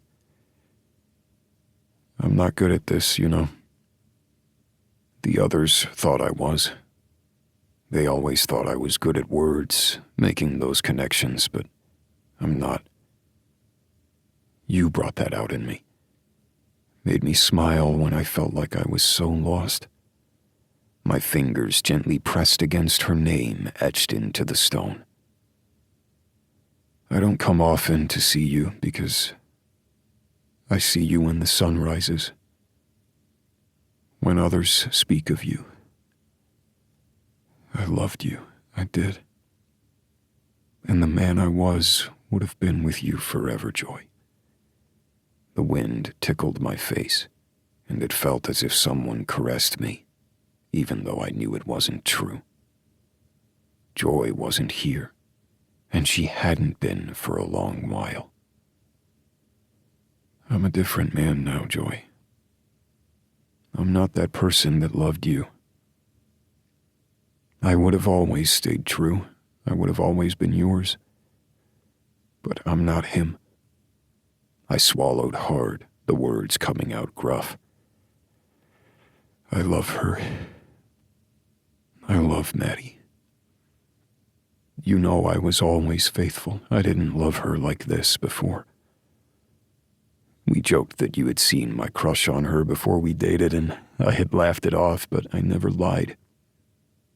There wasn't a moment during our time together where I ever wanted her, not in that way. Because I was faithful. But I love her now. And I hope you would be happy for me. I was rambling now. I need to tell her, and I have a feeling you would have been the first person to tell me that. I smiled, imagining her rolling her eyes at me. I don't want to be the man that becomes a shade in his grief, but I remember the promise that I made. That I would never love like this again. And what a fucking liar that made me. I let out a rough chuckle. But I'm so fucking scared. What if she leaves?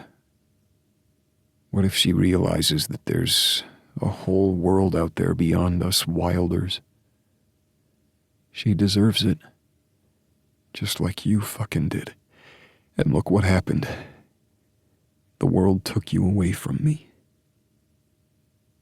They took you away from everything.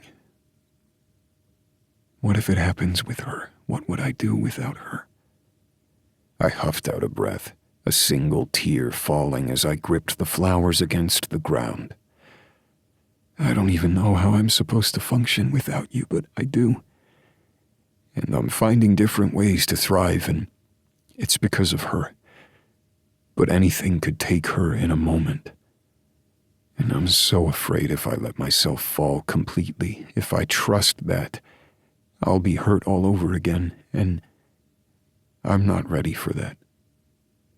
I loved Maddie, and I wasn't ready. And I didn't know when I would be. And that was a fucking shame. Goodbye, Joy. I loved you. I pressed my fingers to my lips, then to the stone, before I stood up and made my way back to my car. The drive was easy this time, maybe because a different weight was on my shoulders than before, but it didn't matter. We had things to do, a festival to host, and our world to embrace. As I pulled in, my phone chimed, and I looked down at the email notification, my lips twitching. It was like she always knew. From Maddie to Elijah. Subject: is it hot in here? Actually, I do have a question about the heat. I feel like the heat is on in the lobby of the winery, and now I'm afraid I'm going to sweat out all of the festival goers. When you get back, will you come and see? Your brothers should be in soon. And since we're talking about hot in here, I'm going to say something that is very bad for our HR. I groaned as I read the text, then laughed. Thankfully, it was our personal emails, not our work email addresses, but I just rolled my eyes. We were crossing every single line that we could in any other world, but this was ours. And she made me smile. I slid my phone back in my pocket and headed into the winery area. Everybody was doing their best to set up for our part of the festival, beginning today. We had 2.5 days to wine and dine the Texas elite. I moved towards Maddie, seeing her like a whirlwind, and scowled as I saw she wasn't alone. Clint Dustin stood there, laughing at something she said, and I wanted to hurl myself at the brewery master, wondering why the hell he was here so early. Maddie saw me, her eyes brightening. There you are. Clint was here early to say hi and to get the lay of the land. Apparently he wants to poach. I scowled, glaring at the man. What exactly do you want to poach? I didn't mean for my voice to sound so deep, so menacing, but fuck it. The man raised a brow, looked over at Maddie, and snorted. I told you he was going to think I meant you. I meant your setup here. We're looking to expand a bit on the eatery part, and I know you're already working with Roy for your brewery needs, but if your guests want to go north rather than east, we should talk. We could be good partners." He winked at Maddie. "But not partners how this man thinks. I swear he looks like he's ready to rip my head off." I scowled between the two of them. "Are you done making fun of me now?" Maybe. Maddie rolled her eyes. Come on, we have to set up. And Clint actually does have a proposal for us. My brows rose. "Indeed." "You sound so British and proper right now," Clint said with a laugh. "My brothers and I even typed one up, but that's for later. Now, you're going to shine like a star and make everybody regret not putting you guys on the list years ago. I always fucking hated the Dodges and their resort, so it's good to see you here." Well, that makes me happy. Maddie said with a smile. Though I will say there is a Dodge around here. He's our lawyer. Clint shrugged. "LJ I liked, not so much the others." Anger spiraled in me as I remembered exactly why I hated LJ's family. "Oh, we hate them, and we have good reasons to." The other man's eyes darkened. "So I heard. And that's the last I'm going to bring up on that subject. Let's talk about good things. And if you need an extra pair of hands, I'll help." I looked around, honestly surprised he was even offering. "We're good, actually. We've been prepping for this." "Hell yeah, you have. Everything looks great, and I like the whole family aspect of it. Reminds me of ours."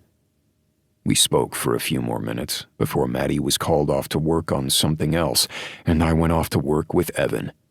We had 1,000 things to do, but this was what we were good at. Wine, family, and entertaining. When the organizers of the festival showed up, the Wilder brothers were out in full force. We'd even dolled up the kids, even though they were still decently small, and the festival owners lapped that up. Alexis was her dreamy self, looking gorgeous and professional as she and Eli walked around with a couple of the organizers and a few other winery owners. Kendall shone as our chef, and honest to God made food that tasted as if it came from the heavens themselves. I saw more than a few guests who were there just to eat for the festival literally moan and tilt their heads back whenever they bit into one of the canapes. We had gone for San Antonio's best. A little bit of Tex-Mex, a little bit of barbecue, and a whole lot of wine. We made damn good food. We had set up so everybody could see the different aspects of the Wilders. We had actual staying guests who had already planned to be there before we got in the festival lineup, meaning people were already there staying in the cabins and were welcome to join for the food and wine festival part. We also had people coming into the city just for this, and locals who wanted to taste test some of our food and wine. We even caused a bit of a ruckus as Bethany and Everett walked in, the newly engaged pair grinning as Bethany signed autographs and posed for photos. But the best part was that she had on the Wilder Retreat and Winery shirt and was helping just like the rest of the family. She wasn't a celebrity here. She was a Wilder to be, and helping with the festival, which just elevated us. Maddie shone like a beacon. Everywhere she went, people fell at their feet for her. She smiled, made sure everybody was happy, and signed on more wine club members and potential buyers than I thought possible. Even if we were never on this festival circuit again, though I hoped to hell we were going to hit a new level because of this day. And I knew it was mostly thanks to Maddie. Yes, we Wilder brothers knew what the fuck we were doing now, but Maddie got us here, and Maddie was going to push us further. When a woman with dark hair came up to Maddie and hugged her tightly, the two laughing with one another, I frowned, wondering where I had seen her before. East was at my side, scowling as usual, but honestly, it looked a bit less than before. Maybe that was his happy face. "Who is that speaking with Maddie?" I asked. East looked over to where I pointed and shrugged. "That would be Ivy of Ivy Wines." I froze, remembering the winery that had wanted to take her from us. Maddie was about to be partner, as we had put off signing everything and going through the paperwork until after the festival because of the timing, and yet this was the woman that wanted to take her away, who had given her an offer to spread her wings. I want to hate her for being here, for trying to take Maddie away from us. East let out a short laugh that grated. There was something wrong with my brother, but he was the worst of us when it came to letting others in. You could still end up hating her. I mean, all of us could, because Maddie hasn't signed on the dotted line yet. She could still go, so don't fuck this up. I scowled at my brother. Seriously? What? You guys have done an amazing job today, and you know I don't give out praise lightly. I snorted, knowing that that was an understatement from my brother. I'm not going to fuck this up. Though it sounded like I was going to do exactly that. I need to go fix something. Don't screw this up with Maddie. I like the way you two are together, and I don't like many things.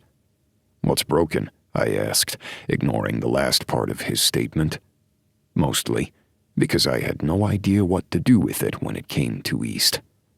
Nothing, but I feel the need to fix something, so let me do it. He scowled like he usually did and stormed off. Maddie still spoke to Ivy. I just shook my head and moved on to speak with one of the other festival organizers. People were eating and drinking, and it was just day one. We had 1,000 more things to do, but this was it. This was the big chance for the Wilders, for my family. And yet I could only think of Maddie. Chapter 14. Elijah. As the final day of the festival wound down, I made my way through the throngs of people, smiling, laughing, and doing my best to wine and dine each of them, all the while trying desperately not to make it look like I was running towards the woman in the corner. Maddie stood there with her hair in a complicated knot on the top of her head, a bright smile and brighter eyes, though I could see the exhaustion in them. Every single person that worked for the Wilders, including the Wilders ourselves, was exhausted. I was pretty sure all of us were going to sleep for days once this was over, but I didn't want to say anything about how the event had gone until later. But soon, we would leave the people to themselves, and I would head with Maddie back to my place. Each night of the festival, we had slept side by side, exhausted, our hands barely touching in my king bed. It wasn't that I didn't want to cuddle with her. Damn it, it was the only thing I wanted to do. But that would have required excess energy that neither of us had. Last night we had slept with our clothes on, barely rousing to shower and try to look as if we knew what we were doing the next day. "Wilder," a deep voice said from my side. I turned, even though he could have been talking to nearly a dozen people in this room. Even my sister and her family had come down from Colorado to visit and to see how things had gone. I figured that was a good sign, since getting all of us together when there were children to consider made things a little more complicated. "Jeff, it's good to see you," I said as I held out my hand to the organizer of this whole thing. He grinned, then laughed, that deep, booming laugh hopefully meaning good things. I never knew when it came to him. I hoped that laugh meant that he was happy and we hadn't completely screwed up. But for all I knew, this was the beginning of the end. I needed to stop thinking so pessimistically, but it wasn't always easy. "I just wanted to tell you how great this has been. I know this was last minute, while most places have had nearly a year to prepare and you only had a few weeks, but you guys blew this out of the park. All I can say is we can't wait to see you next year." He winked as he said it, slammed his big hand on my back a few times before he adjusted his Stetson and made his way over to another set of people. Eli came to my side, bumping into my shoulder. "Did I hear that right?" I just blinked, trying to comprehend exactly what had just happened. I think the big man of this festival, Stetson and 6'6" of muscle, just said that we're in next year." Eli grinned as Elliot came over out of nowhere, a tray of champagne in his hand. Well, good thing I already poured champagne into the flutes. He winked as all of my brothers came to my side, taking a glass. Even East, though he was scowling more than usual, and I didn't know why. To the Wilders. To you pulling this off. To Maddie. And to all of us. Fuck yeah. I pressed my glass to theirs before I drank half of it in one go. Well, I know we shouldn't celebrate too soon, and we have more to do, but fuck yeah, I agreed. I met Maddie's gaze over the groups of people, and she raised a brow in question. As if he knew exactly what I needed, Eli handed me another glass of champagne, then exchanged mine for a full one. I'll just finish this, Elliot said as he tossed the rest back. Go schmooze with your girl. And with that, my little brother walked away, talking a mile a minute with someone else. How much champagne has he had? I asked. Eli laughed. Not that much. Honestly, I think that was his first drink. He's just excited. Hell, you're even making me excited, and that's saying something. It's a little scary, honestly, I said with a laugh, before I nudged his shoulder and made my way over to Maddie. I held out the glass of champagne, and she took it willingly. Sorry it took me forever to get over here. You are always surrounded by people. They love Wilder wines. Now, while I'm really sad that I didn't get a photo of all of you Wilders standing together looking amazing, can you tell me what that was about? I pressed my lips to hers, then held out my glass. She smiled at me, but gave me a curious look. Elijah? Jeffrey just pretty much confirmed that they'll be seeing us next year. Her eyes widened, and she beamed, tossing her champagne back, setting the glass down next to her, and throwing her arms over my shoulders. I laughed and bobbled my glass slightly before I kissed the top of her head, drained my own glass, and set it down. We are going to break those one of these days. Maybe, but it'll be worth it. She just shook her head, staring at me. Are you sure? You weren't just hearing things? How much wine have you had? I shook my head and kissed her again. I'm sure. Eli heard it too. That's amazing. She shook her head, held me close. I know we have to go talk with other people and be all sociable for the next hour or two, but I'm so proud of you. So proud of all of these Wilders. You guys have changed so much since you showed up here, all fresh out of the military and growly and wondering what the hell you were doing. Now look at you. I met her gaze and wanted to tell her right then how important she was to me. But then I remembered Ivy Wines. I remembered the fact that others wanted her, that she deserved the best. And she could leave. So I just kissed her gently and moved back. I guess we should go and be sociable. I guess so. She paused. By the way, since we're being open and honest, I got 3 more job offers today. I froze, panic settling in as my heart began to race. It took all my self-control to sound calm and collected as I replied. Really? You should see your face. I promise it was all in good faith. Since they don't know that I have plans on staying here, they were good offers for nearly what I'm doing now and to try to get their wineries up and going beyond the startup phase. Kinda poor taste for them to offer while I'm standing here. I heard the growl and disappointment in my tone, and so did she.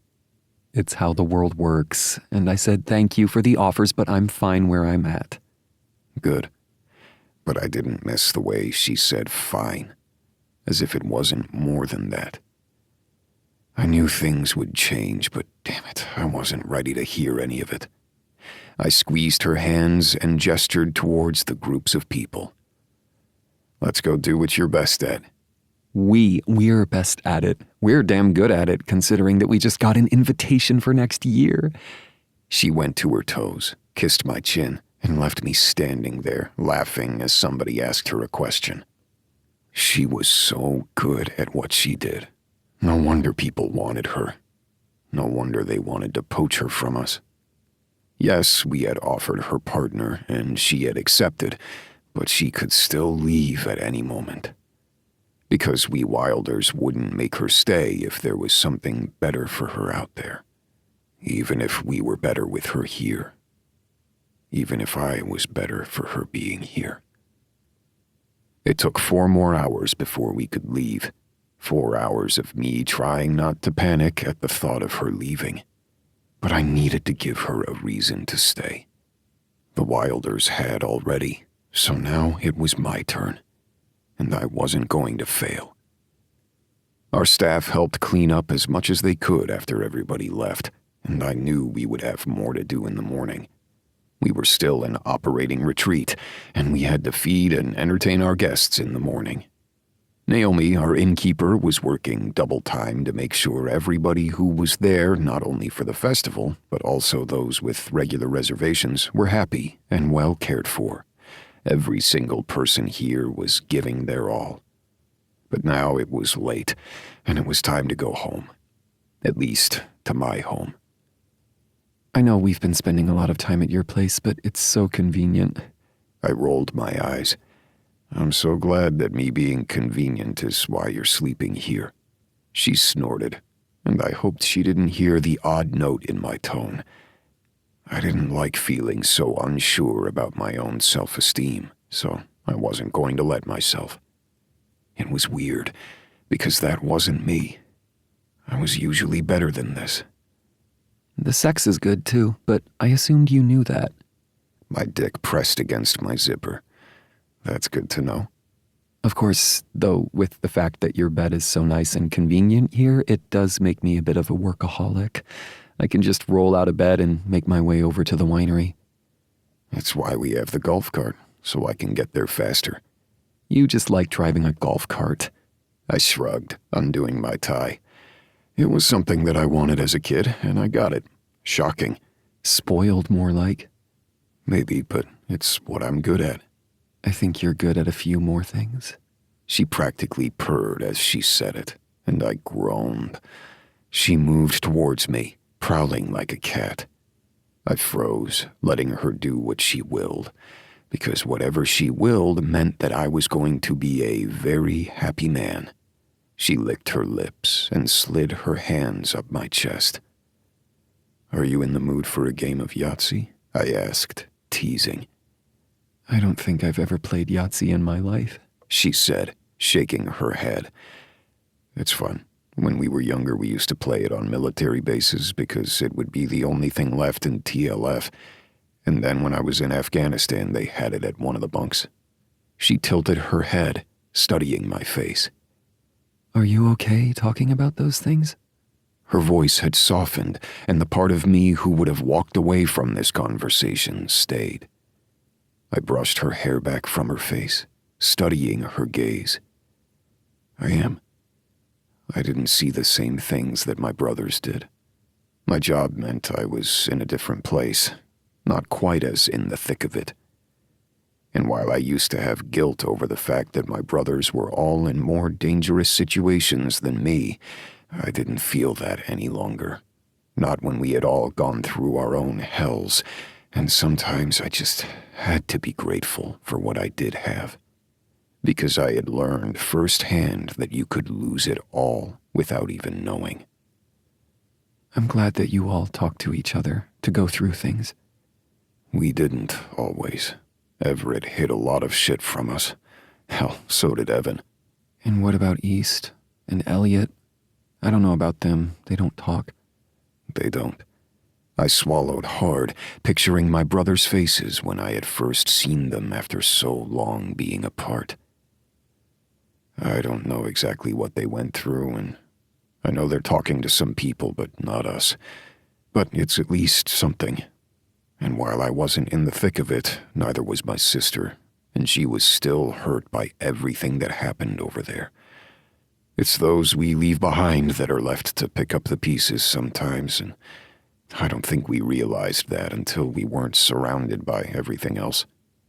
She tilted her head, studying my face. Well, you're home now. All of you. And you have each other. For that, I'm grateful. I combed my fingers through her hair, grateful that she had taken the updo down so I could. I'm glad I'm here too. Now, you had your hands on my chest earlier, Do you mind finishing what you started? I asked, my voice low. She slid her hands down to my hips and tugged on my belt. Oh, I think I can do that. It was soft at first, a gentle kiss here, a gentle caress there. And then we were stripping each other, laughing as we tumbled into bed, naked and already panting. My hand slid between her legs, playing with her delicate folds as my thumb found her clit. She arched into me, pressing her body along mine as I began to explore her with my fingers. She rode my hand, her pussy clenching around my fingers. I rubbed her clit in gentle circles as I pressed my mouth to hers, needing her taste. She came on my hand, her body writhing as she rotated her hips. I moved so I was kneeling between her legs and licked my fingers clean as she watched, before I put my mouth right on her cunt. She shook, letting out a gasp as I licked her body still coming down from her first orgasm. She was wet, pretty, and pink, and I wanted every inch of her. I spread her again, licking, going lower as I teased her asshole with my finger. She shivered, and I dipped my finger inside before going back to her pussy. When I slid my fingers over her, teasing her back entrance again, she froze before I used her wetness to make it a little easier. I breached her softly, watching as she shook, just one finger going to the knuckle. Her eyes widened as I slid my finger out and went back to licking at her pussy, making her come once again.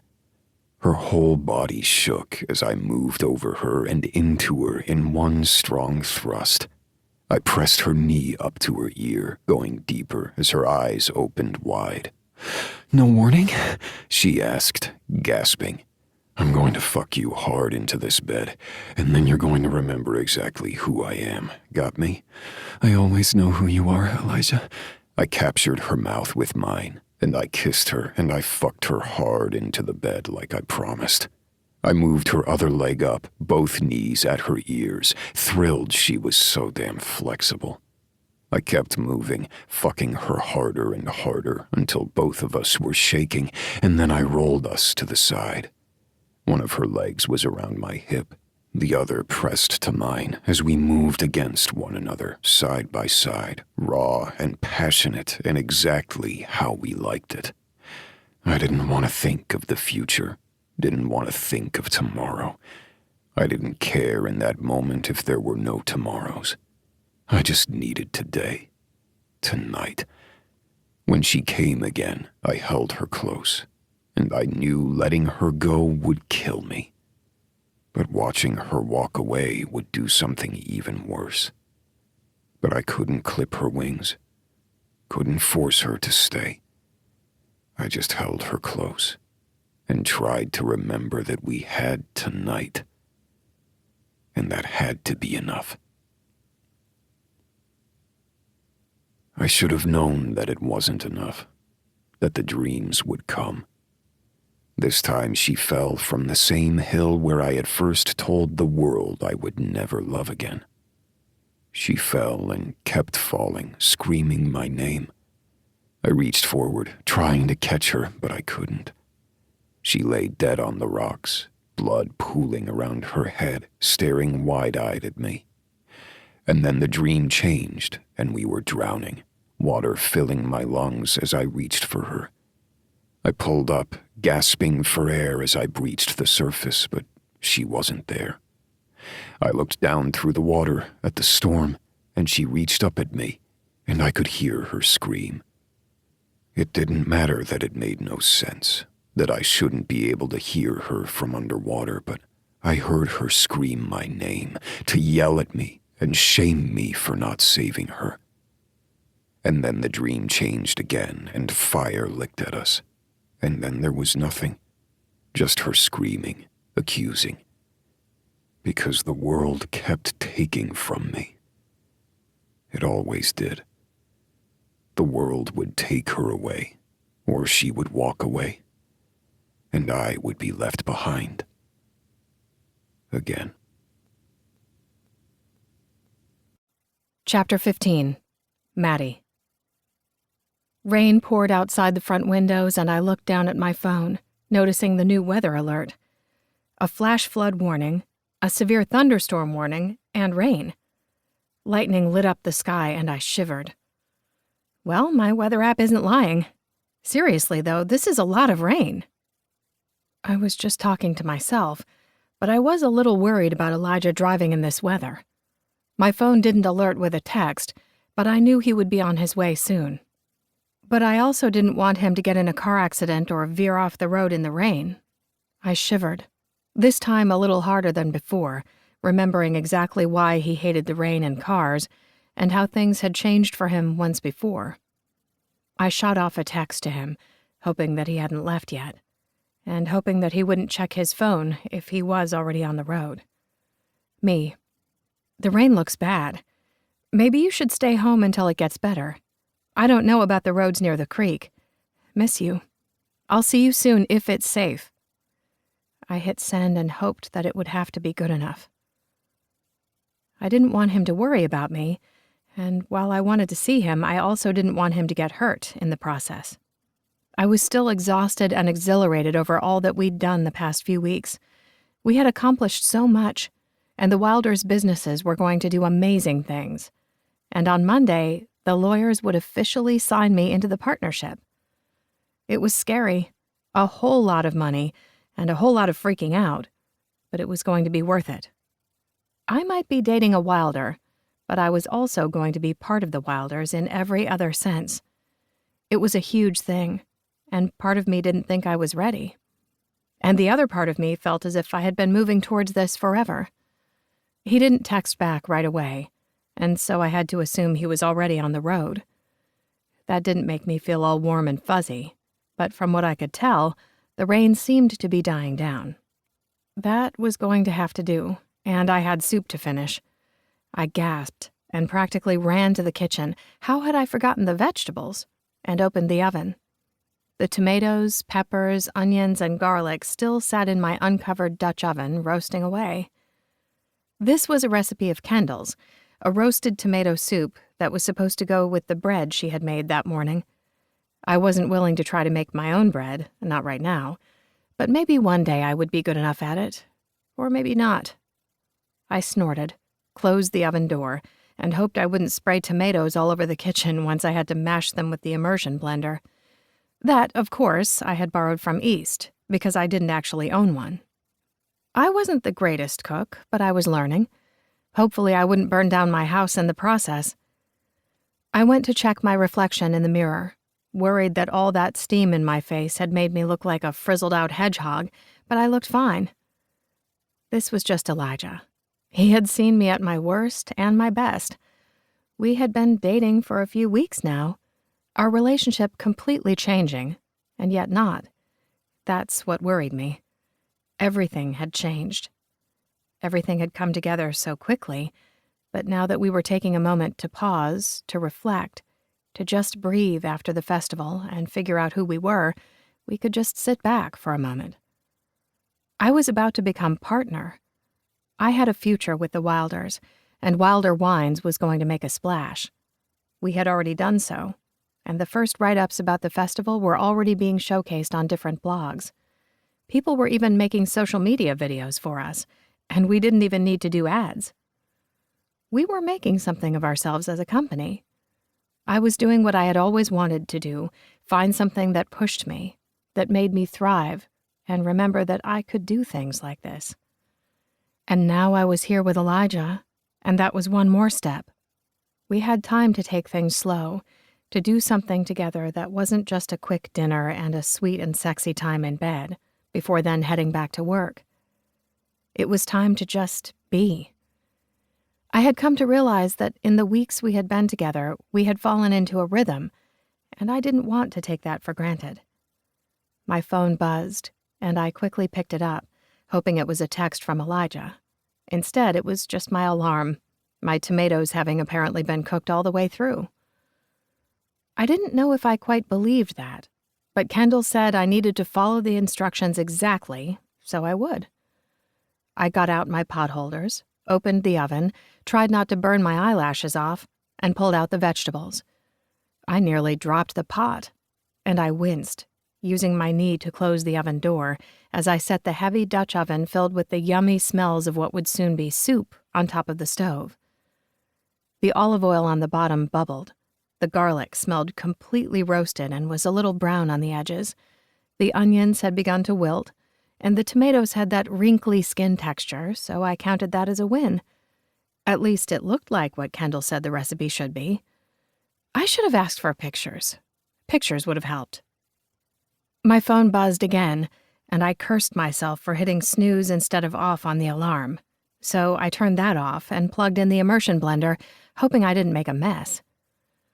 Well, here's to hopefully not having to take a shower later when I throw tomato all over myself. I hit the button once, and it whirled, splashing tomato puree all over the back of the stove. I turned it off and groaned. Okay, a little slower, a little more prayer. I put a paper towel over the edge of the pot and hoped that would work.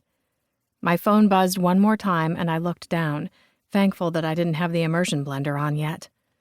Maybe Elijah would be better at that, because I sure as hell didn't know what I was doing. I set the blender down, ignoring the way that it rolled almost off the counter. I was going to break something, and hopefully it wasn't my foot. I quickly answered the phone before the person on the other end of the line hung up. Hey, Lark, how are you? The other woman laughed slightly at something someone else was saying before she finally answered. I'm doing great. Sorry for calling you out of the blue. I know cold calls can be scary.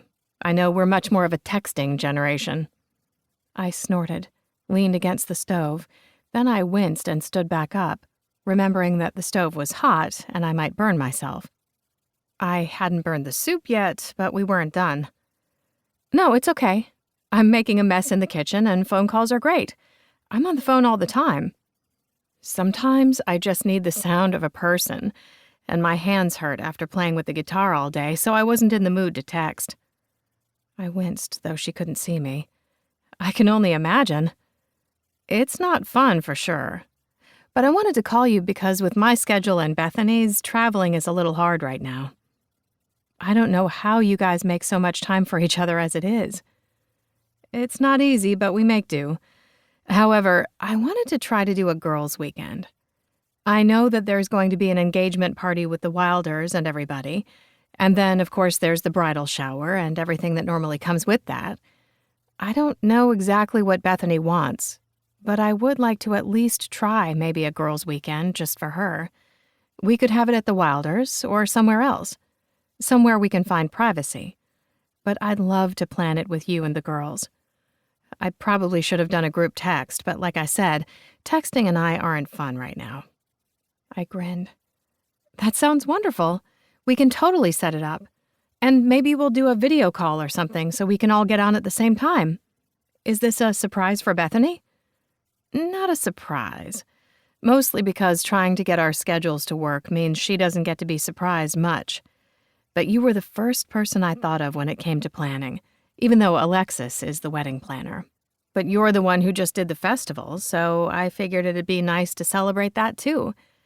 Maybe a milestone for everyone, since we haven't really been able to just sit down and enjoy ourselves. You did just win a Grammy. Did we celebrate that? I teased. It still surprised me every day that I was friends with Lark and Bethany. This didn't seem like my life. Then again, I was dating the man of my dreams, so maybe I was dreaming. We didn't celebrate, but I always feel weird. I feel weird about celebrating accomplishments too, but you should. And I think a girls' weekend or trip could work. Let's set up the actual video chat, so that way we save your hands, and we can see all our faces. Even though most of you guys can be in the same room. Maybe. Or we'll do it separately so we could all be in our own homes. Who knows? We'll make a plan.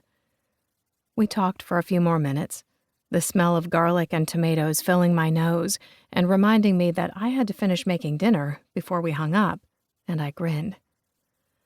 Elijah was on his way to my house for once, rather than going to his. The weather was getting better, not as much rain, and things were looking up. The winery was soaring. My friends were living thrilling lives, and I was about to relax with the man that I loved. Yes, I loved him. And not the same type of love that I had when it was just a crush, because I had loved the man he had been, when I had been a different woman. Now, who I was had fallen in love with who he was all over in a completely different way. I loved the way that he cared for his family, the way that he put his all into what he did. I loved how he made me laugh, how he made me smile. I just loved being with him. I still didn't know what would happen next, or if what I wanted was the same thing he did. But I had to hope it would be enough, that what he had said on that hill wasn't his truth. Maybe he would finally come to terms with the fact that he was allowed to love. Or maybe I was thinking too hard and wanting something that couldn't happen. But I didn't want to think about that. We had both changed, and I wanted to believe that he loved me back. However, I told myself that it was time to take a step back and just breathe in the moment when it came to Elijah. So, I was going to do that. Because, damn it, thinking too hard and worrying about the future when I didn't even feel like I was always living in the present wasn't going to help anybody. My phone buzzed again, this time with the alert sound that echoed sharply in the kitchen. I frowned and saw the flash flood warning blinking over my screen. Just when I thought the rain had stopped, it came down again, this time in such a downpour I couldn't even see through my front window. I turned to the side, trying to see the creek that I could usually barely see over the hill, and I froze. Oh my God. Martha stood out in the rain, her hands on her mouth as she looked forward. I dropped everything and ran, the rain hitting hard, the wind shaking my house. It didn't matter that there was lightning, or that I wasn't even wearing shoes, because the creek had overfilled, like it always did, and my house might be slightly above hill, but her house wasn't. And she was standing lost in the rain, and I could barely catch my breath. "Martha, come here, get out of the rain!" "But the storm is here, and I want to play on the beach. I just want to see the whales." She continued to speak in a sing-song manner as I ran to her. Then it sounded like a train was barreling towards us, and I tripped, looking behind me. It wasn't a tornado, no, but it was something just as bad. Water hit us, harsh and unrelenting. I reached out for her, but she just let the water sweep her away. I tried to stay on my feet, the water quickly at my knees, then at my shoulders. When they say flash floods hit Texas, it wasn't just a little trickle. It was a storm, a surge of water that came out of nowhere, even if you thought you were safe.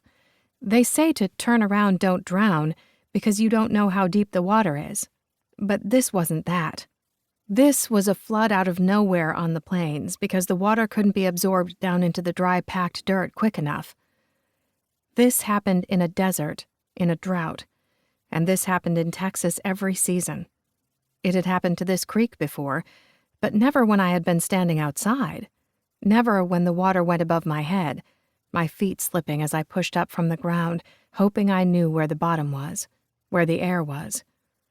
Rain continued to pour, the wind whirling as I slammed my knee into a rock. I cursed, shaking, as I reached Martha. She thrashed, and then looked at me, her eyes suddenly cognizant. "Maddie? Oh, Maddie, I'm so sorry." "It's okay," I lied. My voice choked with fear. "Let's get back." We held on to one of the oaks that was still standing as the water pushed at us. I pulled at her, grateful that she wasn't fighting me anymore, as we made it closer and closer to the edge. This wasn't a river with an obvious direction to get out of the current. This was an unending flood that didn't make any sense. It could be over in an instant, or it could go on for eons. I just didn't know. A branch snapped and hit me across the face. I could feel the blood starting to trickle from my nose as Martha screamed out, the branch slashing her as well. But I had to ignore the pain, had to ignore hers, as we got to the edge. "Maddie! Maddie!" I looked up at the sound of Elijah's roar as he came towards us, barreling through the edge of the water. The flood had begun to recede slightly, and though we had been thrown hundreds of feet away, I kept moving towards high ground. Elijah barreled forward and pulled at me, but I shook my head. Her! Help her!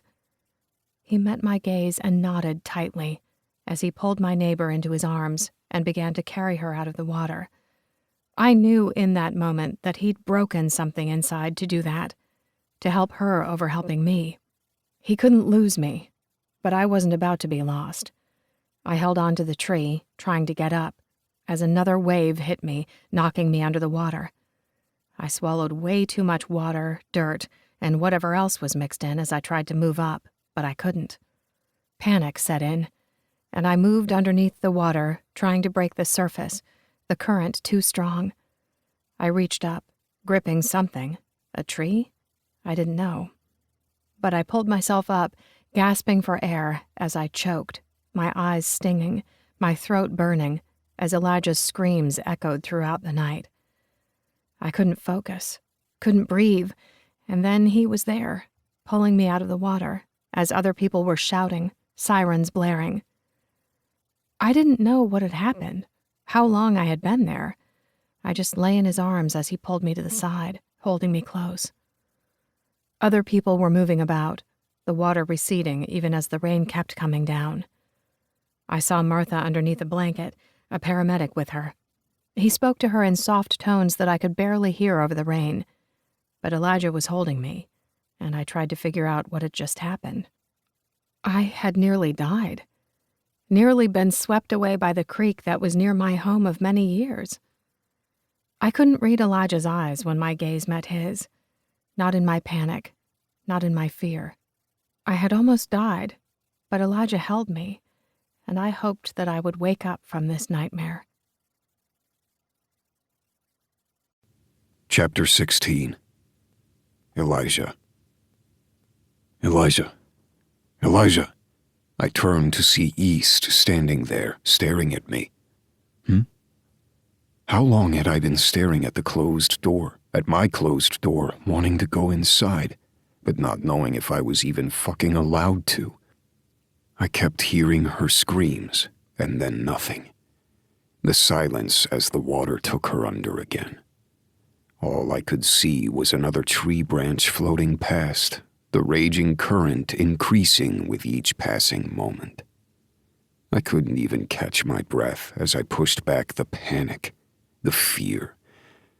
I needed to go inside, but East was talking to me, and I couldn't hear him, just a whisper, then a scream, and then nothing. Elijah, East grunted again, squeezing my shoulder. I turned to him, eyes wide. She could have died. I almost lost her. Just like I'd lost Joy. I slammed my thoughts down on that, because I couldn't think like that. If I did, it would all be over. Though maybe that's what I should do. No, not now, not ever.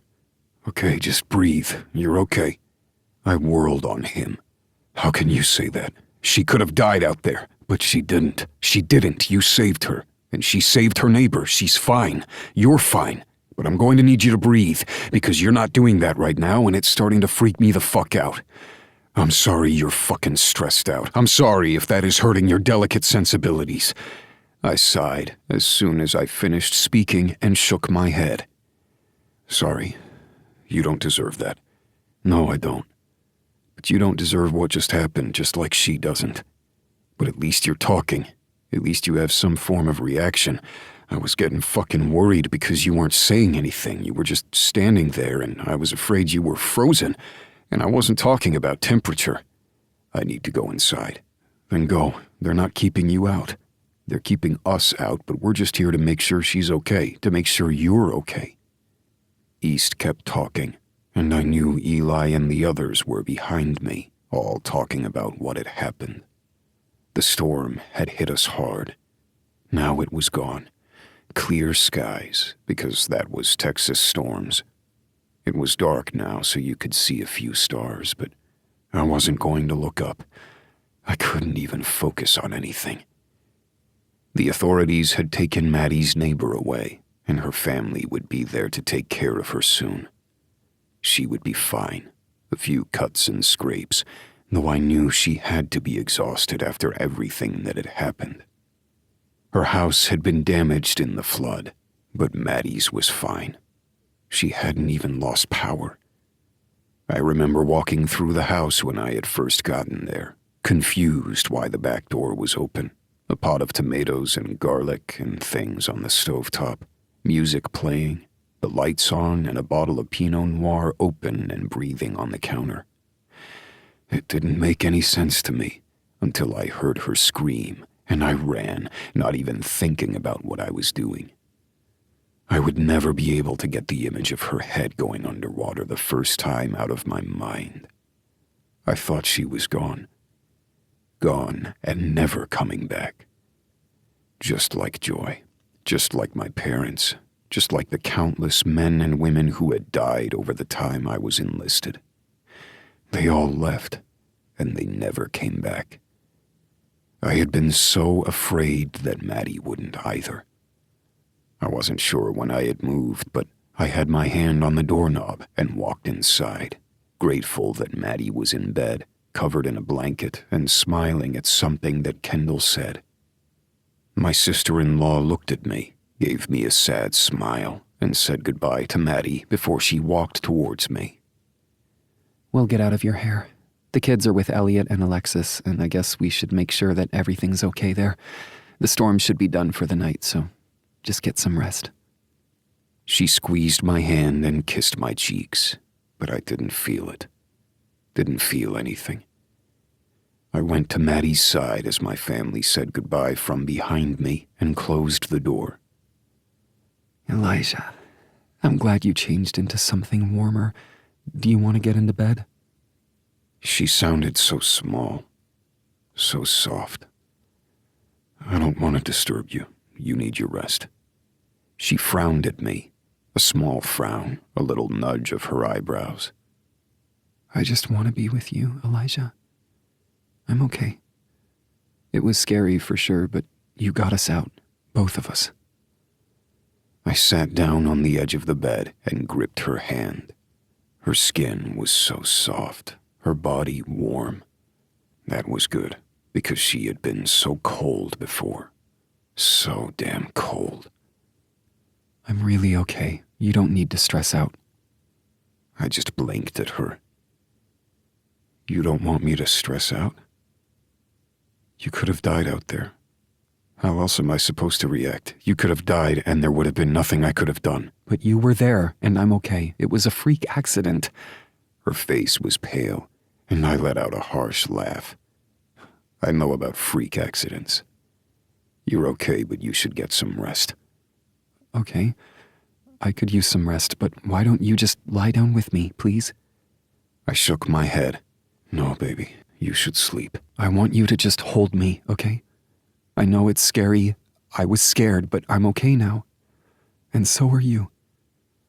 I'm just glad that you're here, that you're safe, and that you're warm. She sat up, slid her fingers along my cheekbone.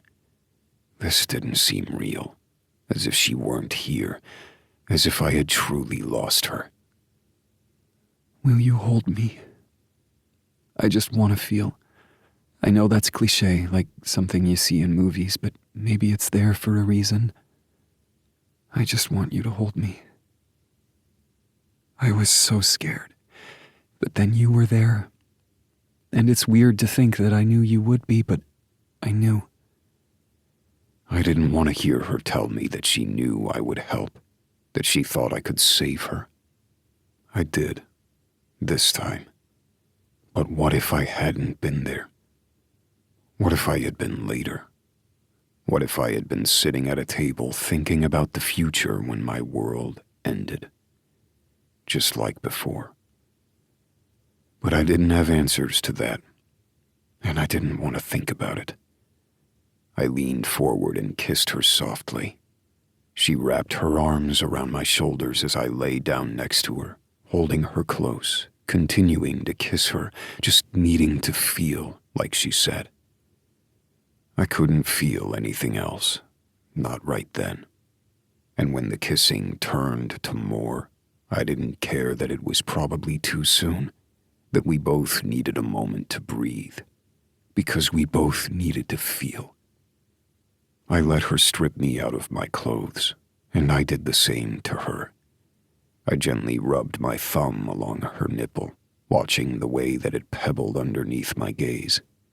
And when I slid my fingers between her legs, gently bringing her to orgasm, her wetness coating my skin, I let that be a moment of feeling, a moment of something that I couldn't quite name because there was nothing else within me. It was as if I were watching this from the outside, begging myself to feel, begging myself to do anything but what I knew had to happen in order to protect her. I didn't want her to be hurt. I couldn't watch her disappear into the water again and drown, or have any other earth-shattering instance break her. I wouldn't let that happen, and I didn't want to tempt fate any more than I already had. I hovered over her while she kissed me softly, reaching between us to place me at her entrance. I slid inside her slowly, oh so slowly, until I was balls deep, her pussy clenching around me. I swallowed her gasp, covering her mouth with mine as I moved, neither of us speaking, as there were no words left between us. I continued to kiss her, make love to her, do anything to show her how I felt without using the words. The capriciousness of fate seemed to be cruel, because fate had almost taken her from me. Life had thrown its hat in the ring and laughed at us when we thought we could have everything. She'd almost died, and here I was, holding her too close, knowing this could be an ending. We were like moths to the flame, but the flame burned. It took everything away, and it left nothing but ashes and embers in its wake. And that's what I had to remember. I had promised myself I would never love again, that I would never let myself be hurt like that again. And yet it felt like someone had gouged out my intestines, my insides, everything, until I was a hollow husk with nothing left for her. There had been nothing left for Maddie before this, and yet I had lied to her. I had lied and told her that she could have me, but there was nothing left to give. I didn't deserve her. She didn't deserve the shell of a man who thought he could possibly love. I didn't. I couldn't. There was nothing left of me. I lost myself in my thoughts and in the motions. She came again, crying softly as she held me, whispering something I didn't want to hear, something I couldn't hear, something that would make it real, and I couldn't allow this to be real. I followed her, coming and knowing that this was an ending in every sense of the word. I let her fall asleep, and I knew I would hate myself in the morning, more than I already did, because everything I touched turned to ash, and I couldn't let that happen to her. I couldn't let that be Maddie. The dreams came again, but this time they weren't made up. They were memories. Maddie screamed for me, shouted as she reached for me through the water, yet I couldn't reach her. I couldn't hold her. There was nothing for me to do other than watch her head go beneath the water as the rain pounded into my flesh. I bled where I stood as the water choked me, but Maddie was gone. Screaming as the world took her again and again and again. She stood in front of me, a pale imitation of who she had once been, and she shouted at me. And then Joy was there, screaming. You knew this would happen. Everything you touch dies. You are nothing. We'll all die because of you, don't you see? You're the common denominator. You're the one who does this. It doesn't matter if you think it's fate, it's you. Do you want to feel this again? This horrendous Pain that never goes away? Because you will. Because Maddie will leave. She'll walk away when she realizes she can have something better. Or death will find her, just like it found me. Do you want to be that man again? Do you want to be nothing? I turned from Joy as Maddie fell back into the water, but she didn't fight to come up. Instead, she drifted down to the bottom, and I couldn't reach her. I couldn't save her. Light hit my eyes as I struggled to wake up. Maddie pressed against me. Sometime in the night, we became entangled with each other again, wrapped up in sheets, both of us holding the other. I could barely hold in what I needed to. What would be best for her? She deserved more than I could give, and it had taken me far too long to realize that. When I rolled groggily out of bed, a hollow ache slid into my stomach, and I swallowed down the bile before I went to change. Maddie sat in bed, her hair wild around her face as she stared at me. Are you going into work today? She asked, her voice soft, a cautious smile on her face. I'd put that smile on her face. Or perhaps it was what had happened the previous night. I'd be the one to make that smile drop. It was the only way to keep her safe. I could have loved her if I had that in me. But I didn't. And she deserved more. So fucking much more. There are a few things I have to do. You can stay as long as you want. I'll see you around. Why do you sound like that? She asked, and I knew my voice was cold, deadened. There was nothing left. Because if I let it, I would break open, and Maddie would be gone. Joy was dead, and Maddie would be next. I just knew it. If I stayed with Maddie, she would die. It didn't matter that it made no sense, that life didn't work out that way. I knew it, and she deserved more than me. I can't do this, I whispered. I hadn't meant to say that out loud, hadn't meant to have this conversation while she lay naked in my bed.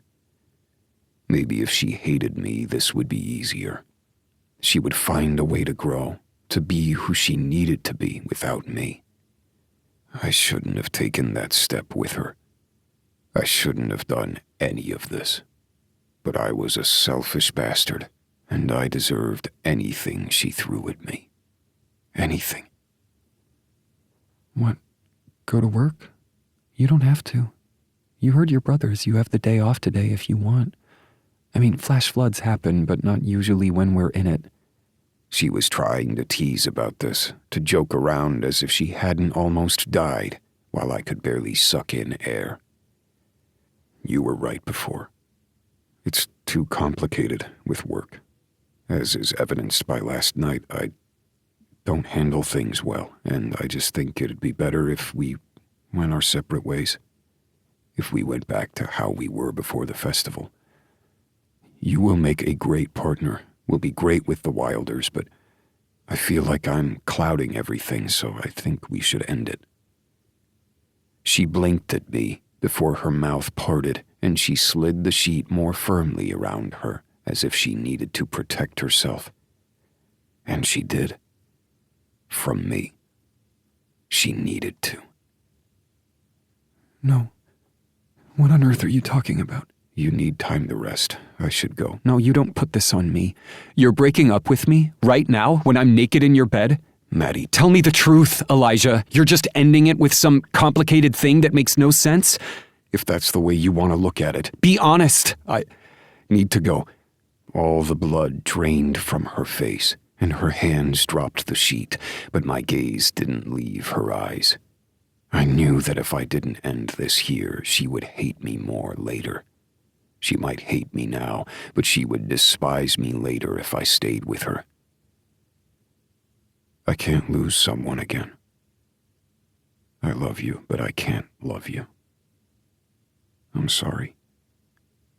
I turned on my heel and I left, knowing that I was running away from the most important thing in my life. Doing it because I was a fucking coward, But it didn't matter. And the first time I told her I loved her, it was because I was leaving. I scrambled outside and bent over and threw up everything that had been in my stomach, spilling on the ground in front of me.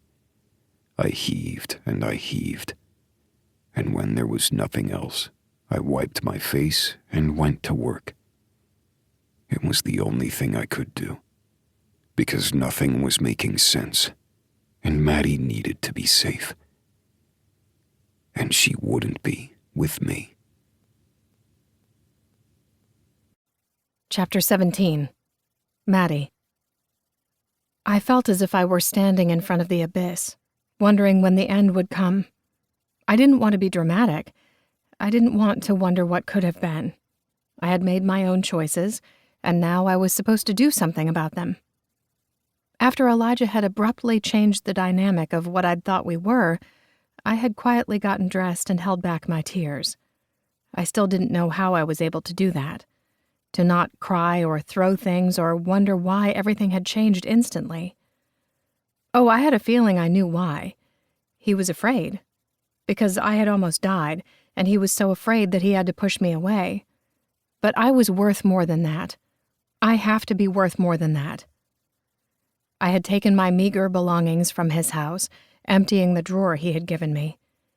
He had given me a damn drawer, because he wanted me to be part of his life. At least that's what it sounded like. And then he'd taken it all away, snatched it out of the air as if it meant nothing. My hands shook, but I promised myself I was okay, that I wasn't going to panic or throw things. I left, grateful that I had the day off. I would have had it off anyway, because of the festival and needing to relax, according to the Wilders. My throat tightened at that thought.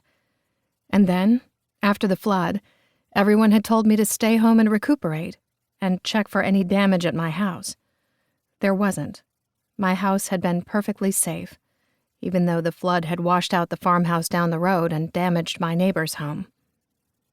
It had taken so much from us, had damaged so much, and it was only just the beginning. I didn't know exactly what would happen next with Martha, but I had called to check on her, and she and I had talked for a few moments that morning. I hadn't let on that I was dying inside, that nothing else felt the same, because it shouldn't matter. In an instant, Elijah had walked away. It had been too much for him, and he had spewed words that made no sense. I still wasn't sure exactly what I was supposed to do with that. Was I supposed to fight harder? To scream in the face of his blankness and iciness? All I did was fight, to try and be worth something, and I wasn't. He looked at me, and he saw joy, and it had taken me far too long to realize the truth in that. I hadn't wanted to be her replacement, but in the end, that's all I was. I had lied to myself long enough. My phone rang, and I paused, looking down at it. I didn't want to talk to my friends, or anyone at work. I just wanted to wallow at home and pretend that my life wasn't falling apart. That, come Monday, I would have to sign papers because I had promised that I would continue my life with these people. And they would look at me with pity and know that Elijah had dumped me. That I had let myself fall once again for a man who didn't want me. It didn't matter that he loved me, but he didn't want to. And that hurt more than anything. Fuck Elijah Montgomery. I was done. I frowned at the readout on my phone and answered, swallowing the bile in my throat, but knowing I needed to be strong. I was Maddie Swift. I was better than this. I was stronger than this. And if I kept telling myself that, I would eventually believe it. "Hi, Ivy," I said, hoping my voice didn't sound as falsely bright and cheery to her as it did to me. No one knew that Elijah had left me, had broken me, and I didn't think most outside of our small area knew that I'd almost died the day before. I didn't want to become the center of a news cycle or anything like that. "Hi, Maddie. I was just checking in, and to say that I so loved being invited to the festival. You guys were one of my favorite stops." I grinned and leaned against the kitchen counter. My Dutch oven was currently in the sink, soaking after being left overnight with food in it, and I didn't want to think about the grossness of that. I needed to make something for myself to eat, but I wasn't in the mood to do anything, and that was a problem, because I didn't want my life to be controlled by the pain that I currently felt. I just didn't know what to do about it. Only one of the best? I guess we're failing. Ivy laughed. No, but I'm trying to be nice and not sound like I'm sucking up to you. Why would you need to suck up to me? You all did pretty damn well yourselves. You're right, we did. Although we would have done better with you, she said with a laugh. Guilt twisted at me, even as something else rekindled, something I didn't want to think about. I'm calling to say thank you for the lovely stop on the festival, and that congratulations are in order. You and Wilder Wines are doing a fantastic job. I am so glad that you are going to soar with them. And yes, I hate the fact that you're not going to be working with us, but maybe we'll figure out a fun event to do as a partnership. Because I love your brain, I love what you think up, and I love Wilder Wines too. So, even though you might be competition in some respects, in the end we're all wine family, and I'm just happy for you. One woman to another, I'm so damn proud of you. This time tears did prick at the corners of my eyes, and I swallowed hard, wondering why that almost sent me over the edge. I couldn't just stand there, not speaking, not knowing what to say, because I had nothing. I had decided to stay here because it was a good opportunity, and because I didn't want to leave my friends or the life I was building. But I had also stayed for Elijah, and he didn't want me. Why did I hate myself so much? Maddie? Are you okay? What's wrong? I didn't know Ivy that well. Only enough to know that she would have been a great boss, but we weren't friends, and I wasn't ready to talk about why I felt like my heart was breaking into 1,000 different pieces. Well, things might be changing. I can't get into it, but I might not be taking the partnership after all. I didn't even realize I was saying the words. I didn't realize I was even thinking them until they were already out. Oh, Maddie, I'm so sorry to hear that. I know you don't know me that well, but if you want to talk about it, not really. It's a business thing, I lied. I had a feeling she knew I was lying, but she was gracious enough not to mention it. We haven't filled the position yet here, so take some time and let us know. We have a couple of weeks until we make a final decision. And, well, we just want you to be happy and to kick ass. Just let us know. I wiped away my tears, annoyed that I was even letting them fall. Thank you. Sorry for feeling like a rubber band right now, but I think the festival just put everything into perspective. I had to put it first because it was a commitment I made, and now I need to figure out what comes next. Thank you, I said, doing my best to hold back everything that fought inside me. After we said our goodbyes, I wondered if I had just made a mistake, or was I finally fixing one? Before I could ask myself anything more than that, though, my doorbell rang, more than once, and then someone was beating down the door. Alarm shot through me as I made my way to the front of my house and looked out the window. Alexis and Kendall stood there, anger on their faces, and I knew they somehow knew. I didn't know who told them, but there was no hiding it now. I opened the door with a resigned sigh as two of my best friends glared at me. Why didn't you call us? Kendall stared at me. I let out a hollow laugh and thankfully didn't start crying. Instead, anger slammed into me and I moved back, holding my hand out. Come on in. Enjoy my misery. Alexis leaned forward, gripping my hand. What happened? The same thing that always happens. I got dumped. I've gotten good at it recently. And that was the crux of it all. In the past 2 years, I had been dumped by not one, not two, but 4 people. Maybe I'm the problem. That's me, the fucking problem. Stop quoting Taylor Swift lyrics and don't blame yourself, Kendall snapped. What happened? He broke up with me. Just like that. I think we both knew it would happen. We were only trying, after all, to see if our friendship could be something more, and it couldn't. Because I'm me. Stop it, You don't think that. I just snorted. Of course I think that. What else am I supposed to think? He didn't want to love me. I told them exactly what had happened, and the anger in their eyes flared. They reached out to hold me, to hug me, but I held up my hands, knowing that if I did that, if I let them, I would break.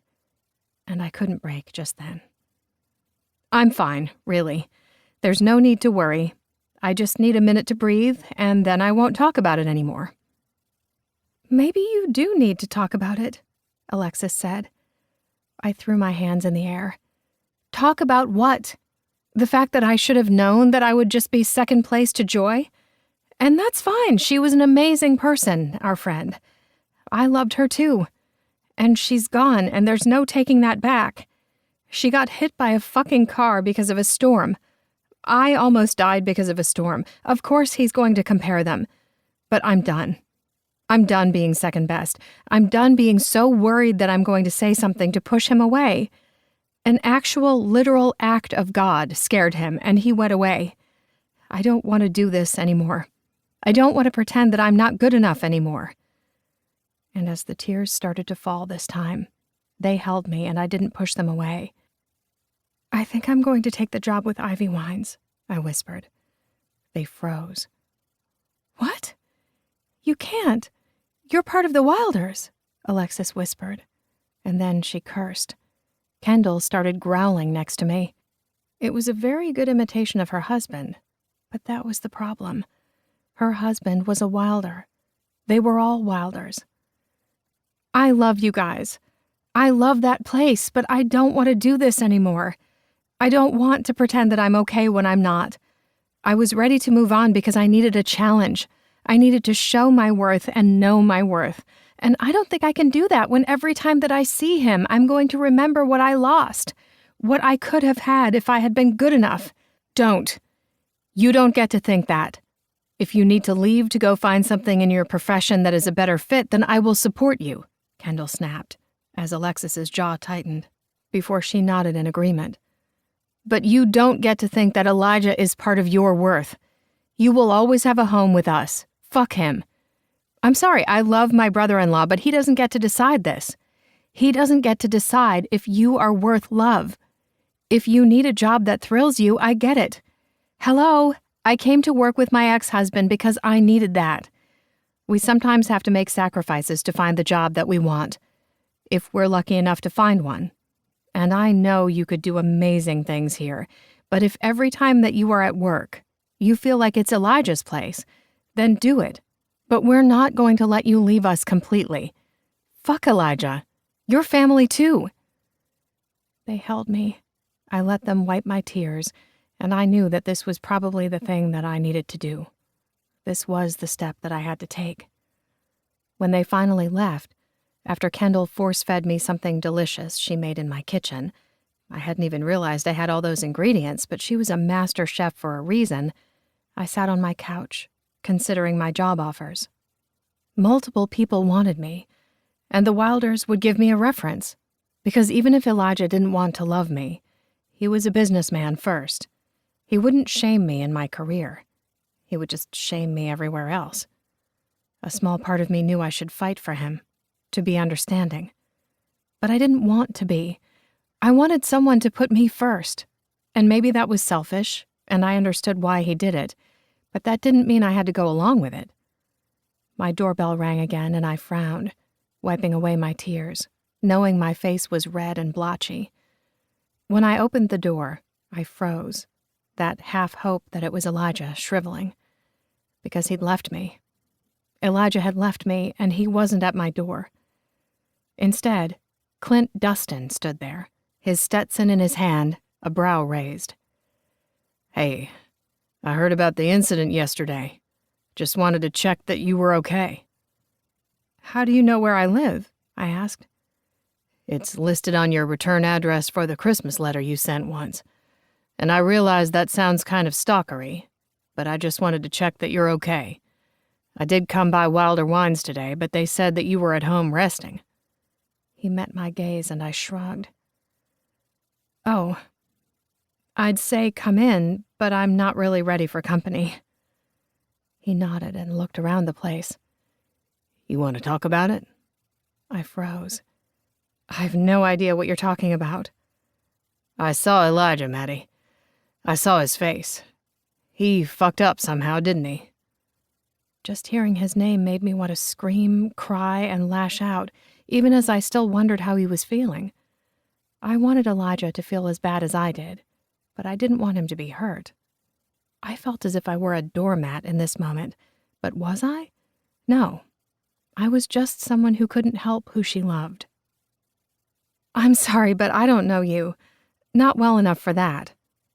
Well, you don't have to say anything, but I feel like I should say something. Because you have a say in what's going on in my life? I asked, knowing the bitterness in my voice didn't sound like me. He let out a hollow laugh. You know, if you don't want to stay here, we'd love to have you at our place, but that's not why I'm here. I blinked. What? Is this a job offer? From what I hear, you don't need a job offer from us. You're the belle of the ball and they all want you. But you know what? I let someone I love walk away because I was too damn scared to fight. Excuse me? I asked, my voice chilly. I didn't like the fact that he could see right through me, that this man seemed to know so much even though I hadn't told him anything. I hear things. Or, at least, I heard Elijah grumbling under his breath, looking as broken as you do. But damn it, I walked away, and I don't want to watch someone that I admire and respect make the same mistake. I laughed hollowly and knew there was no reason to be secretive. I didn't care anymore. Elijah left me, so I don't really think that I'm the one that's doing the walking away. I walked away because I didn't fight. Don't be me. And that's enough of me stepping my foot into shit that has nothing to do with me.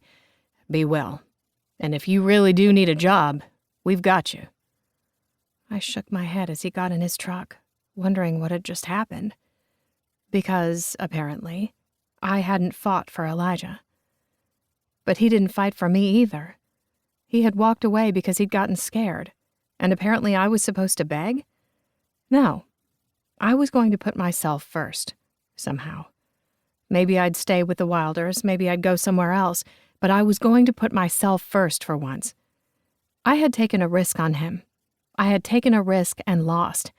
I had put a man and my feelings for the Wilders ahead of my own growth, and I was done.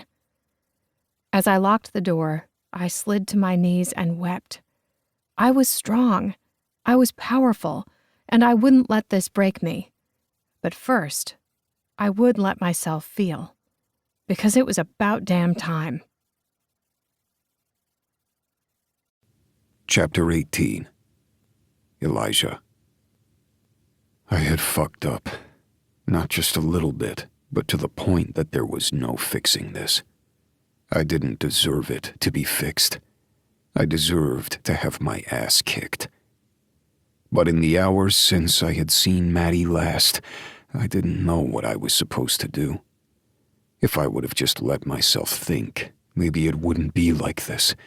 But there was no going back now. I had hurt her. I deserved her wrath, and I deserved any pain that I got. Because I hated myself more than she could ever hate me. "What did you do?" East asked, and I turned to see my brother glowering at me. I rubbed my hand over my face and pushed back my hair. "What are you talking about? You look like you just had an all-night bender. And while I know yesterday was traumatizing for many reasons, you didn't have a drink as far as I know. So why are you here? Why aren't you at home with Maddie making sure that she's okay and knows that she's loved? Why the hell did I see her driving like a bat out of hell to get away from this place?" I rubbed my hand over my face. "So she left?" "Yes. You didn't know that? What did you do?" "I would like to know that as well," Elliot said as he walked into the room, Everett, Evan, and Eli behind him. I looked at all my brothers and didn't know what else to say.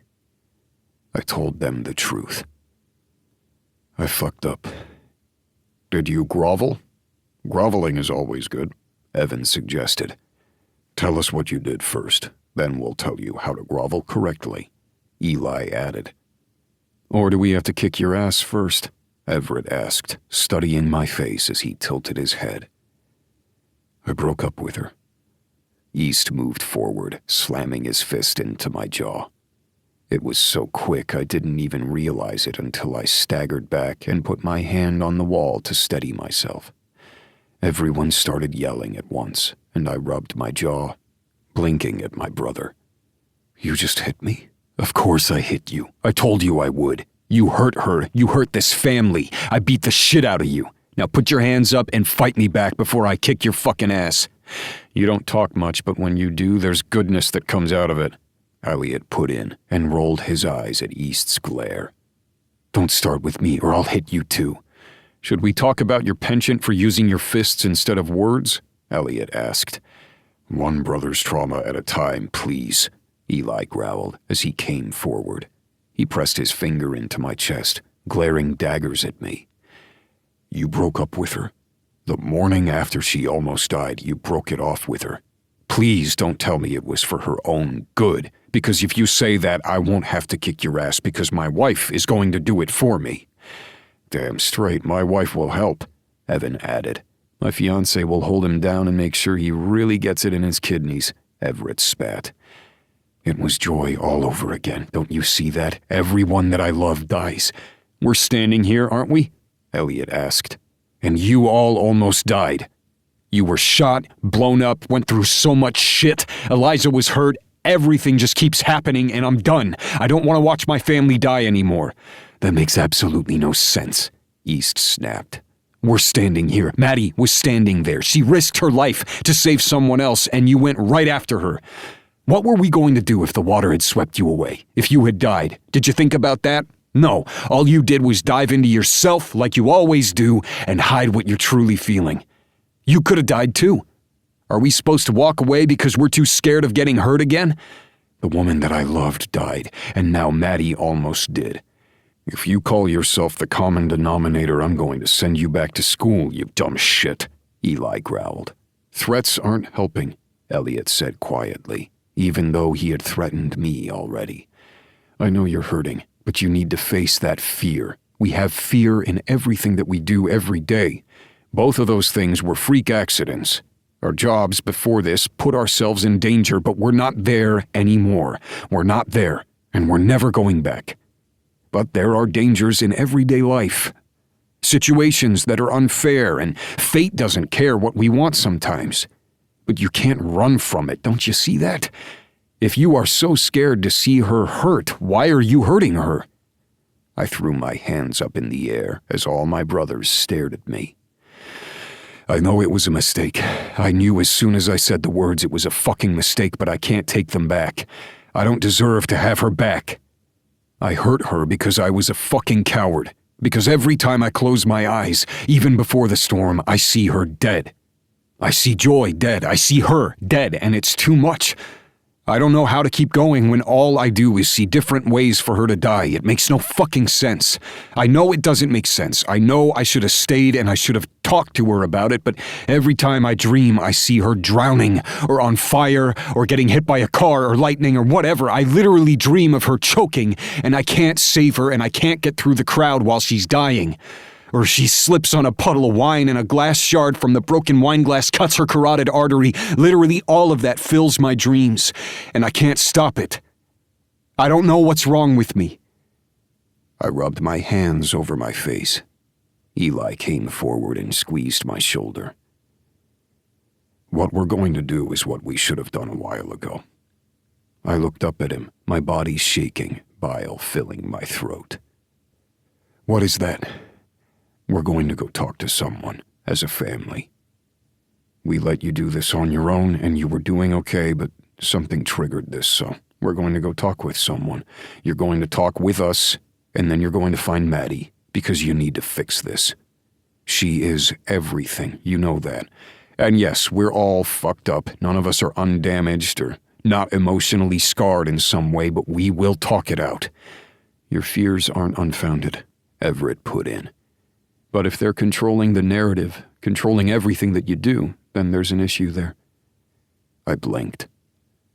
Did your therapist literally just speak through your mouth? I asked as East snorted. The amount of hell we went through, you know Eliza forced us all into therapy. You apparently haven't been going enough. Or maybe you have and you can't get through it. We're going to talk it out, and if that doesn't work, I'll beat it out of you. Again, this is probably something we should talk about in therapy, Elliot added. We're going to talk it out, Eli said again, as if everybody wasn't sniping at each other around us, even though they were trying to lighten the mood. And then? I asked, my voice hollow. Everything hurt, and I couldn't think. And then you'll find a way to get her back. And we'll show you how to grovel, because damn it, she deserves more. And so do you. And at that, my brothers forced me into a group hug, and I was grateful for them, even though I hated them. But in that moment, I hated myself more, because I hurt her, and I needed to fix this. I needed to fix it now.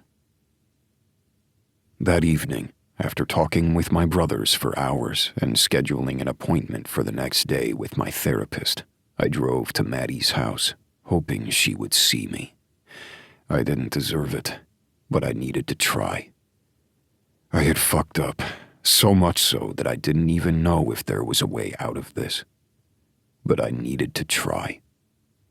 I pulled into her driveway, and before I could think about what to say, Maddie was there, standing on her front porch, arms folded over her chest. You can just go right away if you're here to hurt me again. I'm doing what I should have done before and standing up for myself. Maddie, I said as I got out of the car. Don't. Seriously, just don't. I'm sorry. She laughed, but there was no humor in it, only the pain I'd caused. You're sorry for what? Breaking up with me? Hurting me? Treating me like I was an order that you didn't like at a restaurant and you had to send back to the kitchen? What? What could you possibly say to make this better? I have a lot to work on. I'm not perfect and I never was. But I did the one thing that I promised myself I wouldn't do. I took my trauma and put it on you. I did that 2 years ago when I stood on that hill and told you that I would never love someone. I was so stupid for doing that, Maddie. I did it because I was scared. I did it because I didn't want to feel what I had been feeling in that moment. And yet I'd said it to the one person that I could hurt the most with my words. I'm sorry. So damn sorry. I know you're sorry, but you hurt me. How am I supposed to trust that you're not just going to push me away again when you're scared? Because I could trip and scrape my knee or do something stupid and get hurt, and I don't want you to push me away and break my heart over and over again because you're scared.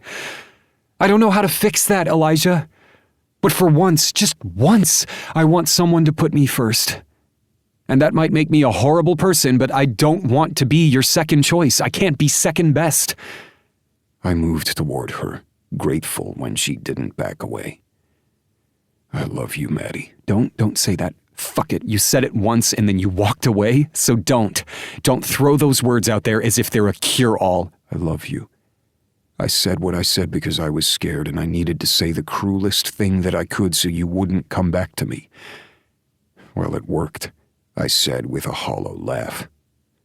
My brothers and I talked and set up an appointment to talk some more as a group. They yelled at me, and I deserved it. We talked about the fact that I'm an idiot, and though I kept saying I was facing my trauma, instead I was just burying it deep down and covering it up with flowers and wine and grapevines and pretending that I was fine. I wasn't fine. I'm not fine. But I am fine with you. You don't heal me, just like I don't heal you. At least not in the sense that love fixes all, but it helps. And I was so damn scared of losing you that I pushed you away first. And that was the stupidest thing I've ever done. And I've done a lot of stupid things. She stared at me. I don't know what to say to that. I didn't think your brothers would force you to talk like that. They are persuasive. I sighed. I realized that even though I thought I was healed, that I could do anything, I wasn't. Because you love Joy. I shook my head and took her hand. When she didn't pull away, I threaded my fingers with hers, needing her touch. I loved Joy, but I'm not in love with her anymore. She opened her mouth to speak, and I cut her off. Honestly, I'm in love with you. But you're not a replacement for Joy. You're Maddie. I went to Joy's grave the morning of the first day of the festival. Her eyes widened. You did?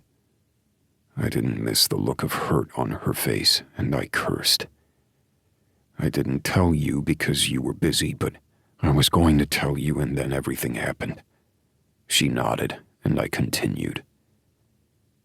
I went to say goodbye, to tell her about you, and that I was going to tell you that I loved you. And then I got scared. Scared because the last person that I loved died. It was a freak accident, and then look, a flash flood. My mind got a little twisted, and I couldn't break through it. But I'm never going to do that again. I'm never going to let you down like that. That's a promise I can make to you right now. If I get scared, if I get worried, we'll talk it through. I'll do whatever I have to do to prove that to you. I'm sorry for leaving. I'm sorry for hurting you, and I hate myself, but I never want you to doubt me again. I never want to doubt myself. Know that I love you, that I'm sorry, and that I'm working through it. But you aren't my second choice. You aren't second best. Elijah, She swallowed hard. I'm not good at trusting people. I try, and then I break. I can't break again. I don't want to break again. Tears were streaming down her face. I moved forward and wiped the tears away from her cheeks. The man I was before loved Joy. The man that I am now loves you. My heart is big enough for more than one type of love, for more than one type of connection.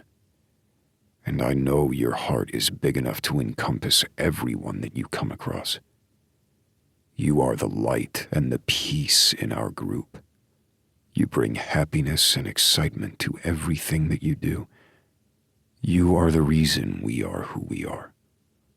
Without you, I don't even think that this company and family would be as connected and operating at the level that we're at. You are the one that pushes us. I want you in my life, and I want to still be in your life. Please take me back. I love you, Maddie. And I promise I will work to the end of my days to prove that to you, and to make up for everything that I've done. I don't know exactly how yet, but I will find a way. I love you too, She whispered, and my heart squeezed. I keep telling myself that I need to move away, that I need to leave to make this better, to put myself first, but I love it here. And I hate the fact that my dreams are such a yo-yo sometimes and I can't make a decision, because I don't know where I am in life or with you, and I don't want to feel like that anymore. Stay. Work for us. Work with us. You are everything, Maddie. Let me be part of your life. Let me love you. That's all I ask. She was silent for so long, I was afraid she'd walk away. She'd have every right to. But damn it, I'd fight for her. I'd do the thing I should have done in the first place. I need you to go, Elijah. I need you. I love you, but I don't know how to deal with you leaving. And I hate that I want to forget it happened, but it happened. And I don't know what to do about it. My heart stopped. Breaking. Anything, Maddie. But I'm not giving up. And I don't want you to. I love you. Don't give up on me. She met my gaze, the tears falling, breaking me with each passing moment. I just need tonight, Elijah, to think. I don't think I've done enough of that lately. And with that, she went inside, leaving me on the doorstep. I knew I needed to do better, to show her I wouldn't leave, that I was in this for real, and I wouldn't leave when things got hard. Never again. Chapter 19. Maddie. I stood on a path, staring at a fork in the road and not knowing what choice to make. And this was so unlike me that I hardly recognized myself. I hadn't slept well the night before and knew that no amount of peace in my heart would have helped. After everything that had happened with the storm and the aftermath, I should have been exhausted. Instead, I lay awake, wondering if I'd made yet another mistake. I was good at those. I stood on the same hill that had once been my solace, the one where I had come daily for years to face the sky and breathe in the world as I tried to come to terms with my days, my dreams, and my choices. The same hill where I'd watched Elijah scream at the world when he'd broken. Where he'd promised to never love again. But he loved me. And he wasn't going away. At least, that's what he said. Finding a way to let myself believe that was far harder than perhaps it should be. "Do you want to talk about it?" I turned at the soft voice to see Lark standing on the edge of the path. The wind blew her hair in a wavy cascade that made her look like a princess in some fairy tale waiting on her prince. Or maybe she was the one riding into battle, waiting on no man. That thought made me smile. "If I can make you smile, I suppose I've done well." She winked as she said it, walking toward me. "Elijah and I told each other we loved one another, and then I kicked him out of my house because I was still so angry that he left me and thought he could just apologize and all would be well." I blurted it all nearly in one breath, and Lark just blinked at me. "I'm sorry, I didn't mean to say that. Well, at least not all at once." I ran my hands through my hair, once again annoyed with myself. "I write love songs. Heartbreak and heartache. I write about hope and promise and all things that come on the path of finding that love. It's not easy to feel it, and I've yet to have that all-encompassing love that I see between you two. But from what I've witnessed in my lifetime, however odd it may be, is that sometimes love means breaking down within one another and figuring out what it means to make those promises. And know that there aren't easy answers." I stared at her, my mouth falling open. You're one of the most beautiful lyricists I've ever had the pleasure of listening to, and it sounds like you don't know how to explain love either." Lark looked at me and burst out laughing. "Right? Love is special. It's different for everyone, and it's different on a daily basis. I want that love, that heart swell that changes a person. But you and Elijah? You have that. He left me when it got hard." And that was the problem. One that I couldn't quite push out of my mind even when he'd promised never to do it again. And that was a mistake. And I hate him for you for that. My lips twitched. "Girl power and everything? You know it. Always. One of the Wilders hurts my girls? I'll break them." She winked. "Or write them into a song." I grinned. "Oh, please write a song about the Wilder brothers." Lark just smiled sweetly at me. "What makes you think I haven't already?" Intrigued, I leaned forward, but Lark held up her hand. "If you love him, and if you trust him, then make it work. If you can't do both, then that's something you need to talk with him about. But you're both hurting, and I hate to see it. I just hope you talk to him. I hate it when people who love and care about one another never talk about the issues between them." Lark sighed. "And I'm done meddling. Be well, Maddie. I'm glad you're safe after the flood." She hugged me tightly and I clung to her, breathing in the fresh air and feeling like I'd finally found my footing. I knew she was right. I needed to talk to Elijah and finally make my choices, because waffling was only making me weaker, and I was never weak. I thought you might be here. I turned at the sound of his familiar voice and my heart sped. It always did that when Elijah was around. It's my place, I paused. Or maybe ours. He smiled at me and it changed his face. He just looked lighter, as if he wasn't facing his demons daily. We were both so damn scared of losing each other, we pushed each other away instead. And at that, I knew my answer. I knew what I wanted. I wanted to show you something, if you're free. I pushed my thoughts away, something hard to do when my entire mindset was changing at the moment. I'm free. I've been working on something with the winemakers. Sometimes they let me play. Jay and Amos are good like that. They won't let me play, though. Probably because I nearly broke a whole barrel once. Elijah's eyes widened. Before your time. You need to tell me that story. I will. A promise for the future. A hope. And that was a start. I've been working with them on something. He paused and took a deep breath. For you. My eyes widened. For me? He moved his arm from behind his back, which I hadn't noticed before, but I couldn't help but stare at the wine bottle in his hands. A Wilder wine that I didn't recognize, which made no sense because I knew all of the Wilder wines. Elijah? I didn't mean to make my voice sound so breathy, but there was no taking that back. I wanted to make you a batch. I've been working on it forever, actually. Before I, found the courage to actually do something about it. It's a small batch, one that won't go in stores or wine clubs. Just for our winery here and special occasions. It's a full-bodied yet slightly sweet red blend.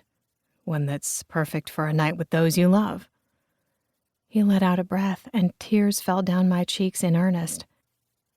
It's Maddie's home. He laughed at that, and I just shook my head, crying harder. I tried to find a different name, something a little catchier. But then you said you were leaving before and I wanted you to come home. To us. He paused. To me. I moved to him, unable to hold back.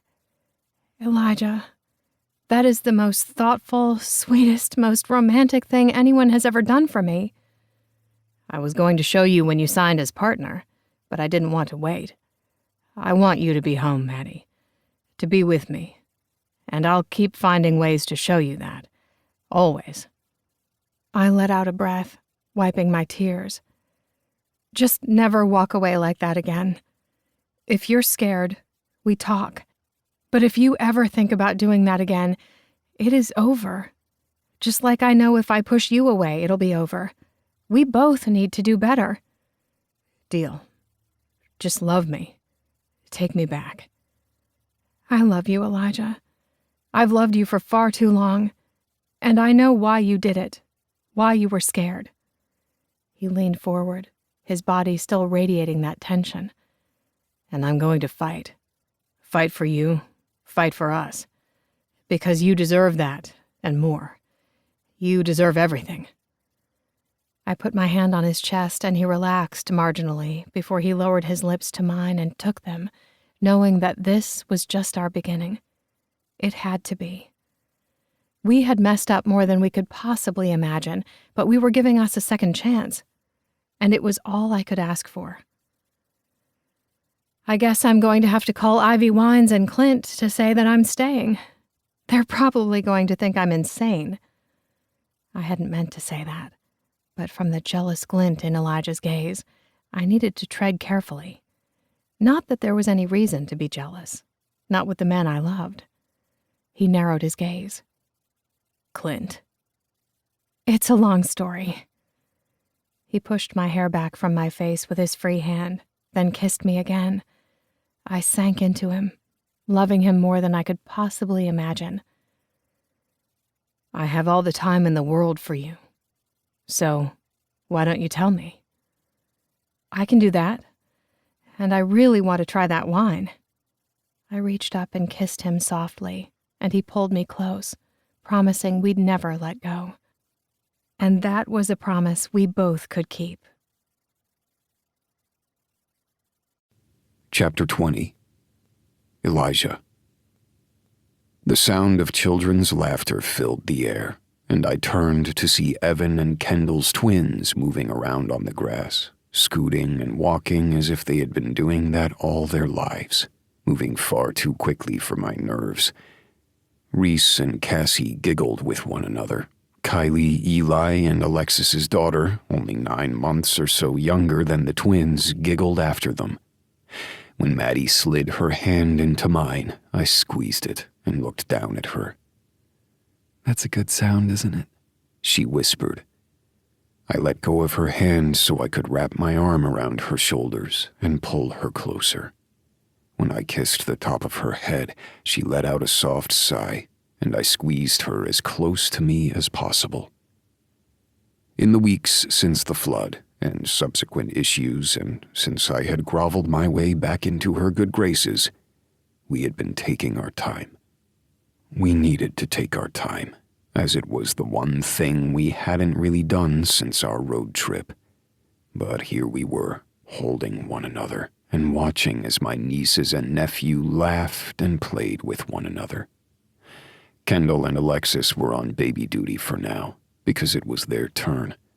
Of course, I knew that one of my brothers, or Bethany, or even me and Maddie would be in to take over soon. Those kids never were alone, and always had multiple Wilders taking care of them. It was a little bit chillier today than usual, which was great after the high heats and flash floods. Weather in South Texas never made any sense in any month, but it had been all over the place lately. "Are you going to help, or are you just going to stand there?" Evan asked, growling at me. He pointed a hammer at me, and I rolled my eyes. "I guess I should go help put up this stupid thing. It's not stupid, it's a pergola, it's gorgeous. We have how many outdoor areas? Don't know why we needed this one." I didn't care, and I liked the pergola, but with Bethany being here more often than not, we had decided we wanted a little space on the property just for family. While I wanted to stay living on the property for as long as possible, not all of us did. So having this space that was just for our use, one we wouldn't rent out, made sense. East was in charge of everything since he was an actual certified contractor. So over the past few hours, we had put in the rest of the brickwork and were setting up the pergola. By next year, the gardens would be overflowing, and there would be play areas and places to sit down as well. When East wasn't managing all of that, he and Kendall were also working the barbecue, although me, Maddie, and Elliot helped where we could. The scent of brisket filled the air, and my stomach growled. I knew that the other guests could probably smell it, and they would have their own barbecue, but this piece of brisket was just for us. "What else are we having?" Elliot asked as he moved around quickly, making sure each of us had our correct tools as I lifted the heavy wood, keeping it in place so East could check his measurements and leveling. "Potato salad, baked beans, green beans, sweet corn, 2 different kinds of rolls, 4 different kinds of pie, baked potatoes that were actually on the barbecue, and corn on the cob that's different than the other corn." I looked at East, my mouth watering. Seriously? And of course brisket, pulled pork, and whole chickens. I thought about doing sausages too, but the pulled pork won in the end. Oh, and also sweet rolls to go with the pulled pork. Kendall and I each made a barbecue sausage. You're going to have to judge, though. "My wife's wins," Evan mumbled, and I just grinned. I'm starving. Are there pickles? Please tell me there are pickles, Bethany asked as she handed over a water bottle. Everett blanched. Pickles? As in you need pickles? He kept repeating the word, and we all looked at her. She stared at us before she threw her head back and laughed. Because onions and pickles and white bread go with barbecue in Texas. You don't need to slather your meat with sauce, and stop making random dick jokes, she warned as I snorted. We will always make dick jokes, it's what we do, Everett said as he kissed her nose. But yes, we have pickles and onions. But you don't need pickles for any other reason? That's not a dick joke, is it? She asked, frowning, as I nearly spewed the water that I had just swallowed.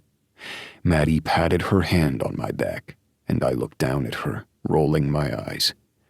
She's not pregnant, Maddie said. We just want pickles with our food, and I'm not pregnant either, just putting that out there. This time I dropped the water bottle, spraying water all over us. Oh, I don't know why you had to scare him like that, Alexis said, shaking her head. You know these guys can't handle news like that, Eliza said as she came over the hill. I did my best to try to wipe the water off my pants before I turned and opened my arms. My sister threw herself at me, hugging me close, before she wiggled down and hugged Maddie as well. Sorry I'm late. I see you just came for the food, Pipsqueak, East growled before he kissed the top of her head and took her from us so he could swing her around. She laughed and grinned. It's just me this time, since the Montgomerys had a thing up north, and I left Lexington up there too. She scowled at us, as if it was our fault that she was away from her baby. Lexington's so big now, and he made me a little care package because he knew he wasn't going to be with me. I'm a horrible mother. You're not a horrible mother, Maddie said. I just feel like I am, but I wanted to see you guys and just be the annoying little sister. So much has changed recently, and it's hard to get the family all in one place, so I'm here for a bit. I smiled at my sister and at the rest of my siblings. Things had changed. We were all growing, finding our way to settle in these new lives of ours. I wasn't the same man I had once been, not the man who had tried to throw himself into building this dream because I had nothing else left. There were no roots, nothing holding me back. Now everything was exactly what I wanted. I wasn't even the same man I had been 2 years ago when I thought I had had my path laid out before me. Now here I was, my world changing in a whole new way. And I couldn't wait to see where it went from here. I looked at Maddie as everyone started talking at once before we split off to go find our barbecue. I love you, I whispered. We had said the words before, but every time I did, I felt like I was screaming it to the world so everyone knew. She smiled up at me and brushed my hair from the front of my face. I love you too. What's with that look? Is everything okay? Your baby sister's here. You should be happy. I looked over her head at Eliza and nodded. I am happy. I'm damn happy. And I have an idea. She froze. The last idea you had changed our lives forever. I'm a little worried about what this means. My lips twitched before I leaned down and took hers. Move in with me. What? She blurted, and everyone stared at us. I waved them off, and thankfully the women pulled the guys away towards the barbecue. Brisket would be the only thing giving us a semblance of privacy. Move in with me, and then we can have time to date and see each other, to take our time. She burst out laughing, and I cringed. That's not the response I was looking for. Elijah Wilder, you want me to move in with you so we can slow down and date like we should have done in the first place? Well, when you say it like that, it sounds weird. It's totally weird. We've been dancing around each other in our own way for long enough that it makes sense. And, well, I don't think I could ever go back to my home. A sense of sadness washed over her face, and I squeezed her hands. I'm sorry, baby. I'm sorry, too. I loved my home. I loved what I made of it, but it was only supposed to be temporary. I didn't think that I would ever stay here for as long. Not with the people who owned this place before you. And when you moved here, I thought I'd be out on my ass as soon as you guys figured out what you were doing. Or at least figured out how to fake what you're doing. But you guys have thrived here. So have I. You're a partner now, baby. You're a part of this. Damn straight I am. And you know I told you before that I liked being near the Wilders. our wines, our barrels, this place. I like being so close. And I like being with you. Wait, are you considering moving in with me because you want to be close to the property? I asked, only semi-serious. That's a big reason in the plus column. There were so many reasons I loved this woman, and her humor and the fact that she had just said plus column were two of them. Is that a yes? I've always wanted you, Elijah. Even when it hurt me to do so, even when I knew it was a mistake. But I don't want it to be a mistake anymore. So yes, I would love to move in with you. I'd love to take our time and figure out who we are now when we're stepping into these new roles, and I'd love to make a home with you along the way. I leaned down and softly pressed my lips to hers. Thank God you said yes, because they're all listening, and that was going to be fucking awkward if you said no. So awkward, bro, Elliot called out before he ducked East's fist. So I guess I'm going to be living with the Wilders. You've been dealing with us for this long. You might as well continue. She grinned again. After all, living with the Wilders would just be coming home. And I want to come home. For us, I whispered. Not for you, not for me, not for the Wilders, but come home for us. I lowered my head and kissed her again, as the Wilder brothers and sister and everyone else connected to us began to cheer. I just smiled, holding her close. And when we were pulled apart and taken towards the brisket and giggling children and potato salad that made my mouth water, I laughed. We chose between different sauces, gorged ourselves on way too much food, and found our home. I had moved here for my own reasons. I had taken a step I never thought I could. I had loved, lost, sworn to never do either again, and now here I was, taking a chance on fate. I had fallen in love with Maddie when I hadn't expected it, and I still didn't even know the moment it happened. Only that it had, and I was never going back. I never could go back. I was a Wilder, but she was my wild salvation. And this was only our beginning. Chapter 21. East. She arched beneath me, and I slid my hands down her side, gripping her hips. She moaned, her inner walls clenching around my cock. I kept my pace steady, watching as she writhed beneath me. Her breasts were perfect for my hands, just the right size, not too big, not too small, just perfect. I reached down and plucked at her nipples before I leaned over, sucking one into my mouth. She slid her hands in my hair, pressing me to her breasts, and I moaned against her, sucking and licking, before moving to bite down on her other one. Her skin was so soft beneath my fingertips, and it was all I could do not to just pound into her, to knead her. When she writhed on my cock again, I pressed my thumb against her clit, circling it softly at first, and then a little harder, and then even harder until she was coming on me again. I slid out of her, tugging at her hips and flipping her over onto her hands and knees. She let out a little laugh, one that sounded like bells in my head, and I shook myself, wondering where the fuck that had come from. And then, spreading her cheeks, I slammed into her again and again and again. She pushed back at me, her fingers digging into the bedspread as I fucked her hard from behind, watching the way that her ass jiggled in front of me, the way that her breasts swayed from side to side. She was just so damn fucking beautiful it was hard for me to breathe. And when she pressed her face down to the pillow, raising her ass even more in the air, I went deeper, harder. She moved back then, looking at me over her shoulder, and I winked, surprising myself. I didn't wink in bed.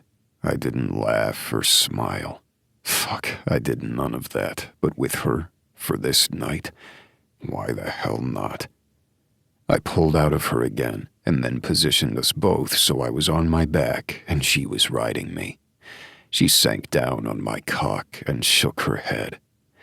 Making me do all the work? She groaned as she rotated her hips. Get to it, I growled. And then she was coming once again, and I couldn't hold back.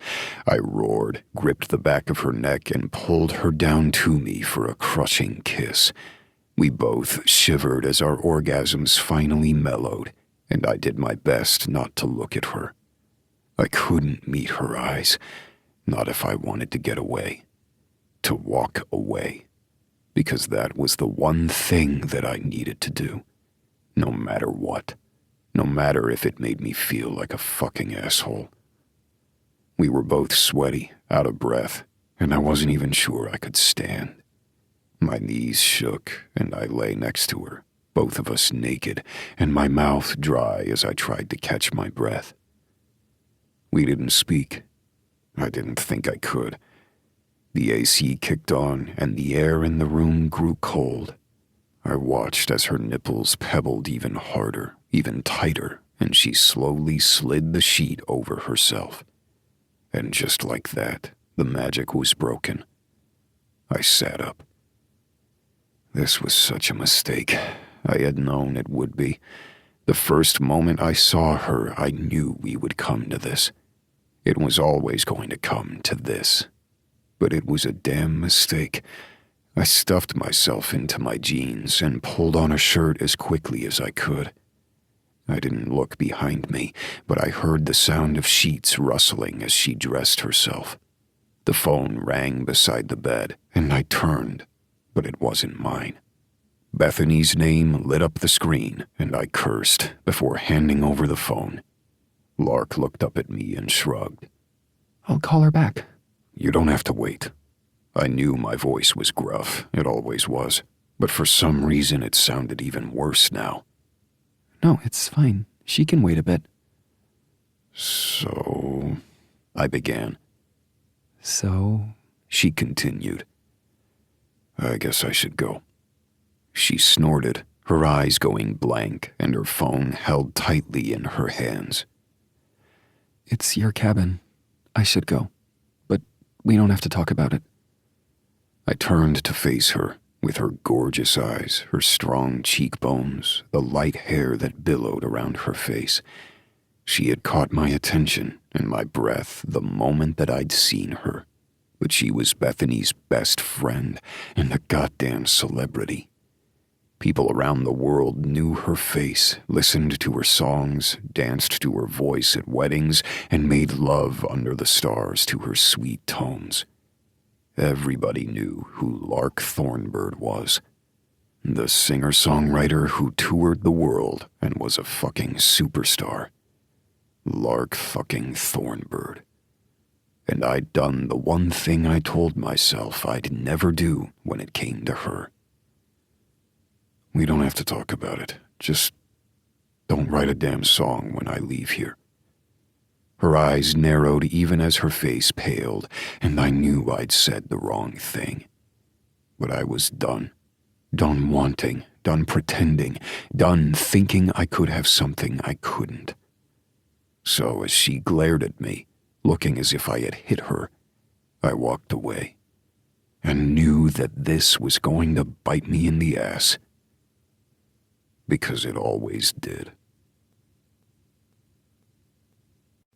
Bonus epilogue. Elijah.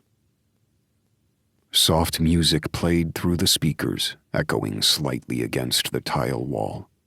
We had left the closet light on for some ambiance, and had lit candles all around the tub and on the counters.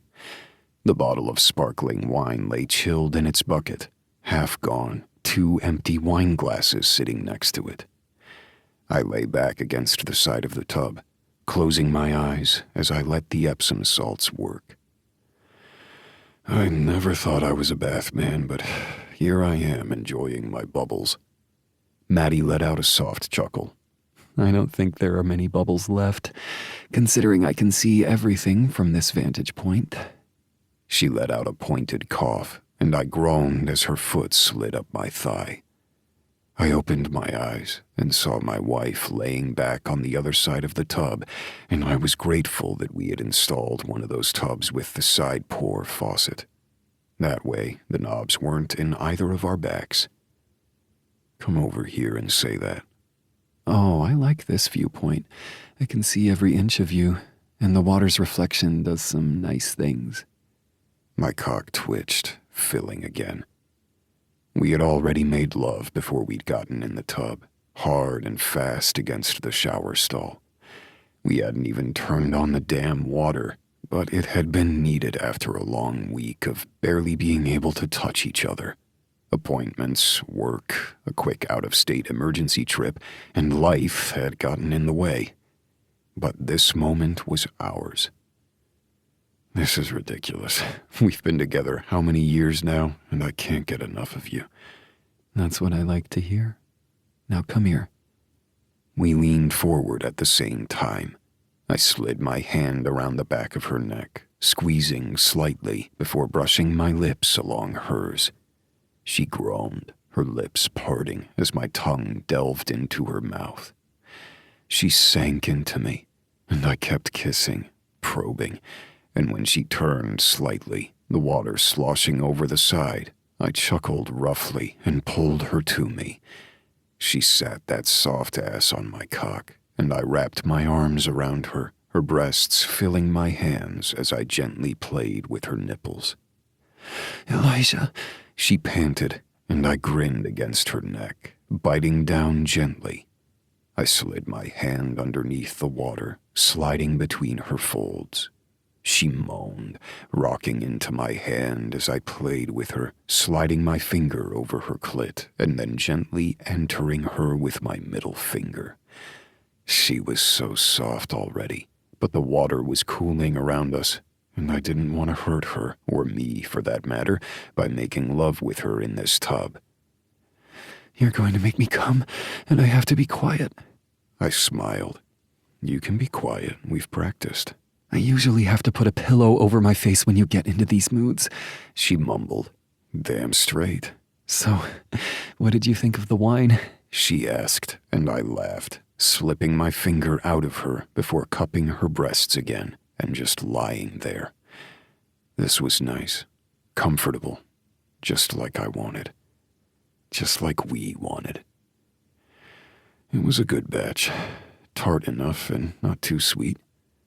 I know it's not champagne because we're not from that region in France, but our sparkling wine is damn good and flying off the shelves. Exactly. I'm glad that we added it to our repertoire, even though it is a little more annoying. I shrugged and kissed her neck again. We have that meeting with Roy coming up. We do, and we'll deal with it. And it's our year for the festival. I'm excited. We're going to kick ass like we always do. In fact, I have a couple ideas that I want to run by you. Are they naked ideas? She chuckled. Yes, but those are just for you. Damn straight, my wife doesn't get to be naked in front of anyone else. See, now that you've said that, I kind of want to streak across the property. Okay, that would be fun to see. Excuse me? Not so much. I would probably bruise my eye with my breasts hitting me in the face. Your breasts can hit me in the face any time you want. She laughed outright, snuggling harder against my cock. I groaned, adjusting myself so I wouldn't bust a nut right there. I swear you're still a 20-something boy. Not so much. I have gray hair at my temples, didn't you notice? It makes you look distinguished. I'm going to have to cover mine up soon. I frowned and looked at the top of her head. I don't see any. A little lower. I grinned like a cat in cream and slid my hand over her. Oh, really? Shush. I'm just saying, I thought I would have noticed. My face was down there recently. Thankfully, you were a little preoccupied. I can multitask. I'll find it later. Oh, shush, she repeated as we both laughed. I hugged my wife close, the water lapping at us, and I knew this moment would be interrupted soon. but I didn't want it to. Mom! I cringed as Maddie let out a soft laugh. Aiden's staring at me! I am not. Bethany Joy is staring at me. She stared first. Well, then he hit me. No, she hit me back first. Wait, hit him back first? Does that mean he hit her first? I whispered. Yes, but at least he's being honest, she mumbled. We'll be right out. Give us a moment. I shook my head, moving the glasses out of the way so we could reach for the towels. Oh my God, are you guys in there together? Gross! Bethany Joy shouted. You guys aren't supposed to do that anymore. You're old. Parents don't do that. Hate to break it to you, Aiden, but we've done that often. Where do you think you two came from? From the stork, like all of the Wilder kids? Gosh, so gross. I mean, seriously, parents aren't supposed to do that. There are rules, especially not when we're home, Aiden grumbled. United on a front against us, our two children began chattering to one another, thankfully leaving the area so we could get out of the tub. It didn't matter that there were doors between us. Those kids were nosy as hell. Well, it was fun while it lasted, Maddie said as she stood up. I swallowed hard as water slid down her curves. She was still my Maddie. Maybe a few more stretch marks, her breasts a little fuller. Then again, I didn't look like I had when we'd first met. We looked like we fit together, and I was damn happy. If you keep staring at me like that, we're going to scar our children. They'll get over it. I stood up, wrapped my arms around her, and kissed my wife. The kids started yelling again, and I rolled my eyes, then went off to the best damn life I could have. One I never thought would ever come. And one I was never going to let go. No matter what. Coming Home for Us, Book 4 in the Wilder Brothers series. Written by Carrie Ann Ryan. Narrated by Jason Clark and Andy Arndt. Copyright 2022 by Carrie Ann Ryan. Production copyright 2022 by Carrie Ann Ryan. Production coordination by Lyric Audiobooks. Producer Kim Gilmore. Post-production by Chrissy Farrell. Jason Clark and Andy Arndt are members of SAG-AFTRA. For more information about author Carrie Ann Ryan, please visit www.carrieannryan.com. Audible hopes you have enjoyed this program.